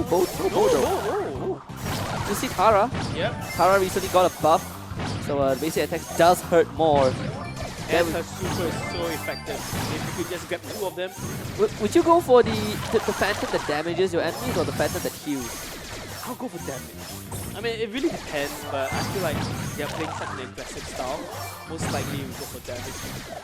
But now Clement with 4 jams, make it 5, and Synergy, they're trying to get close to Bear With Me, but Clement just keeping his distance. Now Elliot in his face, able to take him down? No, Clement gets the last laugh off of that. But you see now the other team Rosa is like trying to sneak back behind him, and no, get caught up by Spike. Yeah, and now here we go, the 8-bit super is on the ground. Bear With Me with 6 jams, and Aaron trying his best, managing to get to the back line. But unfortunately that is not the person with the jam. He gets pulled back right into the Genie, and Clement will finish him off. It's going to be 4 for Synergy Retribution though. We've seen this in the first map. They got the lead, they got the countdown started, but Bear With Me somehow just They just drunk them. Outdrunk them. Outdrank them. Outdrank them, yep. So right now we have 7 to 4. It's a very, very close match because anything can happen with Genie in your team. Because all you need is one good grab and the gem goes to your side. And we see that happen right here. It's the super has been charged up already. All we need is one perfect grab. Oh, he misses it. Clement not able to get that onto Elliot. That would be the sole gem that he needs, but now Drunken Fist right in the frame, but that is not where you want to be, buddy. Yep. I don't know if that was actually needed. He felt like he was going to... Oh, Clement caught out! Perfect! That was the gravity! Perfect. Elliot just making it look so easy. Clement overstepped and Elliot just sucked him in. Now they pull him back. That is Synergy Retribution. That is Retribution. That is minus. Yeah. That is painful. That is... Insult to injury and CZK. Nah, not gonna make it in time. And Synergy are, yeah, they're definitely pretty good. That was good. That was Clement probably Not happy with that outcome. Yep. But I think, like our previous game, that was back-to-back. Oh yeah. You know, like you said earlier, they took a lead, they took it back, and then one move. One move. One move is all you need. It seems like Bear with me is gonna be feels like the team that either makes or breaks the match, right? The first one we thought that they threw it away and somehow they came back, they claw back. Second one there was a props to Elliot. Yes, I have to give him. I mean, he's not the MVP, but that last super definitely got back them into the game, and the last grab was just like, ha. That was the icing on the cake. It was. It definitely was. So Synergy are they're not going down without a fight. Yeah, we're looking at the third one, Royal Flush, with the new map in this rotation for the round of 4. Finally going to see it in action. Looks pretty interesting because the previous game we didn't really see much of it because we kind of just lost. It was like complete win over. Oh yeah, it was a complete. We didn't get to go to game 3. So now it's our first time going to see Royal Flush. I think it's going to be really, really interesting to see what Wallace will be picked. Yeah, I mean, when we go down the bracket, when we narrow down the contenders, it gets more and more intense, right? Because we are left with the best of the best. Yes. And then we're looking at the upper bracket. These 4 teams, they fought through the round of 8. They won the best of 3s. Now they're in this round of 4 best of 5. This is semi-finals. The upper bracket journey. All they need is to win this one. They're suddenly in the upper bracket finals, one step away from the grand finals. But there we go, Royal Flush. Gonna be the last map of Gem Grab for this set to determine who takes the lead at least. And this is another mirror matchup. Unexpectedly, I'm seeing 2 BBs and 2 Rosa, and everything else is just wow. This is gonna be a very, very fun game. Yeah, 2,200 damage on a single shot from Clement, and you can basically 2-shot a Piper, but Aaron now has to be careful. Play around Drunken Fist. Drunken Fist is gonna pop his head out, but into yep, that is first being drawn, but the bubble gum, ooh, perfectly dodged by Clement. Manages to jump away, but they had to concede control of the middle point. Elliot is just now picking up all the gems right behind your team. I think both the teammates are just tanking everything, being a huge distraction. That's exactly what they need to do. And Elliot just, you know what? Gems are here, I'm picking it up. Yeah, and I always like to see a Piper mirror matchup because you just see 2 sharpshooters and whoever is better at shooting, whoever has better aim, right, always kind of get clutch out the round. So yeah, I think Bear With Me just totally cleared all the obstacles to get a clearer shot. Maybe that will help them in the long run because right now it's 7-4. Bear With Me needs to catch the other opponent's Piper, and they just got down. Yeah, that was perfect. BB for BB, and Elliot has to be careful because Clement has been landing most of his shots onto Elliot. And if you get down, sure you have your teammates to pick up those gems, but in this kind of situations, because you need to recover health, you won't be able to kind of walk up, and there's both teams with 7 gems, all gems on the Piper. Drunken Fist taking down Aaron. Now Aaron, he has to start getting those shots in. He's gonna miss that though, and he's gonna ride Drunken Fist, will pick everything up. Bear With Me, they're just gonna retreat. You have CDK knocking Aaron back, pounds that bubblegum, goes down, doesn't matter, 10 seconds on the clock. Bear With Me, they just need to hold out onto this, but you can still turn this out if they take out Drunken Fist. They don't have the time to do so. I don't see it happening. And Synergy are first set going their way. That is Drunken Fist. That game goes to Drunken Fist. Yeah, he was ready. He was so on point, and because it is so tanky, once you collect the opponent's gem, it's so hard to get it back. Yeah, and I'm still waiting for Red Side to take a series. Red Side has not won a bracket. Not to say that the players are, are not up to par. It just so happens that in the bracket, the blue seems like the color blue. Right. We are bleeding blue today. I know. I think it's maybe you have just started like this curse. Or you pointed out. I didn't notice, but it's true. Blue has always been winning. Yeah, I honestly think blue has been winning. Wow, that's. But Bear With Me. On the red side, they just took the win. So hopefully things might change for them. Break this curse. Ooh, I mean, Bear With Me. That definitely goes to them.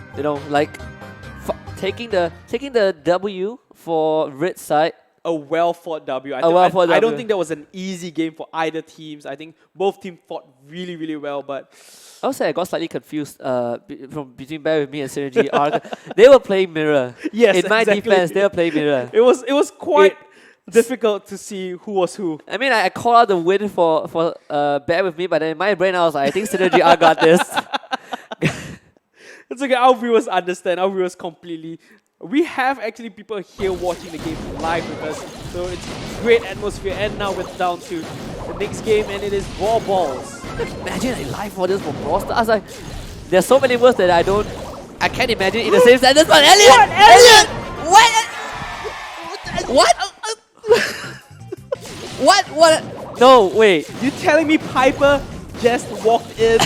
Yeah, did you? Did that just happen? So I have no idea. did a Piper just walk the? A Piper of all the ballers out there, a Piper. Wow. Oh my god. Yeah, that must have hurt for Bear With Me. They were like, guys, what?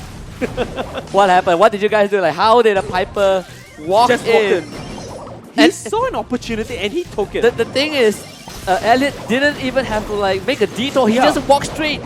He was confident in that. He was way too confident. That was a perfect move by Elliot, and right now we are again in a standstill. I feel like all they're doing is like just poking each other, trying to clear the obstacles, and hopefully maybe Elliot does a magical walk-in. Yeah, and they need to retrieve the ball. Sure, they took out the Rosa, but you need to get the ball. Now, Elliot is now, but of all people they have to deal with... what? CDK! Wait! Whoa! That might have been a misplay, but I don't know. The barricade is still there, thankfully. Right. Yes. Could have been their own goal in any other circumstances, but probably they want to reset this. I'm not really sure what the thought process was, but it could, they managed to get the ball. Clement, he can walk this. He's going to start walking in. Piper, yeah, okay, the idea was correct, right? You use the super, Elliot manages to kick the ball away.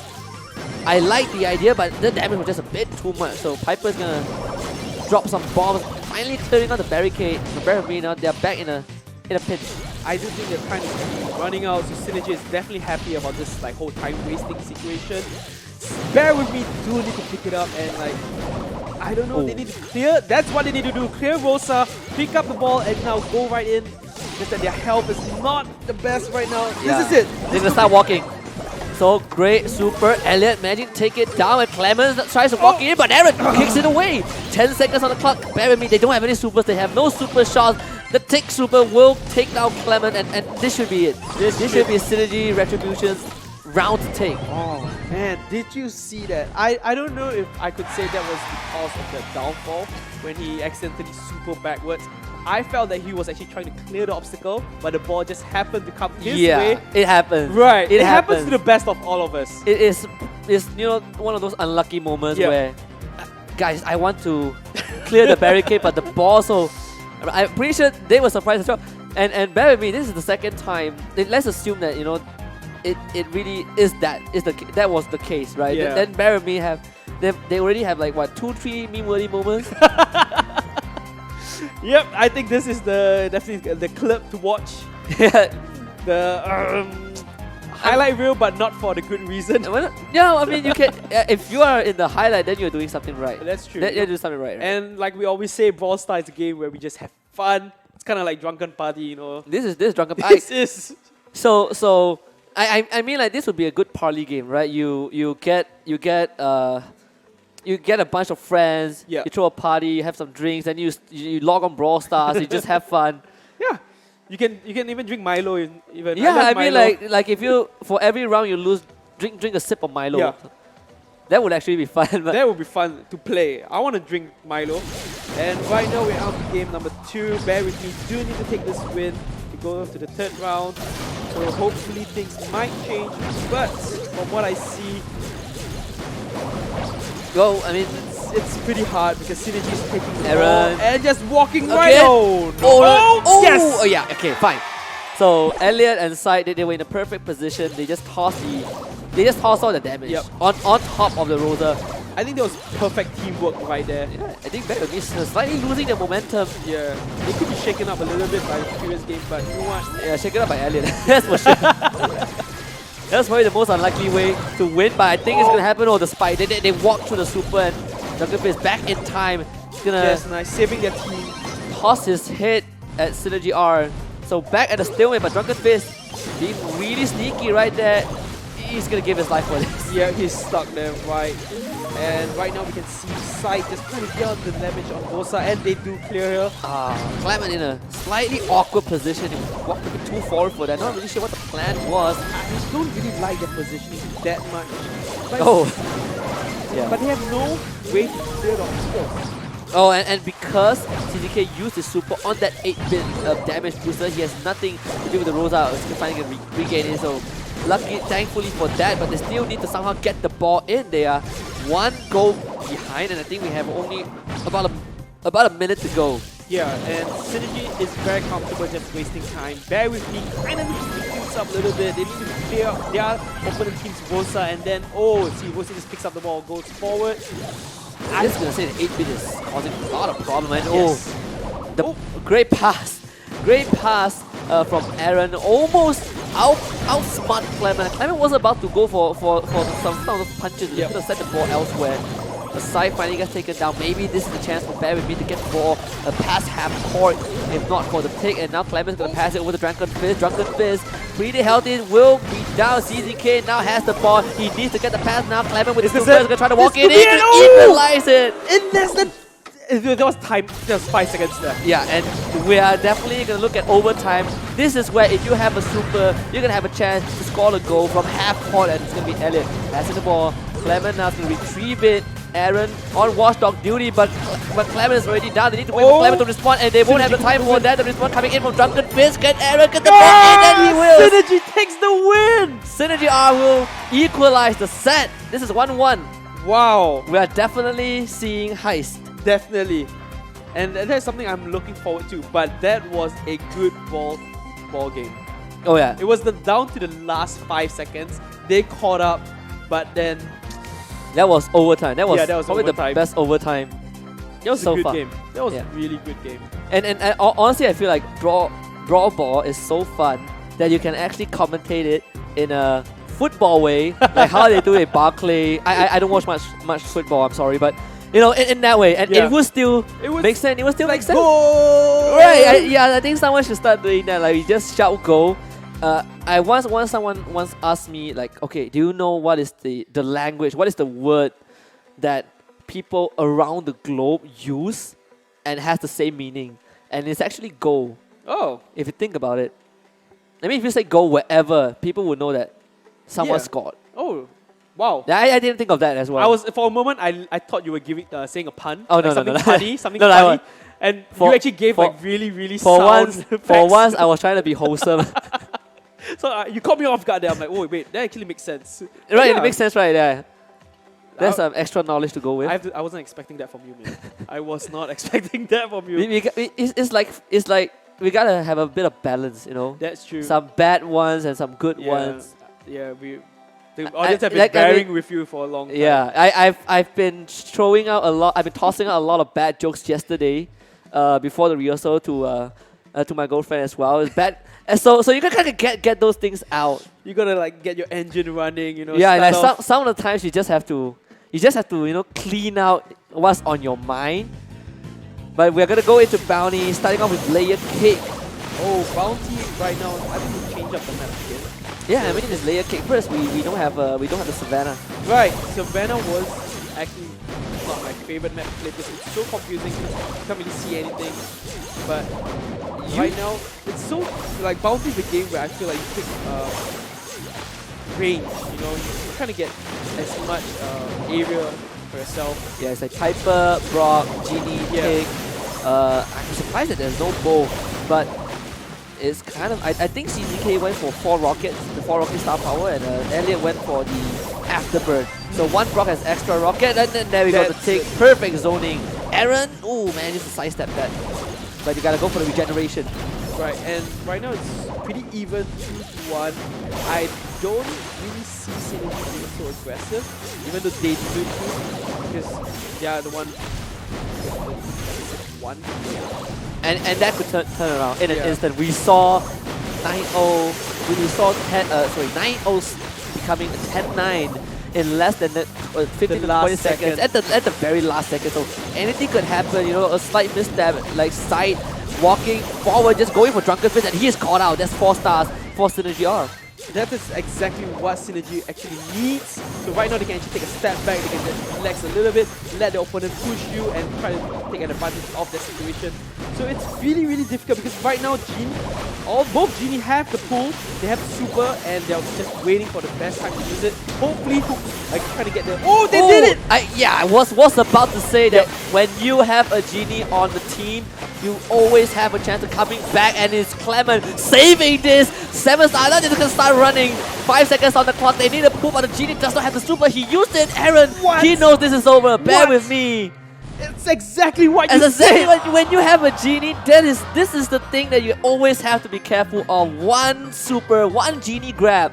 All you need is all you need. What's all they need? I thought Synergy had the game with that grab, and you know, when they grab it, they were in the lead, but the opponent Genie came in, took the grab, and Clement, he walked in. He literally walked in. So 1 by 1 stars, and unfortunately Synergy R, they would have been able to turn it around if Aaron had his super, but he used it earlier on, and he died as well. He was the target for Clement. Bear with me, just perfect target selection. That was exactly how a Genie pro player should be. Saving it for the clutch moment, you know, waiting for the opponent to just get enough bounty for you to overtake them, catch them, and you win. I was surprised that that man has some guts. I was surprised he just walked in. He saw the perfect opportunity, and that is the thing about Brawl Stars. Sometimes you feel like, oh, the defense is impenetrable. Right. No, there's no such thing. Anything could happen in the last minute. Yeah, there's always a way to penetrate, to kind of get through the enemy front line. You just have to find that right spot. Wow.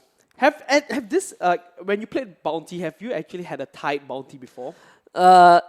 I have, but not as close as what we've seen. I've never had those clutch moments because, I mean, Pop Bounty is basically a slugfest, right? You get weird brawlers. Some people thinks that Frank is good for Bounty, which is, I mean, it's good for the enemy Bounty. You know, frankly speaking, not that good. I stole the line. You can pick Frank, but there's free Bounty for the enemy. Hands down, I mean, Frank is horrible in Bounty. It's just too slow. I think second to 8-bit. Right. That I would say. Even I feel like 8-bit has more potential in Bounty than Frank. Yeah, I mean, like, Frank has like a 0 pick rate. He's not worth picking, he's not worth banning. I'm sorry, Frank. I love him in Pulse, but competitive, he's not. Hopefully after Supercell sees this, you know, they can like give Frank a boost a little bit. Because I do like to use Frank. Yeah, I mean, Frank has insane damage, but the problem is it's just too slow, and Aaron play with fire, not where he wants to be. Kind of caught out. But Darrow is actually kind of good on this particular map simply because you can surprise your enemy. But the long range damage. Bear with me, just taking him down. Oh, he just rolled right in, but doing no damage at all. Rolling in blind, not the best choice right there. Yeah, I have to agree. And right now he's oh yeah, he tried. Out. He wanted to go for those in your face, but looks like it backfired on him. Ouch. And bear with me, taking a very, very strong early lead. 10 bounties to nothing. This is super dominating. That is 10, and look at them just pushing Synergy R back. Wow! Did you see that snipe? Across the river, and Synergy R, they are so back in the corner. This is close to impossible if they want to recover. They need to find a way. They need Aaron to pull out something. A miracle. That's what they need right now. Yeah, they definitely need a miracle. If they can catch the 2 leading stars with 5, I think Rock has 5. If they can catch that, they might be able to catch up, but Rock is playing really, really smart, just shooting from behind his teammates, and like you can see Drunken Fist helping him. The biggest problem for Aaron is that because of Drunken Fist, the tick is keeping Darrow at bay. All they need to do is to roll on CZK and take him down with 15 seconds on the clock. I don't think Barremy has the time to do so. I think Tick and Rock, like the combination is so perfect. One controls the area. Oh, there we go. That was the last ditch. Close enough. Yeah. Close enough. But Barremy, that was absolutely dominating. I have to give it to them. They played it by the book. You know, they controlled the game, had the range, Bo was with them. They control the area with Tick. Tick is such a great brawler to play. Yeah, I mean, Tick is annoying, right? It ticks me off when I see it in the game. Oh my! All right, I give it to you. But bear with me now. They are 2 sets up. They are. One more. If they win Heist, they're in the upper bracket finals. They will be facing up against a Space Station Gaming tomorrow. Right. So why not tell me a little bit more about Heist? It's our first time going to Heist. All right. What to expect? If I don't know how to put it. I was about to say if you play similar game genres like Payday 2, but Heist is simple. You break the enemy save, you win. And expect to see Bull or El Primo or Barley, Brock, Penny. Oh, speaking about Penny, I've seen Penny do this trick. So you know, one of the star power when the mortar dies, it lobs bombs, right? Yes. Yeah. So I think it was either Heist or Siege. So what happened was the enemy either the save or the turret. I forgot what the turret was called, but the structure, right? The structure was, I think, 2%, 3% health. That's one hit away from being destroyed. So what the Penny did, this was in open qualifiers. What the Penny did was, I think it was Siege, because it automatically attacks whatever is in range. Right. He purposely lobbed his mortar into the range of the structure. The structure took it out and the bomb destroyed the structure instead. It's like, wow. That's next level play. That is smart. That is so smart. And I'm really excited about Heist because we get to see different heroes, different brawlers being played. Yeah, I just want to see I want to see Bull. I want to see the classic El Primo Bull. That's what I'm waiting for. Yes. I just want to see these 2 brawlers pop up. They throw a Barley as the backlight. Either Barley, Piper, actually not Piper, Barley, Brock as the backlight, and then they just run at the enemy safe. But this is one of the maps where sharpshooters are dominant. Right, and like we said, we now see Penny being played, but getting sniped pretty badly. And right now, I think they are just trying to control the area as much as they can before they rush into grab the save. Oh, yeah. Ooh, Elliot, not really in a good spot. Not CTK, excuse me, not in a good spot. Taken down by Elliot, and this is where the afterburn star power is so good on Brock, because you're guaranteed to do damage. Now they force the Piper away. Aaron is looking for the perfect opportunity to get those mortar down, and now bear with me, pumping damage on the save, and there's so much output. CGK managed to get away. He doesn't mind giving his life for it. He just want to pump in as much damage as he can. That was the perfect time because they cleared the obstacle and you can see the coordinated attack. Once the obstacle was down, everyone used that super clear to do as much damage as they can. Yeah, and Clement again, another good shot onto side. They need to keep Elliot at bay. And he's playing with the terrain a bit. They haven't taken that down yet, but Aaron managed to get through. Now he lobs the mortar. The mortar will be a problem, at least for one lob. Yeah, one lob will be there. Easily cleared. I think there was no one there to assist him. But as you can see right now, the score is pretty tight. We have 57 health going to Synergy and 60% health to bear with me. It's just the way they're playing, and because the left side is cleared out CZK, making it perfect. Now they've opened an entirely new way to get to Synergy R's safe. But bear with me. That's the same thing. It's just the same thing. Obstacle. They're just gonna start throwing bodies, and look at the missile barrage. Synergy R, the save is dropping pretty low. They're actually focusing on Clement. Guys, look at CZK. They are not caring about him. They're committing to the save, but I don't think they have enough time to do CZK. Just need a few shots. They're going for the base rush. They actually managed to defend the CZK. Takes down the save. And bear with me. That was an XPK move right there. Why he just went all the way? Then I understand the base race, but guys, someone needs to look after. I think they actually know. They were aware. I think they wanted to commit. Yeah, it was a full commit. But you know, sometimes this just doesn't pay off. Yeah, slightly unlucky there. And wow, bear with me. They just went ham. Compare this to Brawl Ball or Jam Grad. It doesn't even look close. Didn't even look close. It was pretty close for the first half. But afterwards, once they did the objectives, which was to clear the obstacles so that they can have a new entryway, I don't know.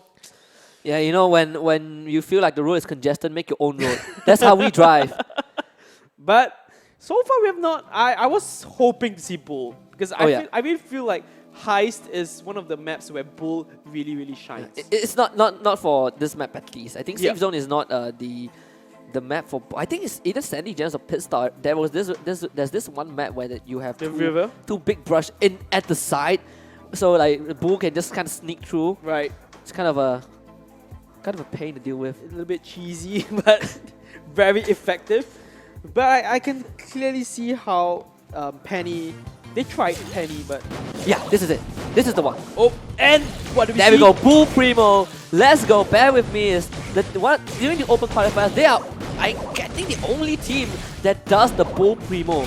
Wow, and The Bull Primo special. But now Synergy they are doing the same thing. CDK doesn't care. He has so much time. That's too much damage. Someone take. he just Elliot. took one hit. Elliot. Yes. Oh man. Okay, yeah. That took way too long. I think if you can see, bear with me, all their ballers that they pick is all tanky, beefy. They're just running right in. They don't even care about touching the other opponent team. They don't even care. They're just going in for the chest. Oh, Clement. It's gonna come in. They're gonna come into the save right now, Clement. Pumping as much damage as can. CGK is gonna jump in. The RKOA What? bear with me. They won't even lose a single drop of health on their save as CGK commits. Wow! Bear with me takes the perfect game. They take the win. That was flawless. Their save was untouched. And that is the El Clasico. That was exactly how you said before we did this. El Primo, Bull combo, get it ready, get it done, just rushed it. Yeah, something I do have to bring out though, Synergy, they left the El Primo alive. They left El Primo alive for a bit too long. He was sitting at 100 health and he got 3 rotations in. I felt like Tick was there, but Tick couldn't land a single hit. Tick wasn't even hitting him. Tick was tossing his landmines. He's like, here you go, here you go. Oh. He wasn't even. I don't know. I was a bit confused, but yeah, bear with me. Definitely deserved the win. Yeah, that was very convincing. Yeah, I just keep crying. That was a sad loss. Yeah, it was a little bit painful, but I have to give props to bear with me. I think that is exactly how any player who wants to play heist should play it. Yeah, and I think maybe Supercell needs to do something about this. Primo way too strong. Yeah, Rosa as well. It's either Rosa or BB. I think Rosa is better. You just get the brawlers that has like a flurry of attacks. Soak up the damage or so. Yeah, with each rotation, right? Like for example, if we're talking about BB, it's just like one swing, like one burst. But if it's it's Bull or El Primo or Rosa, it's a flurry, and I think those kind of make it more effective to take down the save.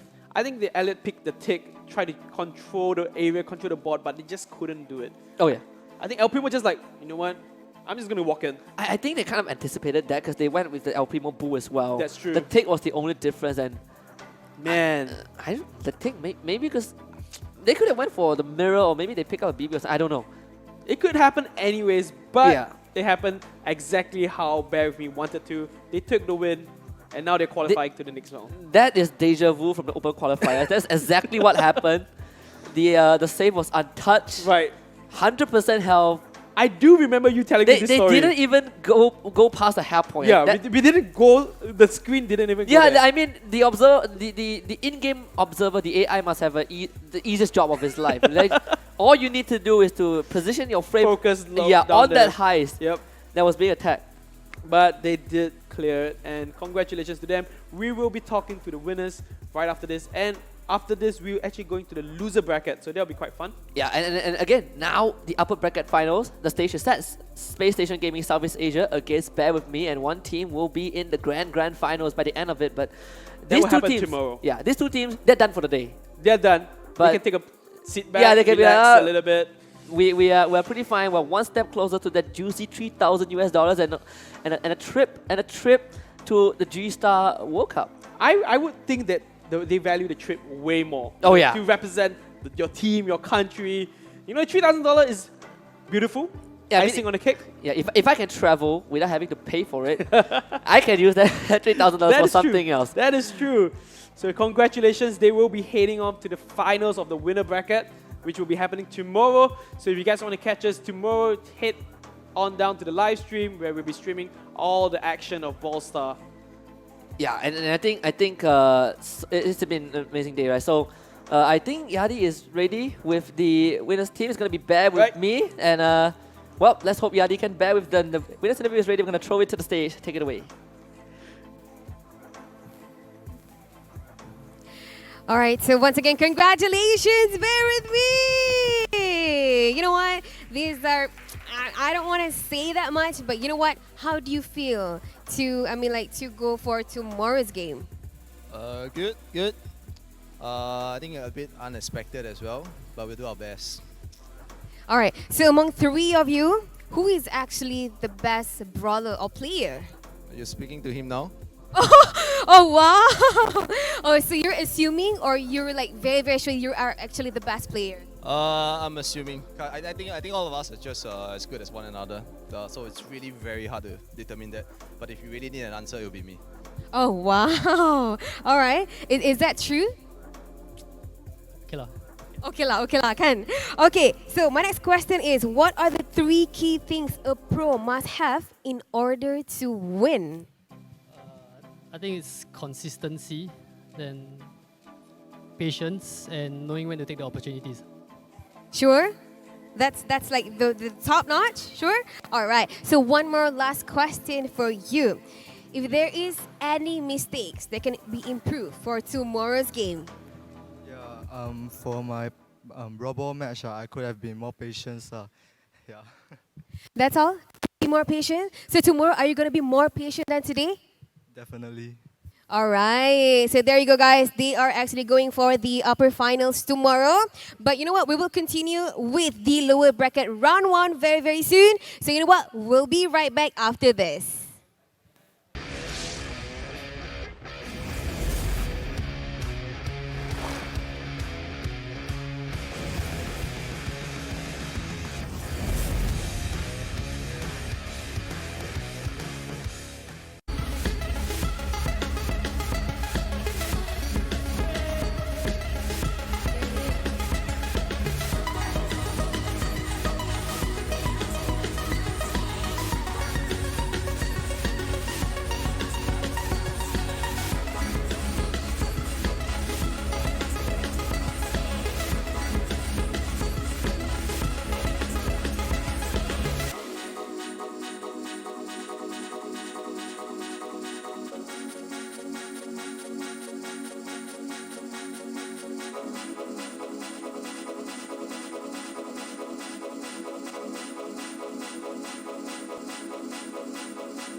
Hi, I'm Paco. Hi, I'm Keiji.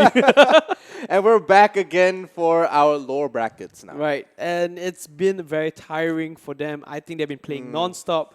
But in order to go all the way to the top, they have to struggle through lower bracket and hopefully get a chance to go back on.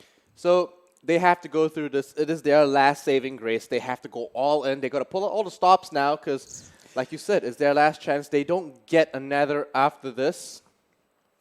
It could go all south from here, or legends could be made. So, will these brawlers be able to make it to the grand final or not? We'll have to see. For the first up, we do have an interesting matchup coming up soon. We'll see the brackets soon enough as they turn up on the screen later on.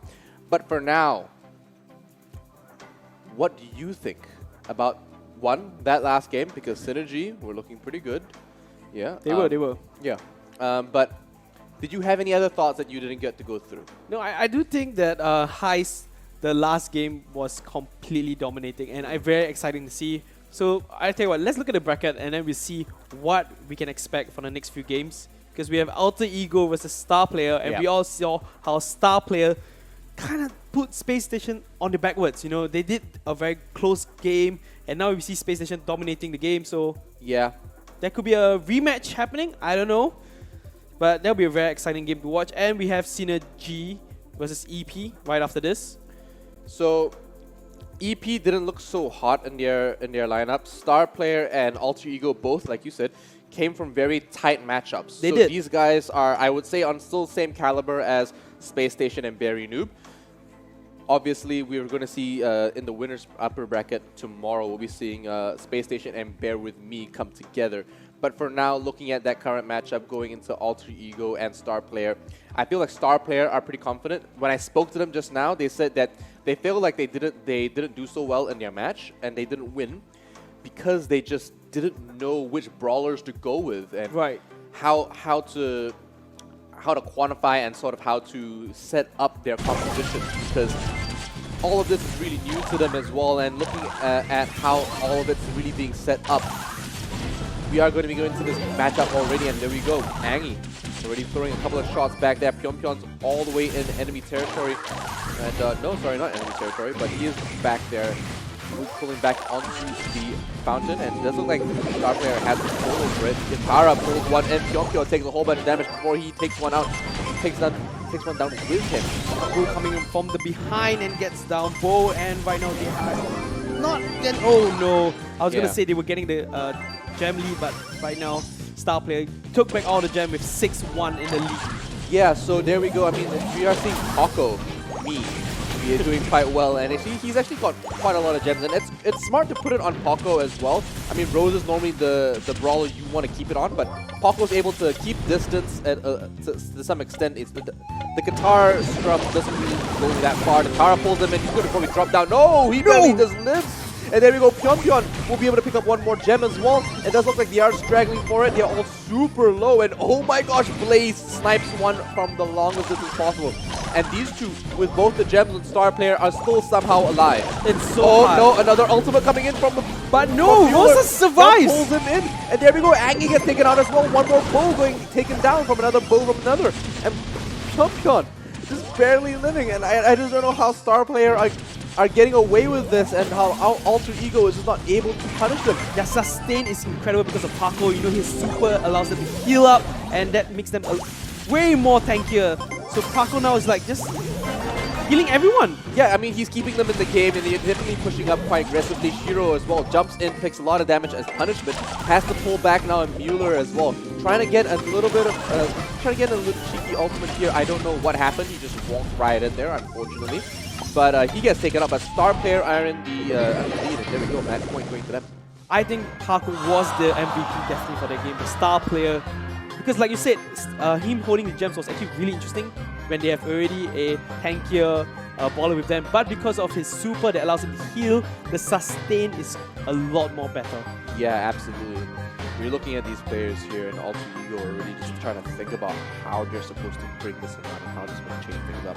They're very analytical, of course, and as you can see, everything's coming down to this. They don't have any more chances available to them. The bull was okay. I think Angie on the Mecha Bow cool. Tara definitely had some really good moments for Mueller. But Shiro with the bull was good. I didn't feel like he really pulled his weight there.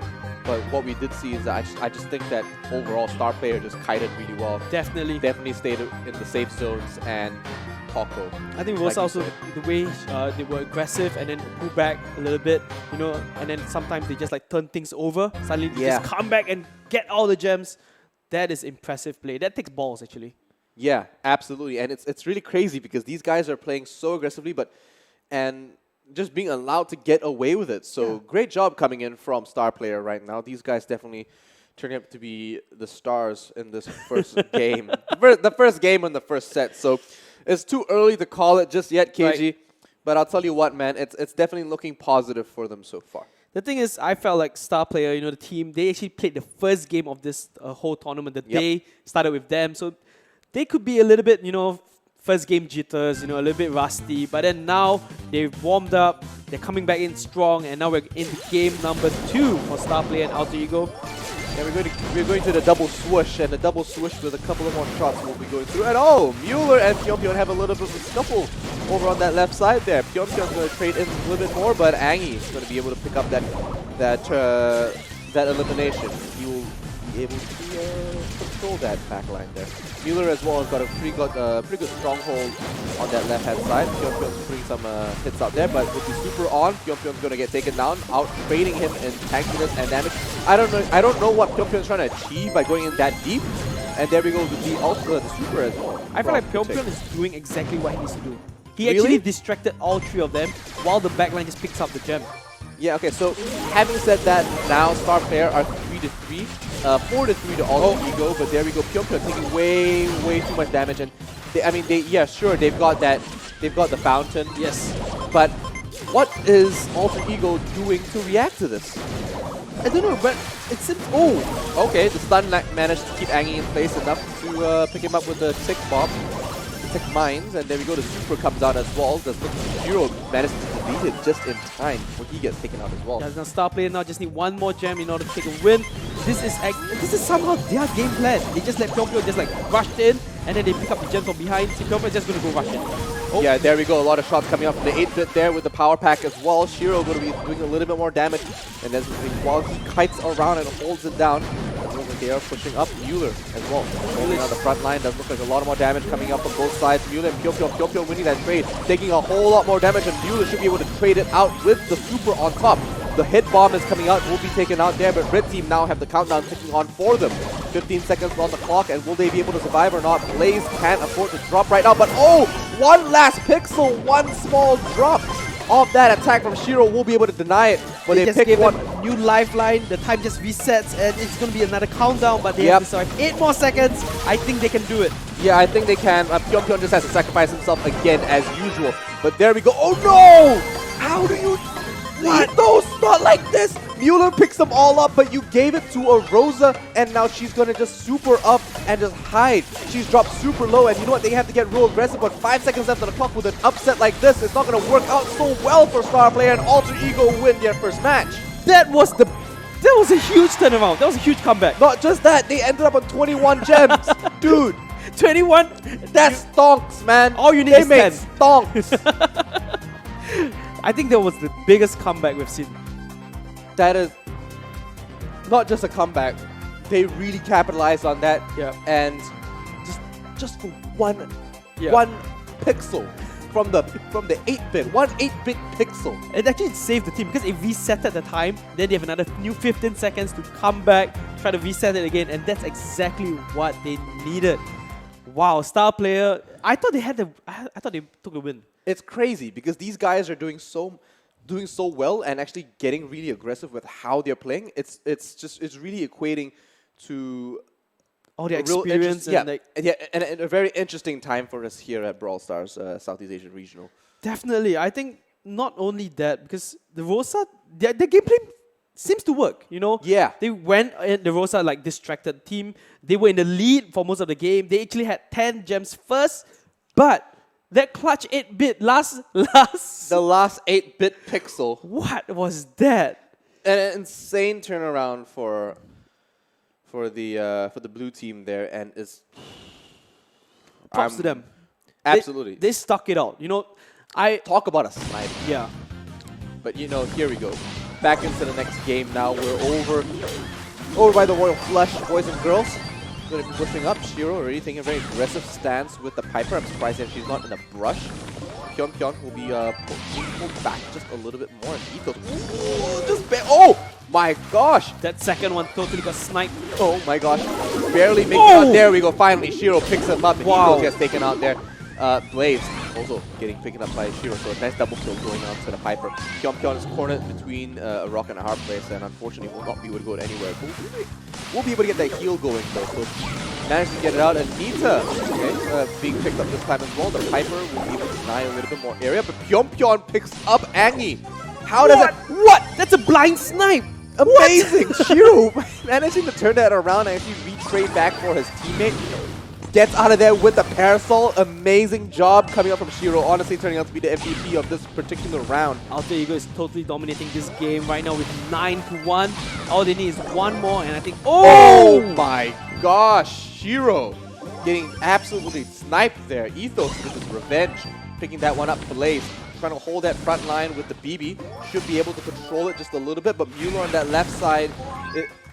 She's not a huge threat right now. It's a Rosa. She doesn't do too much damage. All you gotta do is make sure that she doesn't get too much space and too much real estate on their side. They just need to control that gem fountain and make sure that they just keep collecting it. So they're 3 off right now, and honestly, I think Pyongyang is doing a fantastic job at just controlling the blue team. But nope, you know what? The right side, they let it slip. They're actually pushing down right now, and it doesn't look like they are going to be slipping around. There we go, another one going down, all 2 Ego drop all their gems. And there we go, star player leave out with 17. Will they be able to survive for another 14 seconds? It does look like 18 is on this Piper. She just has to stay back and snipe all day long. They won't be able to get to her unless they make it to the end of the map itself.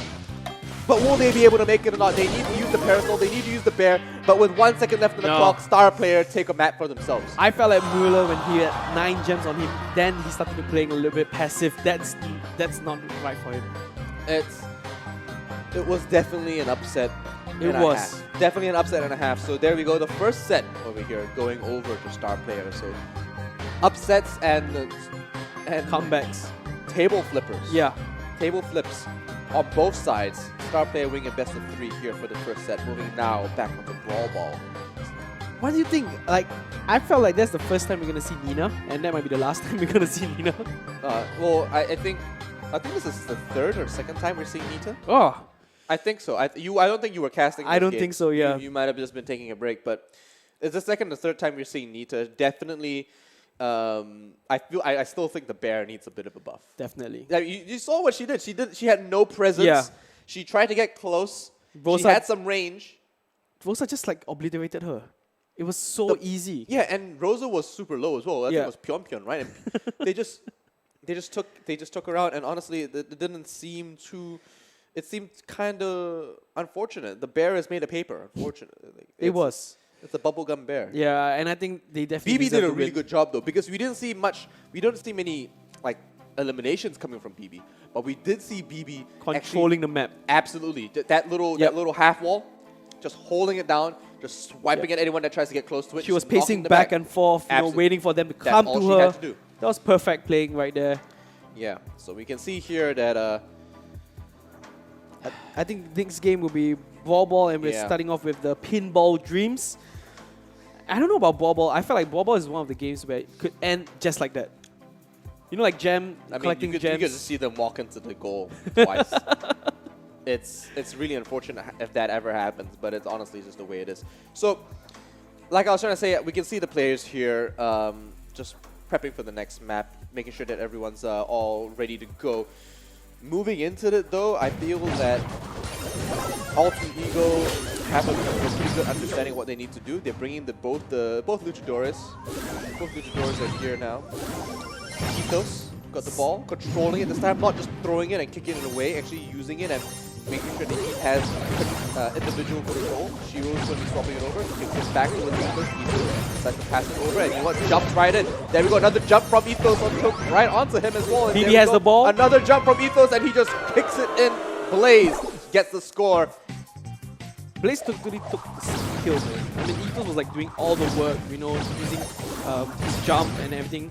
And then he just I mean, it was just jump to jump right now. Yeah. These luchadors right on top of each other. Oh, and you know what? They kick the ball right to them. No! Still in the middle. They kick it back over to the other side, and the sandstorm comes out. Angie trying to keep his teammates topped up and right in the middle. And honestly, that recent buff has just changed him so much. He's such a Sandy is one of probably the most valued. It's top tier. Yeah, the most Definitely. valued brawler in this game at this moment. Because he just does everything. Look, they go invisible, they heal, the enemy takes a little bit of damage. Does everything. It's basically... Oh my gosh, a huge jump coming from Ethos, and there we go, he gets deleted. They won't be able to react to that, and oh my gosh, Shiro just walks it right in. Ethos came in and Shiro just went ahead. Yep. You know, just walked past each other, and that is exactly... Wow, that's a perfect jump. A very good initiative from Ethos pushing in, but unfortunately, Shiro saw the gap, took And the he took ball, it. and walked it right in. The rest of the team weren't able to follow up on Ethos' initiative and his opening. But there we go, another jump, another onto two, and there we go, picking up one onto Mueller.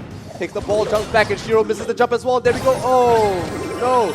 Jumping back, and the bubblegum comes out. Angie's dropping back low as well, and he has to have the ball, and he has to pull it back in. Kicks it to the other side, and Shiro, invisible, sneaking in at the ball. Will they be able to stop this? And you know, they get right past her, but oh my gosh, just barely the last two members of Star Player just pick up the ball and spawn at the right time. 15 seconds left in the clock, and all Star Player have to do is hang around for the overtime. In my opinion, they just need to wait for the overtime because right now, they are the ones with the destroyed obstacles around their goal. They are the ones in the deficit. But now that overtime has kicked in and all the obstacles are off the board, the star player, all the star powers are coming out as well, and all these supers as well. There we go, one luchador off the board, and Shiro just kicks the ball right in. They're not able to intercept in time. And their spike gets taken on just as Shiro's trying to. That was like at the edge of it. You Yeah. know, the ball just like rolling slowly in. It's so painful to watch, but you can't do anything about it. Sandy's was just everywhere. The sand was blocking everyone's view. Quite literally. Quite literally. Alright. We're gonna go to the course now. And so the course and the pinball teams are very similar maps. But I feel like Star Player still have it in them. I thought you could take the win. I think Alter Ego are just more comfortable on Brawl Ball because it's not that Star Player aren't making the right plays. I just feel like Alter Ego are just playing fantastic Brawl Stars right now. They are playing just top tier. And they are definitely looking very confident in their openings, their execution, and their positioning. So Definitely when they clear the obstacle, it's something that everyone tries to do. But there was one moment when the El Primo tried to jump in and it wasn't really the right time and all. Yes. So yes, it was unfortunate, as we say, but that was a huge turnaround for them. Yeah, it was a huge turnaround, and honestly, it really set it up. And then, like you said, all they need to do is just wait for the overtime and all the obstacles get cleared and they have all their supers lined up. I feel like they didn't have to be that passive in that last round. Right. They got a little bit more aggressive once the overtime kicks in. But we are into our next game here, and then we're going to just trying to get a little bit more aggressive as well. A couple of shots going right onto Sandy, and Sandy drops back in. And this is the 8-bit, and they're all chasing the one player down. The one brawler gets taken out, and they're trying to hold this down. But there we go. One jumping into the other, and Mueller just walks it right in. Blaze isn't able to take him out in time, and this looks like we are going to the next one here as well. That was so quick because all of them were clumped up and all Spike had to do was just fire away and all of them get damaged. Doesn't do enough damage, unfortunately. Mueller as well. Here, trying to heal up. Blaze trying to snipe him out. Oh, barely makes it out alive. Dodges the mine as well as the arrows. A fantastic job of hiding coming up from Mueller. The bombs and a couple of mines from Angie and Ethos actually picked up the arrow.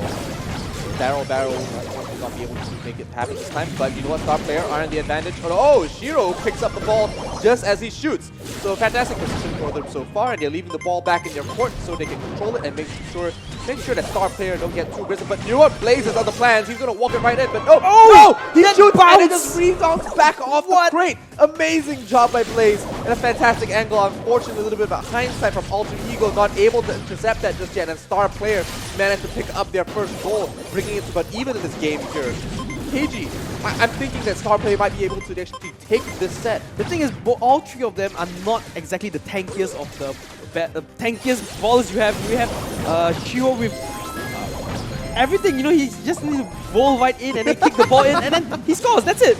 But you look at star player, all of them are doing high damage. My God.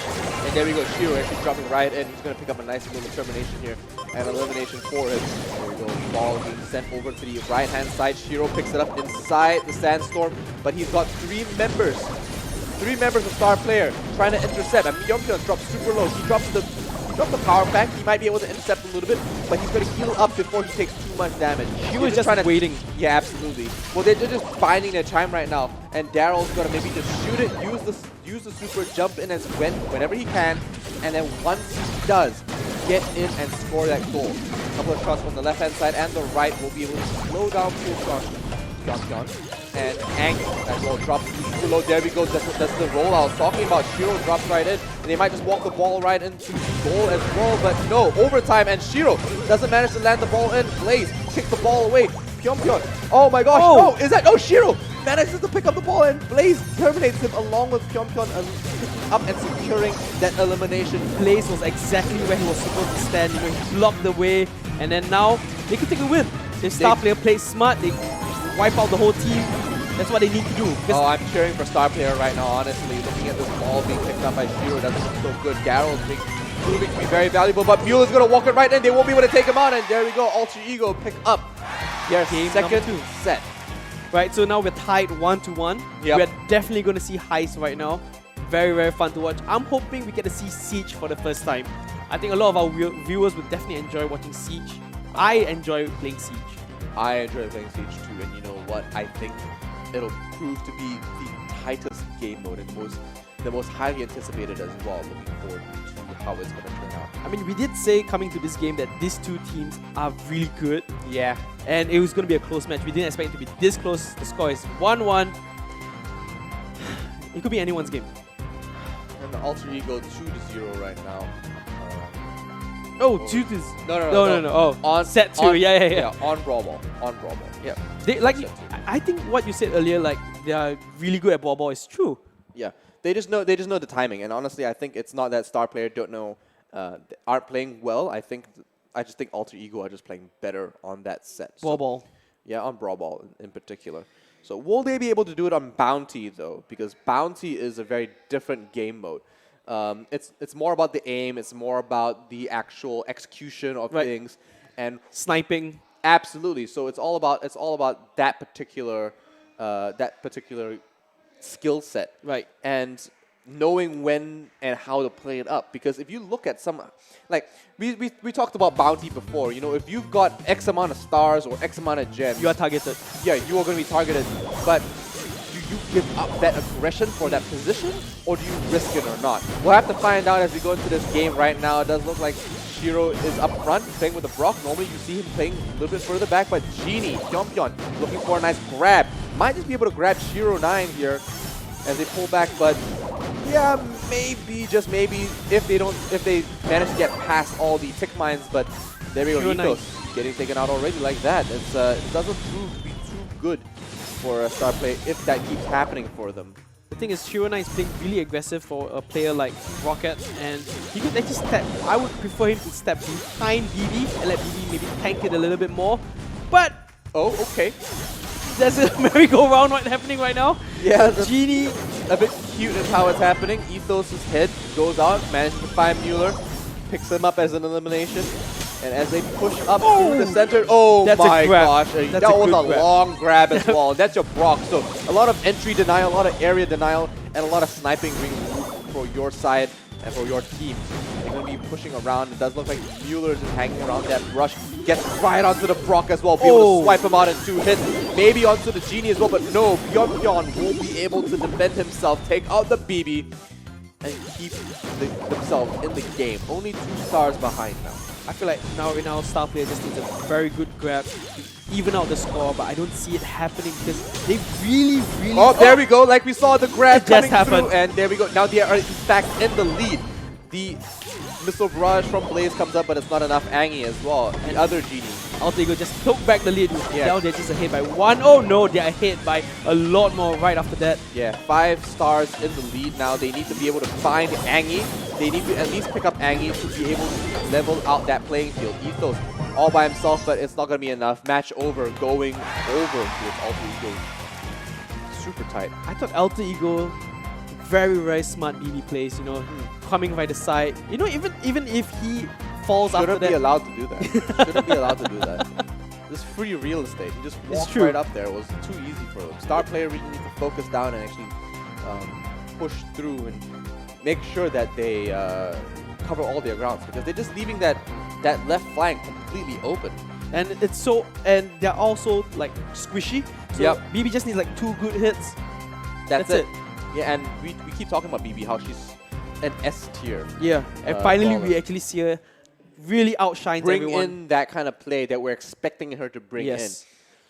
But it's not easy, you know, sneaking behind like that. It takes... Yeah, absolutely. No, it's definitely something that's that you have to work towards and actually work around. If it was that easy, then you know anyone could be on the stage. But no, not everyone is on the stage, and these guys have to work through quite a few qualifiers to make it here. I think right now Star Player have to like readjust their teams a little bit. You know, they were doing really good at first, but somehow just when the clutch moment happens, they just miss the moment.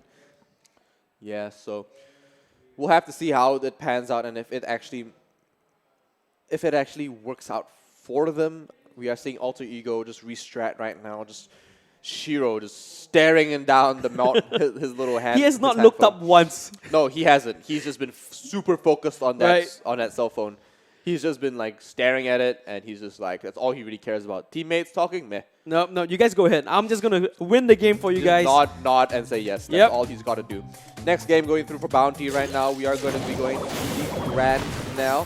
Canal Grande, I should say. Oh, Dynamite being played right here. One of my favorite brawlers, but I think it's very, very difficult because the bounce of the Dynamite die like that. I mean, like, he's super squishy and he's pretty situational. You don't want to get too close like that. And maybe pairing him with a Genie wasn't the best idea. He needs BB with him, or he needs someone to like keep him safe. You see, all Daryl needs to do is just rush in, and he clears 2 brawlers at a time. He bursts like crazy, man. And there we go, Angie on another one as well. And just like that, in a matter of seconds, they are at 13 stars. Alter Ego taking this second game very convincingly. It's not over yet. Anything could happen, but I think Genie needs to like step up and just grab someone like who has the most stars. I don't know, but all I can really say is that Shiro, the man staring down his monitor, staring down his phone, is at 6 stars, and he's an absolute monster. He's not even backing off. He knows he's worth that much. But even if they pick him up, it's not like they're gonna catch up. They'd have to ace this whole team in order to pick up like what, 11 and then another 4. They need to kill them Even twice. if they ace them, they still want to be able to get enough. And there was a trade-off. There we go. We got 6 stars on their side, but now they're at 21. They'd have to ace them twice still and still be able to pick it up. Hyokyo just barely dodging around the bullets from coming out from Shiro. Shiro gets taken down there, and Dynamite will be able to keep himself alive just a little bit longer. They are actually catching up with 14 against 23. But it's really a tight game. All Alter Ego needs to do is just step back, and we have the countdown happening right now. Oh man. Okay, oh my gosh, Daryl! He just right goes through the in! panel and he just jumps right in there as well. Oh my god. And you know, Brock gets taken out there and he's going to roll right onto the next one as well. Mike gets eliminated and Ethos gets deleted. Alter Ego with a shocking 30 stars. Alter Ego totally dominated the game. You know, Daryl just focused on Mike. That's all he did. When Mike pops out, Daryl just rushed in, get the kill. It was so easy for them. Shiro is focused. He is. Shiro is Daryl. Be the Daryl. Be the barrel. I think it was a really bad matchup for Star Player. I mean, that was quite a beating. It's crazy how it turned out, honestly. And there we go. We are seeing the composition come here. And look at what they lack. You know, Star Player don't have any. They have got Dynamite as an entry denial and an area denial, but it's not as consistent as Tick. It isn't. He doesn't have as much area. He does more damage. Yes. He has more kill potential, but he doesn't have that area denial of ability, and he doesn't have the free homing ultimate. And honestly, once the opponent comes close to you, Yeah. there's no way for you to escape. Yeah, absolutely. It's just you get blasted because you're so squishy. Yeah, It's and their pairing wasn't great either. Like we did see, I mean, look at Daryl. yep. Was able to be self-sufficient, roll on to whoever he could pick off, capitalize on that situation, Right. and then he just walks on out of there. And he just rolls on to the next one. He's just rolling everywhere. Even the last few moments, he was just like rolling on the river and everything. It was Yeah. very fun to watch, but It's crazy. It's really disheartening for Star Player. We do see that, you know, these guys are taking it very seriously. They're really stratting on how to play this one. And this is do or die. This is literally there's no more life left. It- They need I this. would hate to see Star Player get taken out this early. She already takes a lot of damage, and Mueller as well is trying to kite around some missiles coming from the enemy Brock.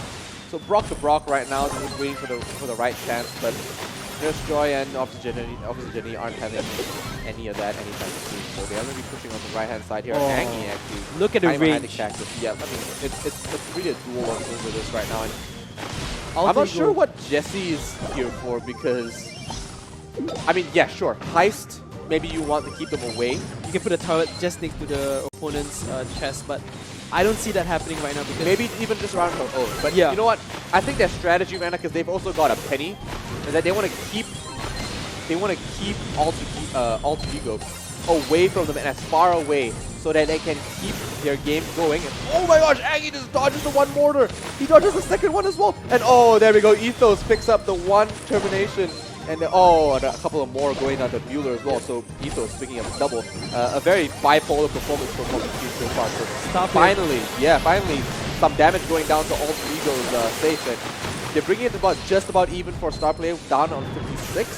And I mean, like, they're already losing more and more. They've got this range, and Brock, this is where Brock really shines. Because he's got some of the most range in the entire game. But they're dropping another 8%, and they're not even tanking the shots right now. They really need to get in front of that. the thing is Alter Ego, the gameplay was a bit not working right now because they were trying to control the map, but they didn't because of the range of how.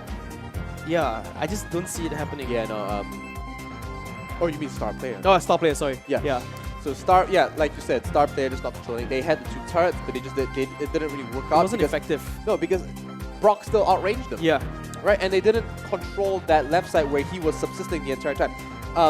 I think, in my opinion, Penny should have been on that left side, swapped over and just followed the Brock, because Penny would have had a better time actually hiding the mortar, right, shooting over walls, right? If you put Jesse behind Jesse's turret behind a wall, it doesn't shoot anything, right? It only shoots you if it only. He was going at the center, you know. Yeah, but that's the thing. Yeah. I think Penny should have been on the left side where the Brock was, and Jesse should have been on the right side where the turret could have taken care of the right-hand side and the center. You know what? I think the only time where they actually did shine was when they cleared the team, so they did like 40% damage to it. But I think everything could have changed. You know, on hindsight, you know, it's looking really bad for Star Player right now. Still too early to call it, but it's starting to look grim. yeah, Alter Ego just needs one more the next game, and they take this and they qualify to the next round of the loser bracket. And So- Star Player go home. It's really sad to say, but it's the truth. They're not going to be around much longer, but they're still happy. They're still in good spirits. Right. So that's always good to see. Let's not count them out so fast. You know, Yeah. anything can happen. They could take the next few games, wipe the other team out, but it's pretty hard. I'm gonna be honest with you. It's really, really hard. Yeah, it's not looking great so far for Star Player, unfortunately. So they're still hanging around. They are looking pretty positive. Yep. And I think most importantly, they had fun. yeah, You know, yeah, absolutely. So Alter Ego just waiting for the right moment right now. I think a couple of technical issues with some of the cell phones. yeah. But once we do get through this, I'm interested to see if Star Player hang around or not, because after this we've got, I think it was the second lower bracket match, Yeah. which would be my brain is not working know. right now. Regardless, I mean, so wait, it's Synergy. I think it's EP EP. versus EP versus Bear With Me, maybe. I think so. And we'll have to see. We said it before, but my brain's not working right now. It's been a very long day. Right. So right after this, actually, that could be actually be our last stream for the day. Yeah. And we're gonna get Husky back up here, talk to you guys. So it's good. It's been a really, really exciting last few games. Yeah. It's been super tight, honestly. I'm really surprised to see the level of talent and skill coming out from all these players. It's been very it's been boding well. Right. And as a player, as I play this game and I'm learning a lot, but I don't think that I could be at their level yet.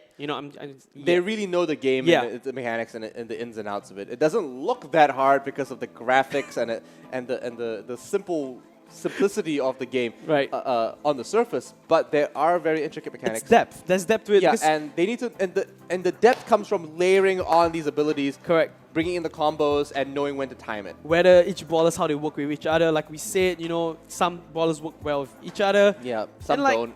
I mean, there are tiers. Like we all consider BB as one of the S tiers, but as you can see in this tournament, it is not always picked. No, not all the time. Because the composition and what map really matters. Yeah, so there's depth to it. There's a lot of depth. And it's not just that. This is the first World Championships that we're going through, Keiji. And because it's the first World Championships, we don't really have a guideline. Right. A world set meta. Yeah. Where everyone agrees that, yes, this is the composition you run for this game mode for this particular map. Right. I mean, we do see a very popular brawler like Rosa being picked almost consistently at every game. So, I mean, that could be said to be the part of the current meta. Right. Right? Rosa is meta. BB off meta sometimes, not necessarily wrong. But Tick definitely in the meta. Tick is definitely top tier for me right now. Actually, I actually put him quite low on my list. Yeah. But right now, seeing how these players, these professionals do it, Tick is definitely top tier. I think Bo is definitely someone that we're going to talk about, because Bo, with the bow, has some really good moments, is able to deny a lot of area, a lot of entry in more than one way. So with the super and with the auto attack. It allows you to retreat even. Like kiting. Yeah. Right, and he doesn't just shoot in a line. It's like a spread. You know what? After this, I think they are the pioneers of how this game is going to be played forward. Definitely. They definitely are the pioneers. They are writing the book. Like, people are sure. watching this, they're like, okay, now I'm going to try out this brawler, now I'm going to try out this strat. Everything is so brand new. It's great. It's the first of its kind. We keep saying this over and over again, and that's the truth. Will they be able to take this to the next level or not? Will they be, and how are they going to fare against all the other regions? Don't forget, this is just the Southeast Asian qualifiers, boys and girls. We're going to be facing off against the Americans, the Europeans. I don't know. I'm hoping Western Asia has its own qualifier as well. Japan and Korea. That would be fun to watch. I think Japan and Korea will be really exciting. They definitely have their own meta going on, and they definitely bring in something very different. I'm always excited to see how Japan and Korea play off against other regions. But we normally do end up seeing not necessarily Southeast Asians at the very highest levels, but definitely Europeans and definitely the Koreans. Well, I have to every give game, every title. You know, they have a way to just like bring it to the next level. It's in their mainstream culture, though. It is. Yeah. They have support there. The amount of support they have. Yes. It's just the gaming culture there is just so strong. You know. It's ingrained in their society. It is really, and it's very, and because it's so supportive, they really excel at this. And look at all the income they draw, and look at all the governmental revenues that comes through. It's astounding, really, and careers are made there. It is. This, you know, having an internet cafe on every corner. Are you joking? That's a gamer's dream come true. Do you even need a PC of your own anymore? You don't. I have to say, where I am right now in KL, this place is amazing. Yeah. I have to give props to you guys because we need this in Singapore. We don't have this in Singapore, you know. Which is crazy because you'd imagine Singapore would have something like this. I would think so. And we're heading right into the next game. What's happening right here? Alter Ego is... Yeah, I mean, Alter Ego are up one. They just need to win one more, and Alter Ego here with the Luchador actually getting very punchy on the Rico. Rico gets taken out there. Couple of punches, and you're already getting right onto that safe. Mueller right onto that, but he's going to get zoned down and picked off by the rest of the star player, punishing him for getting that close, but they've already lost 40% of that safe's health. They're trying to, they're not reacting well enough or in time. Shiro is still alive after all the damage that's done. Oh, and Ethos picks up one more of the Wow. He barely gets picked up by Angie as well, but you know what? They got a couple of hits in there, but they're still not comparing to how Star Player lost 50% of their safe in the first few seconds. Star Player needs to get on the ball right now and we lock this down. This safe is loosely open. And look, they're just taking damage and just taking hits left, right, and center. Ethos is just punching them somewhat like, I mean, someone stop Mueller. Ethos, go deep, man. I think Mueller is just like kiting really, really well. And not only that, their defense is on point. You know, once they clear the enemy, they all push up, they rush up all together. There's nothing to stop them. Yeah, now Blaze is just shooting a little bit more. He's got a fantastic range of Rico, some of the best range in the game as well. But shooting out with Angie, he's going to be on the shorter end of that. 16% on 12%, 10%, and there we go. Star Player safe goes boom. Alter Ego just take the second game so convincingly. Wow. There, and just like that, we don't even get to see CG. We don't get to see Siege anymore. And we might not even be able to. We haven't had a matchup that close just yet. And it's a real shame that we haven't. I don't know about you, but if I'm playing, I want to be on the blue side. Don't start that. No, don't start doing that with me. I'm sold. Like, look at that. Is it the lighting? Is there I a don't glare on their games or something? Is it like, I mean, yeah, but all the players get to play and on both sides anyway. And it's equal, guys. It's equal. Yeah, it's and just they something both fun that tested we it talk out about beforehand as well. But let's look at that. All brawlers on Alter Ego's side, I think hands up in the air like they just don't care. Star Player, they did good in this tournament. He did a lot of damage. I mean, and don't forget Shiro just got super good. Yeah. I mean, it really comes down to your El Primo and how aggressive he can get and where he can take position. Because once he takes that front line position and denies a lot of entry for anyone else trying to push in, it just becomes really hard to deal with, especially if he's got Rosa and he's got Rico backing him up. The Rico behind was so smart, and then all El Primo needed to do just jump right in, and then Rosa just like, hey, take me on. Yeah, you know, they were kiting all. Yeah, they were like there for so long. Yeah, absolutely. I don't know. I mean, it's very unfortunate this is Star Player as one of the first team eliminated out, but I do have to give props to them. They did really well. You know, every game they played was tight. It was. It really was. It wasn't like at all that I thought that Star Player were not going to be able to make it through at any time. But certainly for sure, we do have Alter Ego taking on their first lower bracket game. They're not out for the count just yet, and the way they are playing, they're very logical, they're very uniform and structured. Regimented is the word I was looking for. I think they're very regimented in how they're playing so far, and so we're pretty excited to see how they're going to go through the rest of the lower brackets right now. They have a long way to climb. They have like 3 other games, you know, ahead of them. But I do think Alter Ego looks really, really good here. Yeah, I definitely think Angie is someone that we have to really keep an eye on for that lineup. So we're going to take a note of that as well. And in addition to Angie, I think it was Shiro. Shiro. Yeah, the man's burying his face into his cell phone. Yep. Like he is focused. He's like, okay, you guys plan it out. I'm just going to play my game. Boom. Yeah. He takes the win. He brings in what they need, executes it. Yep. That's all you got. No nonsense. You know, don't need to smile for the camera. Don't Get the job done. Yeah. That's impressive. Yeah, but you know what? Let's find out how impressive and how confident they are. Yadi again with the interviews on stage. Take it away. All right, so once again, thank you so much, Keiji and Lan. With me, we have Anto from Alter Ego. Congratulations, Anto, all the way from Indonesia, ya? You know what? I can speak a little bit Indonesia, bahasa Indonesia gitu ya. Bisa kan? Okay, so I just want to ask you a very, very simple question. So, what do you think about the opponent team today? Actually, my opponent team is very good, very good. But they can make a win in the first match, but my team is don't lose hope. So we have to win this match, or we have to go home. So we have to win. All right. Jadi Anto, so which one is your favorite brawler for all 3 sets today? From this mode, my favorite brawler for the gem grab is Rosa, and Rosa, because they actually can make opponent team to hold them from the middle. Okay, so for the second one from Brawl Ball, Rosa. The same reason and with the same reason. The third mode is Bounty. Okay, with the Bounty I use BB, Tick, Piper. Piper the favorite one because actually easy to kill the opponent team. Alright, so makasih banget Anto. Terima kasih. Thank you so much once again, Anto.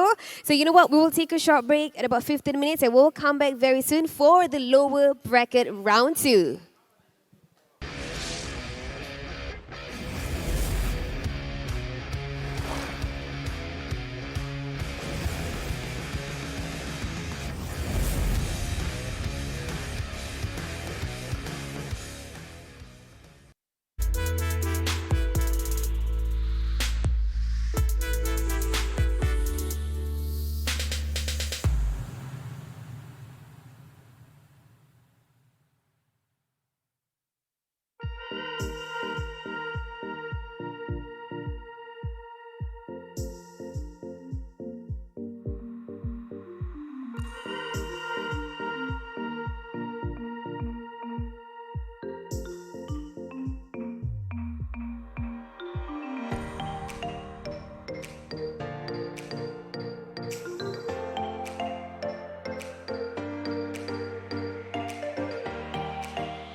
And welcome back, ladies and gentlemen, to the Brawl Stars World Championship Southeast Asia qualifiers. We are down to the last series, the last best of 5. At least for today, it's going to be in the lower bracket. I'm Husky and I'm joined by the one and only Lan.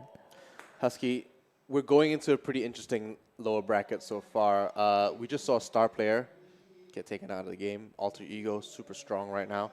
How are Alter Ego going to keep it up? Because that was a very dominating performance. And they only just lost their upper bracket game. Oh, yeah.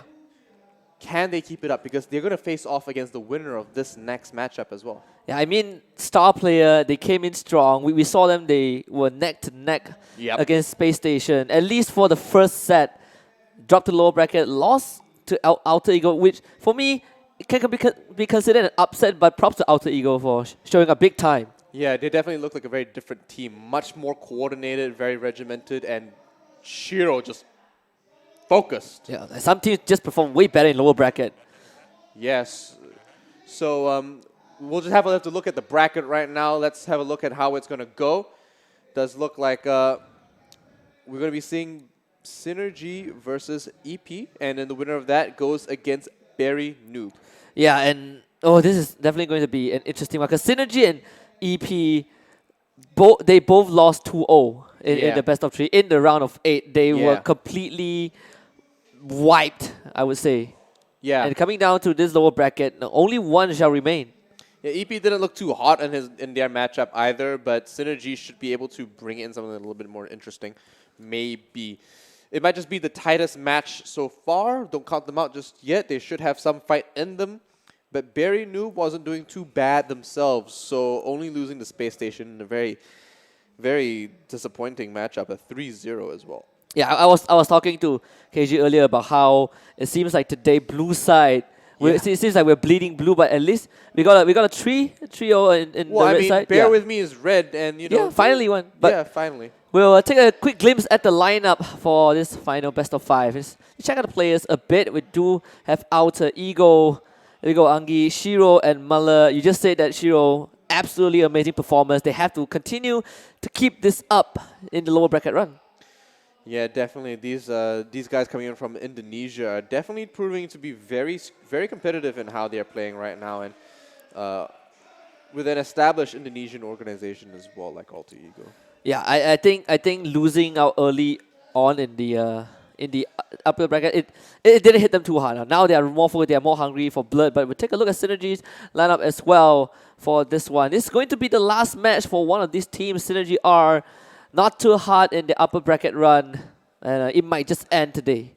Yeah, Synergy Retribution definitely looking confident, I suppose, in how they're going to take on this current matchup. Looking at them, very focused, very relaxed in how they were. Spoke to them earlier as well, and they were pretty on the ball, and they knew exactly what they wanted to get done. Surely we're going to see a very tight matchup coming from both these players and both these teams and all these players here. But it should be pretty interesting to see. I can't really predict too much, Husky. The thing about these guys is that, I mean, we watched them play, and yeah, they didn't have very good matchups so far. Both of them losing their personal positions pretty convincingly as well. But now that we're seeing Alter Ego here, yeah. Yeah, I mean, Synergy they came off a loss against Bear with me 3-1 in the upper bracket in the round of 4 in the semi-final. So now they are facing up against Alter Ego, who are on a roll, and it's definitely going to be make or break, right? And by the end of this, one team will sadly have their journey terminated at this stage, and we're just going to jump right in. This is a gem grab, Alter Ego against Synergy Retribution. Yeah, so we're already seeing a couple of shots here, a couple of test shots, and Bueller getting pretty aggressive, going right in there, picks up the first gem and actually tries to go in for an elimination. Might just get the second one here on the Elliot, and there we go, 2 eliminations going towards Alter Ego. And they're keeping up this aggression that we saw in their previous matches up. They're working with it, and they've already got 4 gems under their belt. Bueller jumping back into the fray, and Scythe already behind enemy lines will be trying to chase down Angie, and he might just be able to do it. Poco heals up, and there we go, just gets to counter it. And surprise, surprise, did do that push. Oh wow, amazing teamwork between Miller and Shiro. Miller jumped in with the spring dash. Shiro coming in from the side, throwing his boomerang out. The pincer was perfect. They're gonna find the 8-bit damage booster. Side managing to take down the opposing Rosa with that super, but still Synergy R. Alter Ego in a pretty good spot. Shiro now gets the super, gonna start spinning, take out Elliot. And they're not afraid to contest his head-on. Side now caught in a bad spot, pops that super, extra damage reduction, but Poco is there to keep Muller alive. Side bounce back, but still goes down regardless mid-air. Shiro picking it up with the boomerang, will be able to clean that up. And gets pulled by Elliot, but will be countered. Angie actually picks up that one. And Aaron retrades right onto Angie. Yeah. There we go. The attack booster is down. It does look like Shiro as well will have 5 gems under his belt. Trying to hang on to it. Still has a little bit of poke, not too much range, but Mueller goes down to Scythe. Elliot. Scythe actually managed to live, and Synergy Retribution are in a slight lead for this first game. Yeah, and then you kind of have to keep an eye on Shiro. He is not afraid to go in with Mueller just to kind of brute force their way, but Mueller dies because of that 8-bit damage booster. Now Shiro already expanded their super, no more damage reduction for them. Synergy R, they just need one more gem, they're gonna get it. The countdown will start, but Mueller now with his own super tries to get into the face of Sai, but not able to do so. They're gonna go for the pincer, but Mueller goes down way too quick. Now Shiro has less than 8 seconds, manages to reset the timer, waiting for the super to come back up. They had to go through this 8-bit, but Shiro, despite that, it actually bounces back. Yeah, well, he uses the springboard just to manage to get back into the center and gain control yet again. Mueller doesn't really need to live too much longer, but they're both at 10. They just need to pick up this one gem. Angie picks it up. Yeah. And there we go. The blue team are in the lead.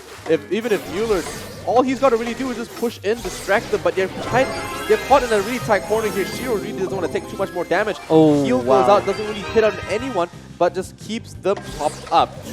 One gem over on Synergy. They might just be able to pick up one onto Mueller. There we go, level it out. No, whoa, it's leveling out. 12 to 12 right now. Alter Ego and Synergy are run neck to neck. And there we go, Synergy finally back in the lead. But no! Alter Ego go back into the lead, but Synergy pick it back up. They're only just one behind. They can reset the timer. Close. They need Aaron one more gem. Throws out a lot of damage with that 8-bit and does look like, oh my gosh, Rosa trying to pick this one up, and Elliot, there we go, goes down, and Alter Ego go to 25 gems. They really need to pick they pick up these eliminations, but it's not going to be enough, and Alter Ego jump straight ahead to double their points. Yeah, slightly unfortunate for Synergy Retribution. Genie, the grab that he needed did not land. He completely missed, and because of that, he wasn't able to kind of pull the member of the gem carrier from Alter Ego in to kind of take him down. So slight mishap from Synergy R. Elliot, he did try. I believe the target was either Miller or Angie, but I love that skin Shiro's using. He looks like Mr. T. No, you know what he looks like? He looks like the Hog Rider. Oh yeah. He looks like a Hog Rider from Clash Royale. And Clash of Clans. Yeah, I honestly think he's got a little hammer. That's actually kind of cool. That's look like. I never noticed that. It's like a Viking kind of. Fun fact, I am a Hog Rider deck main.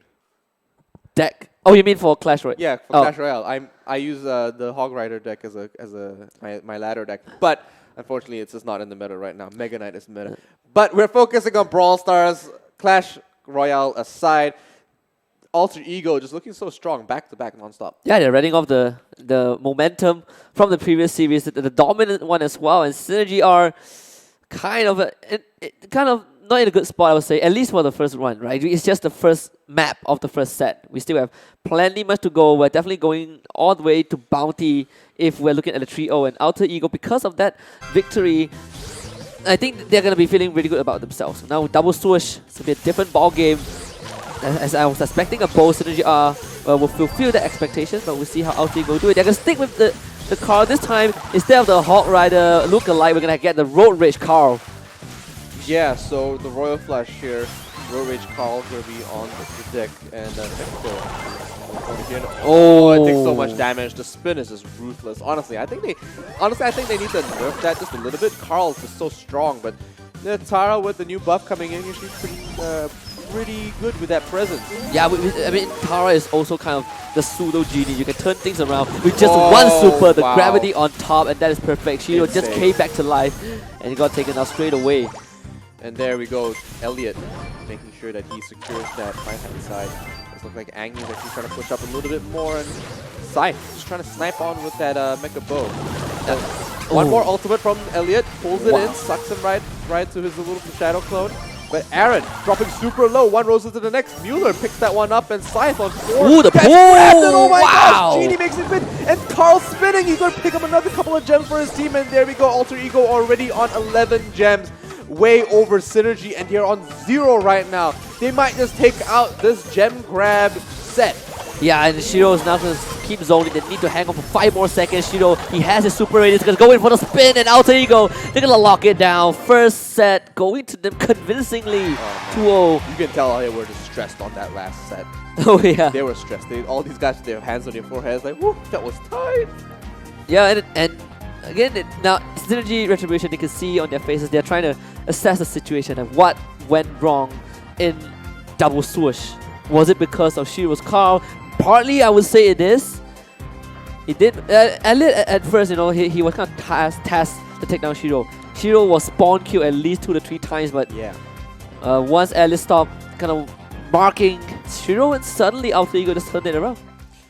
Definitely very different performance coming in from the red team here, but Alter Ego playing 2 matches back to back and still doing this good. Yeah, and sometimes it does help, right? You're still in the groove, you still have the feeling, your muscles are still warmed up, and the whole victory for the first set Their brains started. are woke, don't forget that part. Yeah, they're pretty much woke. And I mean, it all started with Genie, right? Elliot got the perfect pull, and that was all they needed to kind of bring this back. Genie, I mean, like we talked about Genie back to back and how the pulls and the hook mechanic really changes a MOBA and any game. Honestly, huge gameplay, a huge game changer. But talking about game changers and MVP, Sandy, definitely one of. Oh, Elliot! Why is it always that whenever we mention any brawler, they get taken out first? Yeah, Elliot 3 in a row, side trying to walk the ball in.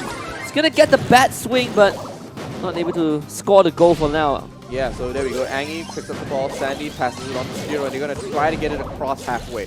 Puts it in a corner so that no one's able to pick it up free willy-nilly.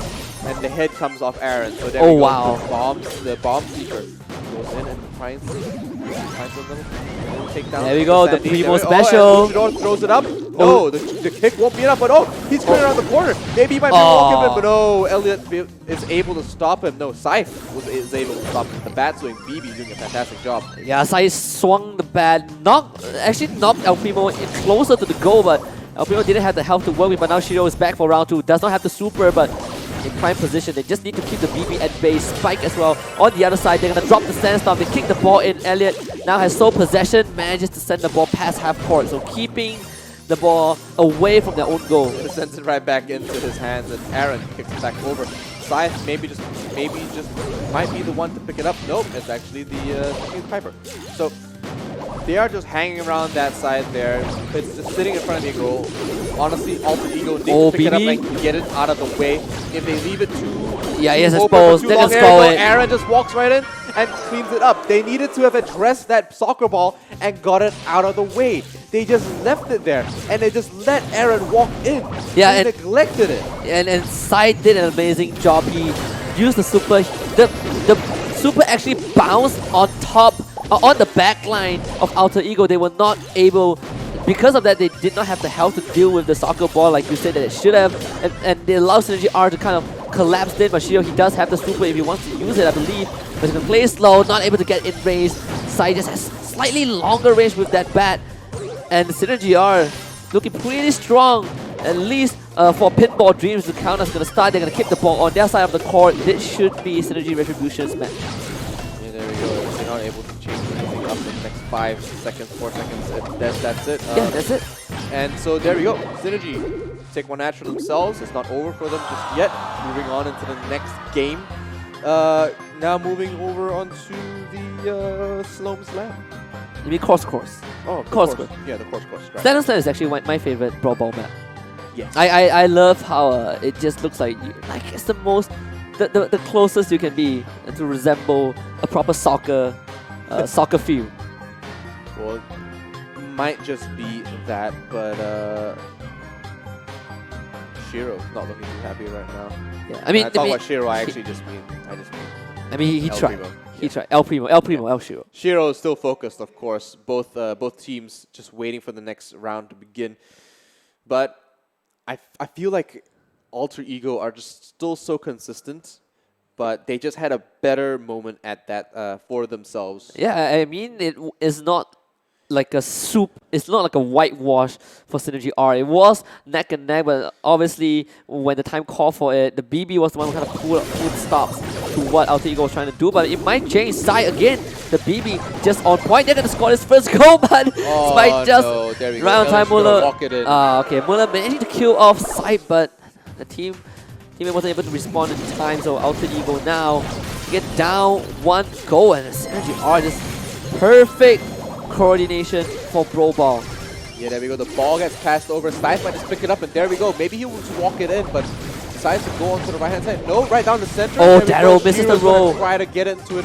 He kicks the ball back into his team. Actually Fantastic job. Elliot picks it up, throws it in, but no. Angi's there to intercept just in time. Shiro has the ball now while they just heal himself up. He probably has the super. There we go. Throws it into the middle. Maybe just roll on in as well. He is in the sandstorm. There we go. They kick it right down the middle. He just rolls back in and then kicks it on top as well. Fantastic job coming from Shiro. Great combo coming in. Yeah, they took the chances. They dropped the sandstorm in the middle. All they need to do was to make sure that the ball gets past the half court. Shiro was ready, and now they have tied up. Alter Ego have a chance, but they have to deal with that bomb. It's going to take out Shiro, and suddenly Synergy R in such a good spot. The team is not going to respond in time. Side with one last bad swing, scores a home run. Synergy R then take the second set. They tie it up 1-1. I felt like Mueller really shouldn't have pulled back into the goal at that point. He should have actually just gone to intercept it and just try to kick it off as well as he could. Unfortunately, this wasn't the case. Not ideal, but they definitely tried, that's for sure. Yeah, slightly unfortunate for Alter Ego. You can see that maybe Brawl Ball isn't their strong suit. Maybe Synergy R are just better on this mode. It was the dominant 2-0 victory, just like what Alter Ego did for Gem Grab. And we're going to move on to Bounty. Definitely going to see Heist. For now, we have yet to see Siege. I am looking forward to that mode. It's a perfect way to cap out a best of 5. But right now, Synergy R with a 2-0 momentum. Hopefully, it's going to swing back in their favor. That's if we get the Siege, though. Yeah, it is a far ways off. We haven't gotten there yet. Honestly, it doesn't feel right. Yeah, I mean, we just need, judging by how these two teams are playing, I feel like we are starting to see their forte. Yeah, absolutely. I honestly think they should be able to get this through.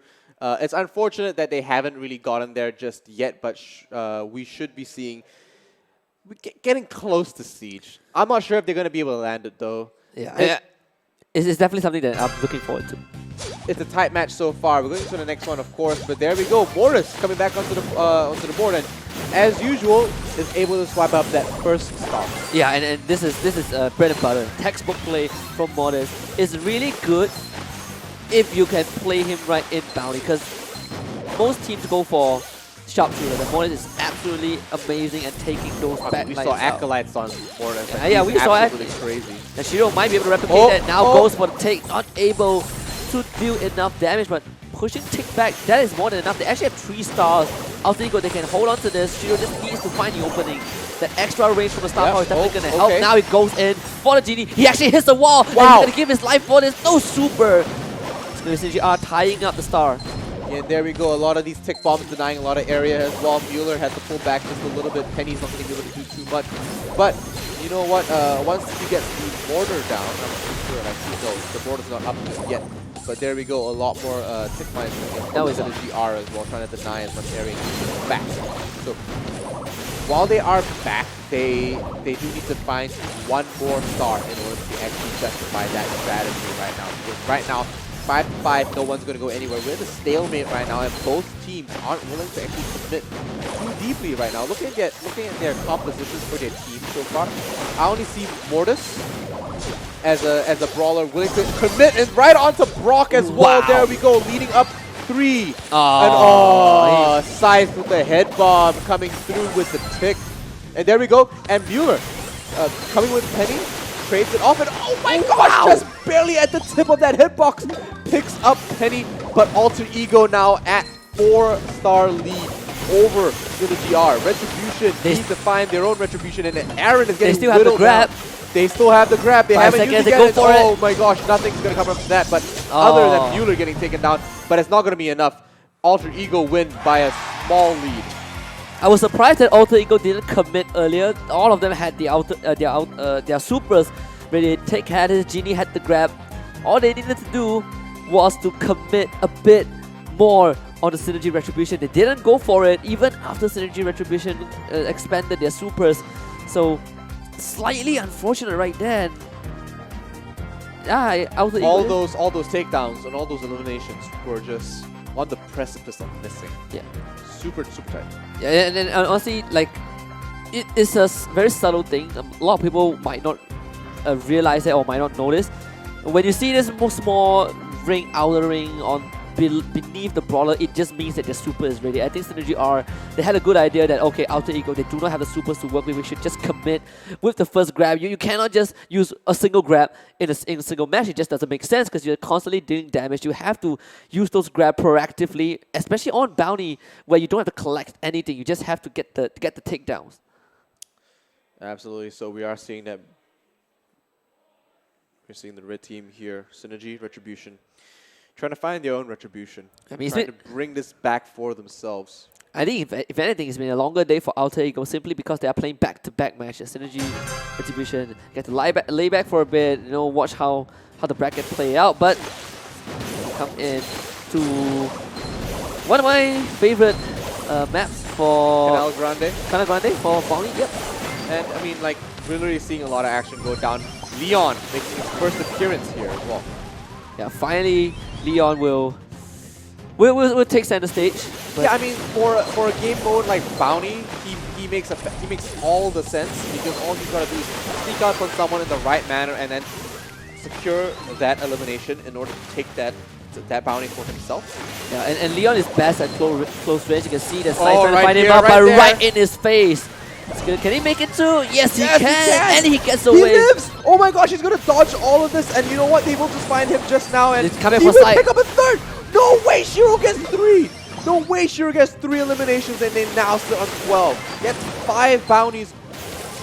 2 stars now, sorry. Elliot takes one back and trade 2 stars above Synergy R on this bounty map of Canal Grande. So right now, Bueller is taking a little bit more damage. No one on the right-hand side. Synergy R has complete control of that, while Alter Ego really focused on this left-hand side here. They need to spread out just a little bit more, but there we go. Bueller's getting taken down, and now Synergy R are in the lead. Yeah, and I like that Shiro went for the star power. It gives him regeneration when he goes invisible, but now he has to deal with the Mola, which is constantly doing, which has the afterburn. And then Leon's not going to be safe, even in the brush. Now they are kind of pincered. The brush will start clearing out all the grassland. Alter Ego, they need 1 more stars and they need to find it quick, but now they will need 3 more. And Synergy R is going to leave 15, but 14 now for Alter Ego. Just 1 last star to do the job, and Shiro might be the person to make the magic happen. It's running straight as Synergy R. 10 seconds on the top. They just need to hold the fort. And it seems that they will be able to do so. They take down Muller. 19 to 14, 5 seconds. Alter Ego, they won't be able to get this in. Synergy R will tie up the set. No! 1-1.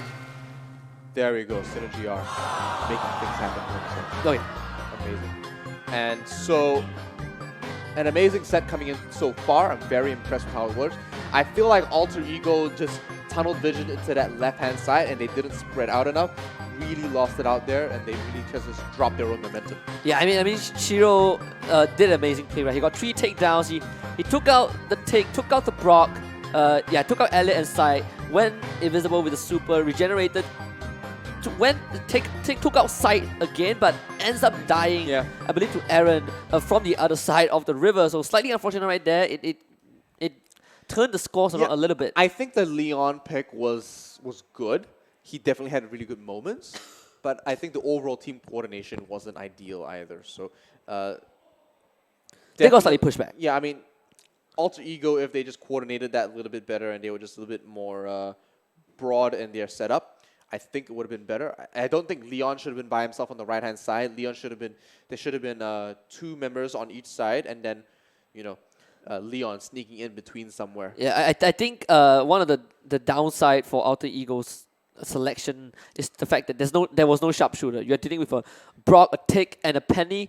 And the only person who can kind of fight from long range effectively is Leon. But unfortunately, even for Leon, his damage falls off the further his projectile is, the further he is, the further the projectile travels. Yep. So you need to kind of get up close and personal. Tick is not the best at doing this long range instantaneous damage at the same time. So yeah, so it's definitely very different for Tick. He's gonna have to play a little bit differently. But now we're seeing second one through here. We're looking at the map now. And on this particular map, it's not the same as Canal Grande in the sense, but what is Mueller doing that deep behind enemy lines? His teammates need to back him up. And they bind time for Shiro. Yeah, I mean, he comes in, he manages to swipe one Wow. in, and wow, Angie picks up one more as well. So a little bit late on that backup. I think Mueller would have been able to live through that, but a great job coming in from Shiro and Angie to really salvage that situation. yeah, I think that they have that plan now.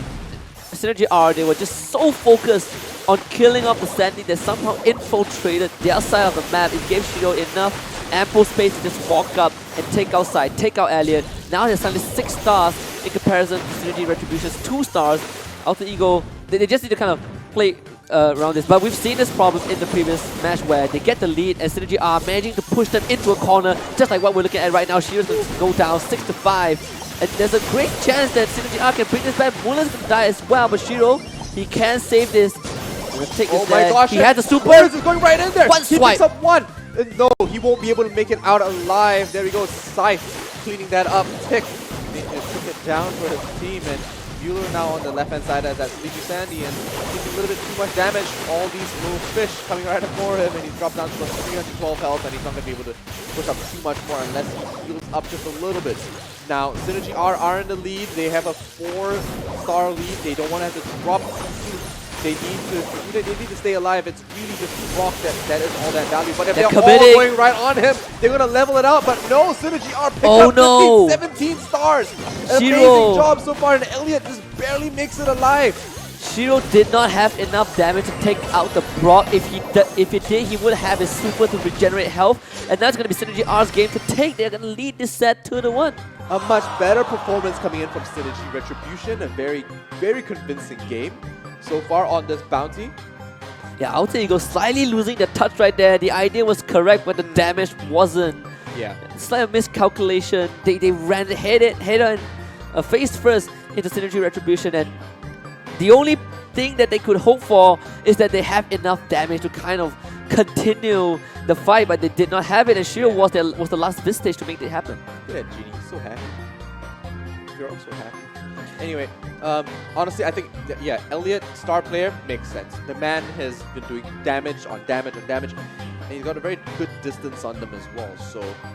Yeah, I remember talking to my previous co-caster about Genie. Like, I feel like Genie is he's the saddest character or saddest fictional mythical creature, whatever you call it, that exists. Really? Sadder than a Mumu? Nah, I feel like he's sad simply because, you know, people wake him up, call him up from this lamp that's been staying in for who knows, millennials, right? And then they ask him for stuff instead of giving him something in return. Like, I think a genie should make his own wish, like give me a new lamp or something before I grant you your wish. Give me a new lamp, I need a new couch. Yeah. And Shiro gets taken down by Scythe, one Piper to the other. That looks like they are trading a lot of damage, a lot of long range snipes. Synergy R. And not only that, Penny has a mortar as well, so Alter Ego are going to get cornered back-to-back non-stop. Shiro is so good with those side steps. Wow, just going moonwalk. Yep, finally goes down. Penny for his thoughts. But it's 51% down. Alter Ego doing so much damage to the enemy safe.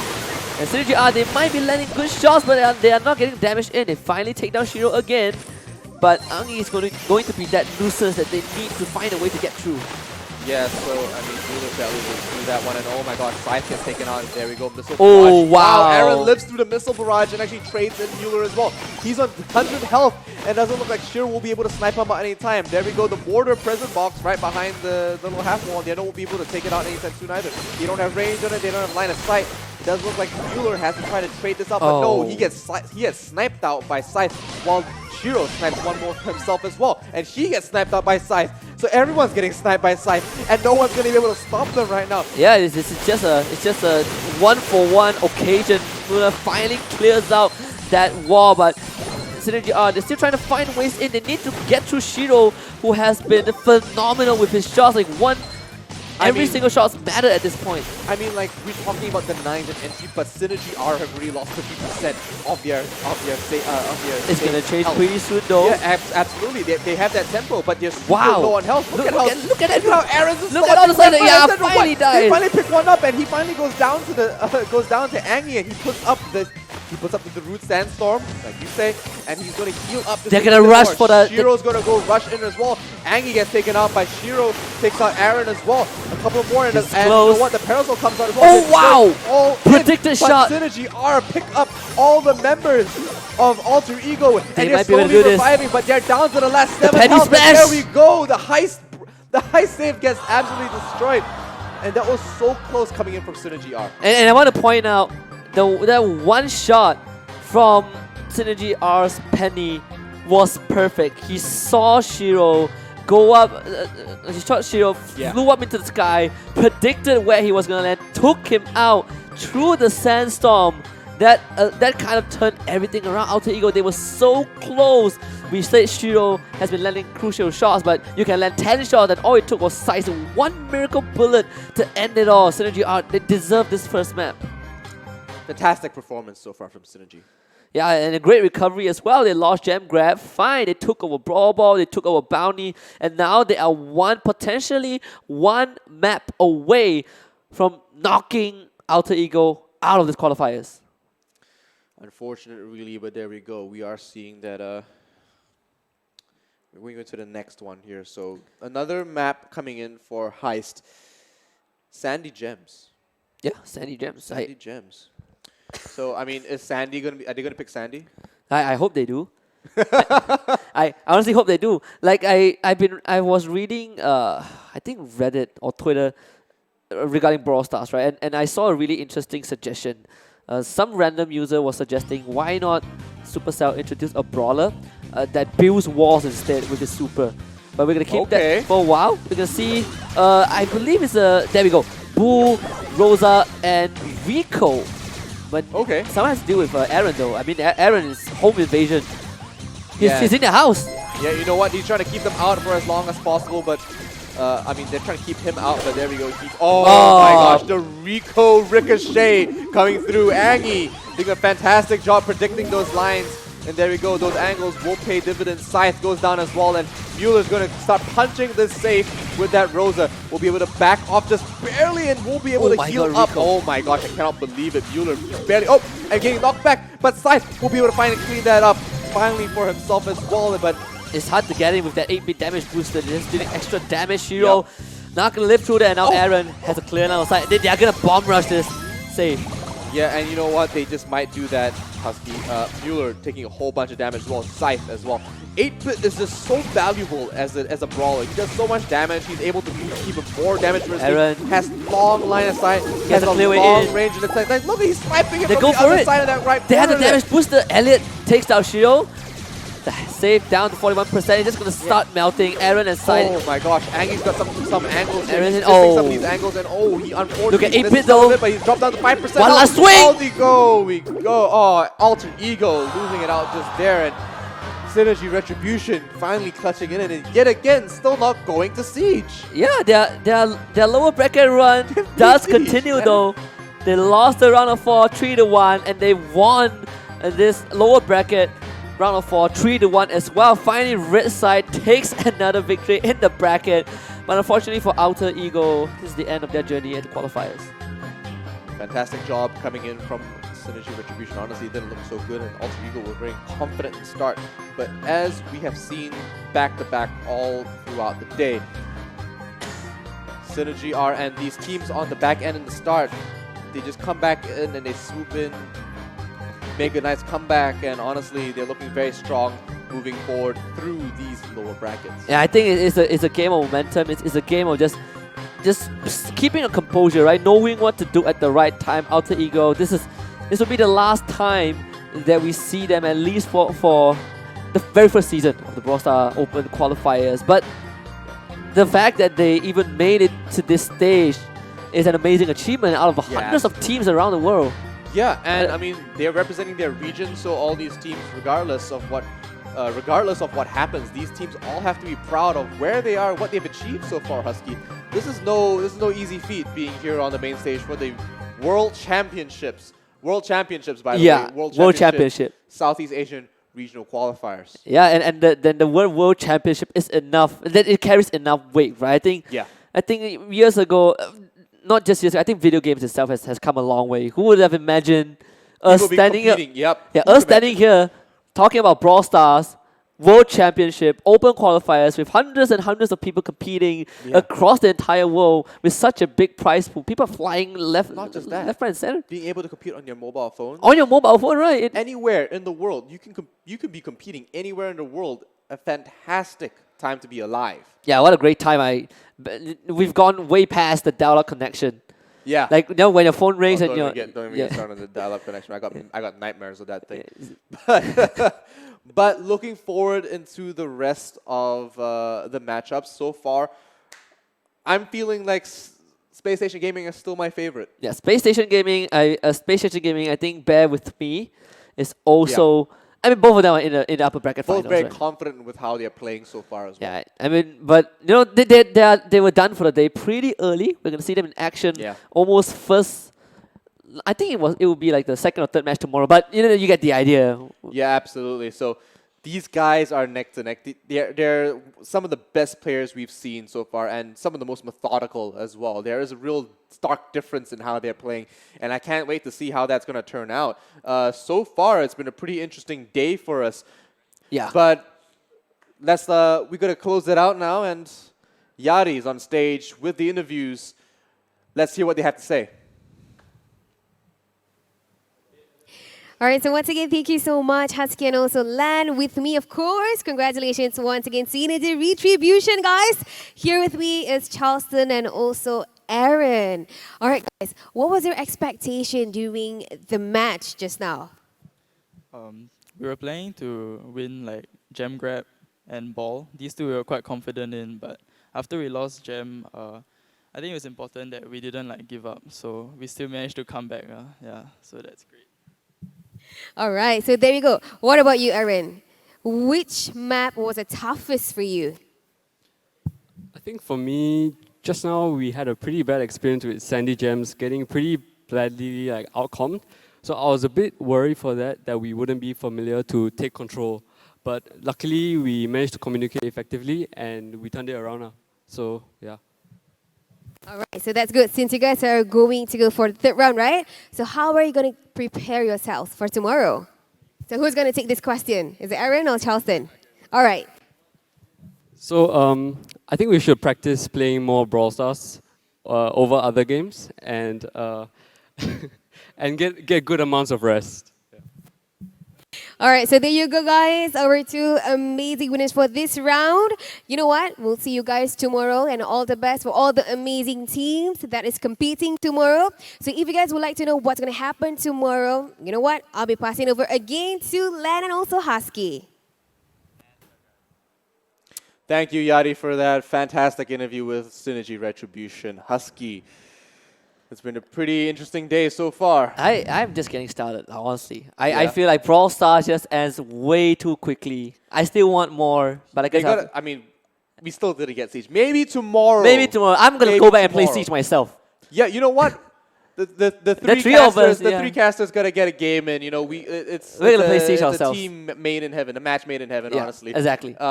It's fantastic. So far, it's been a pretty interesting day for us here at the Brawl Stars Southeast Asian Regional so far. Definitely some huge upsets, some very close games as well. But let's look at the current bracket and how it's been updated after today's game so far.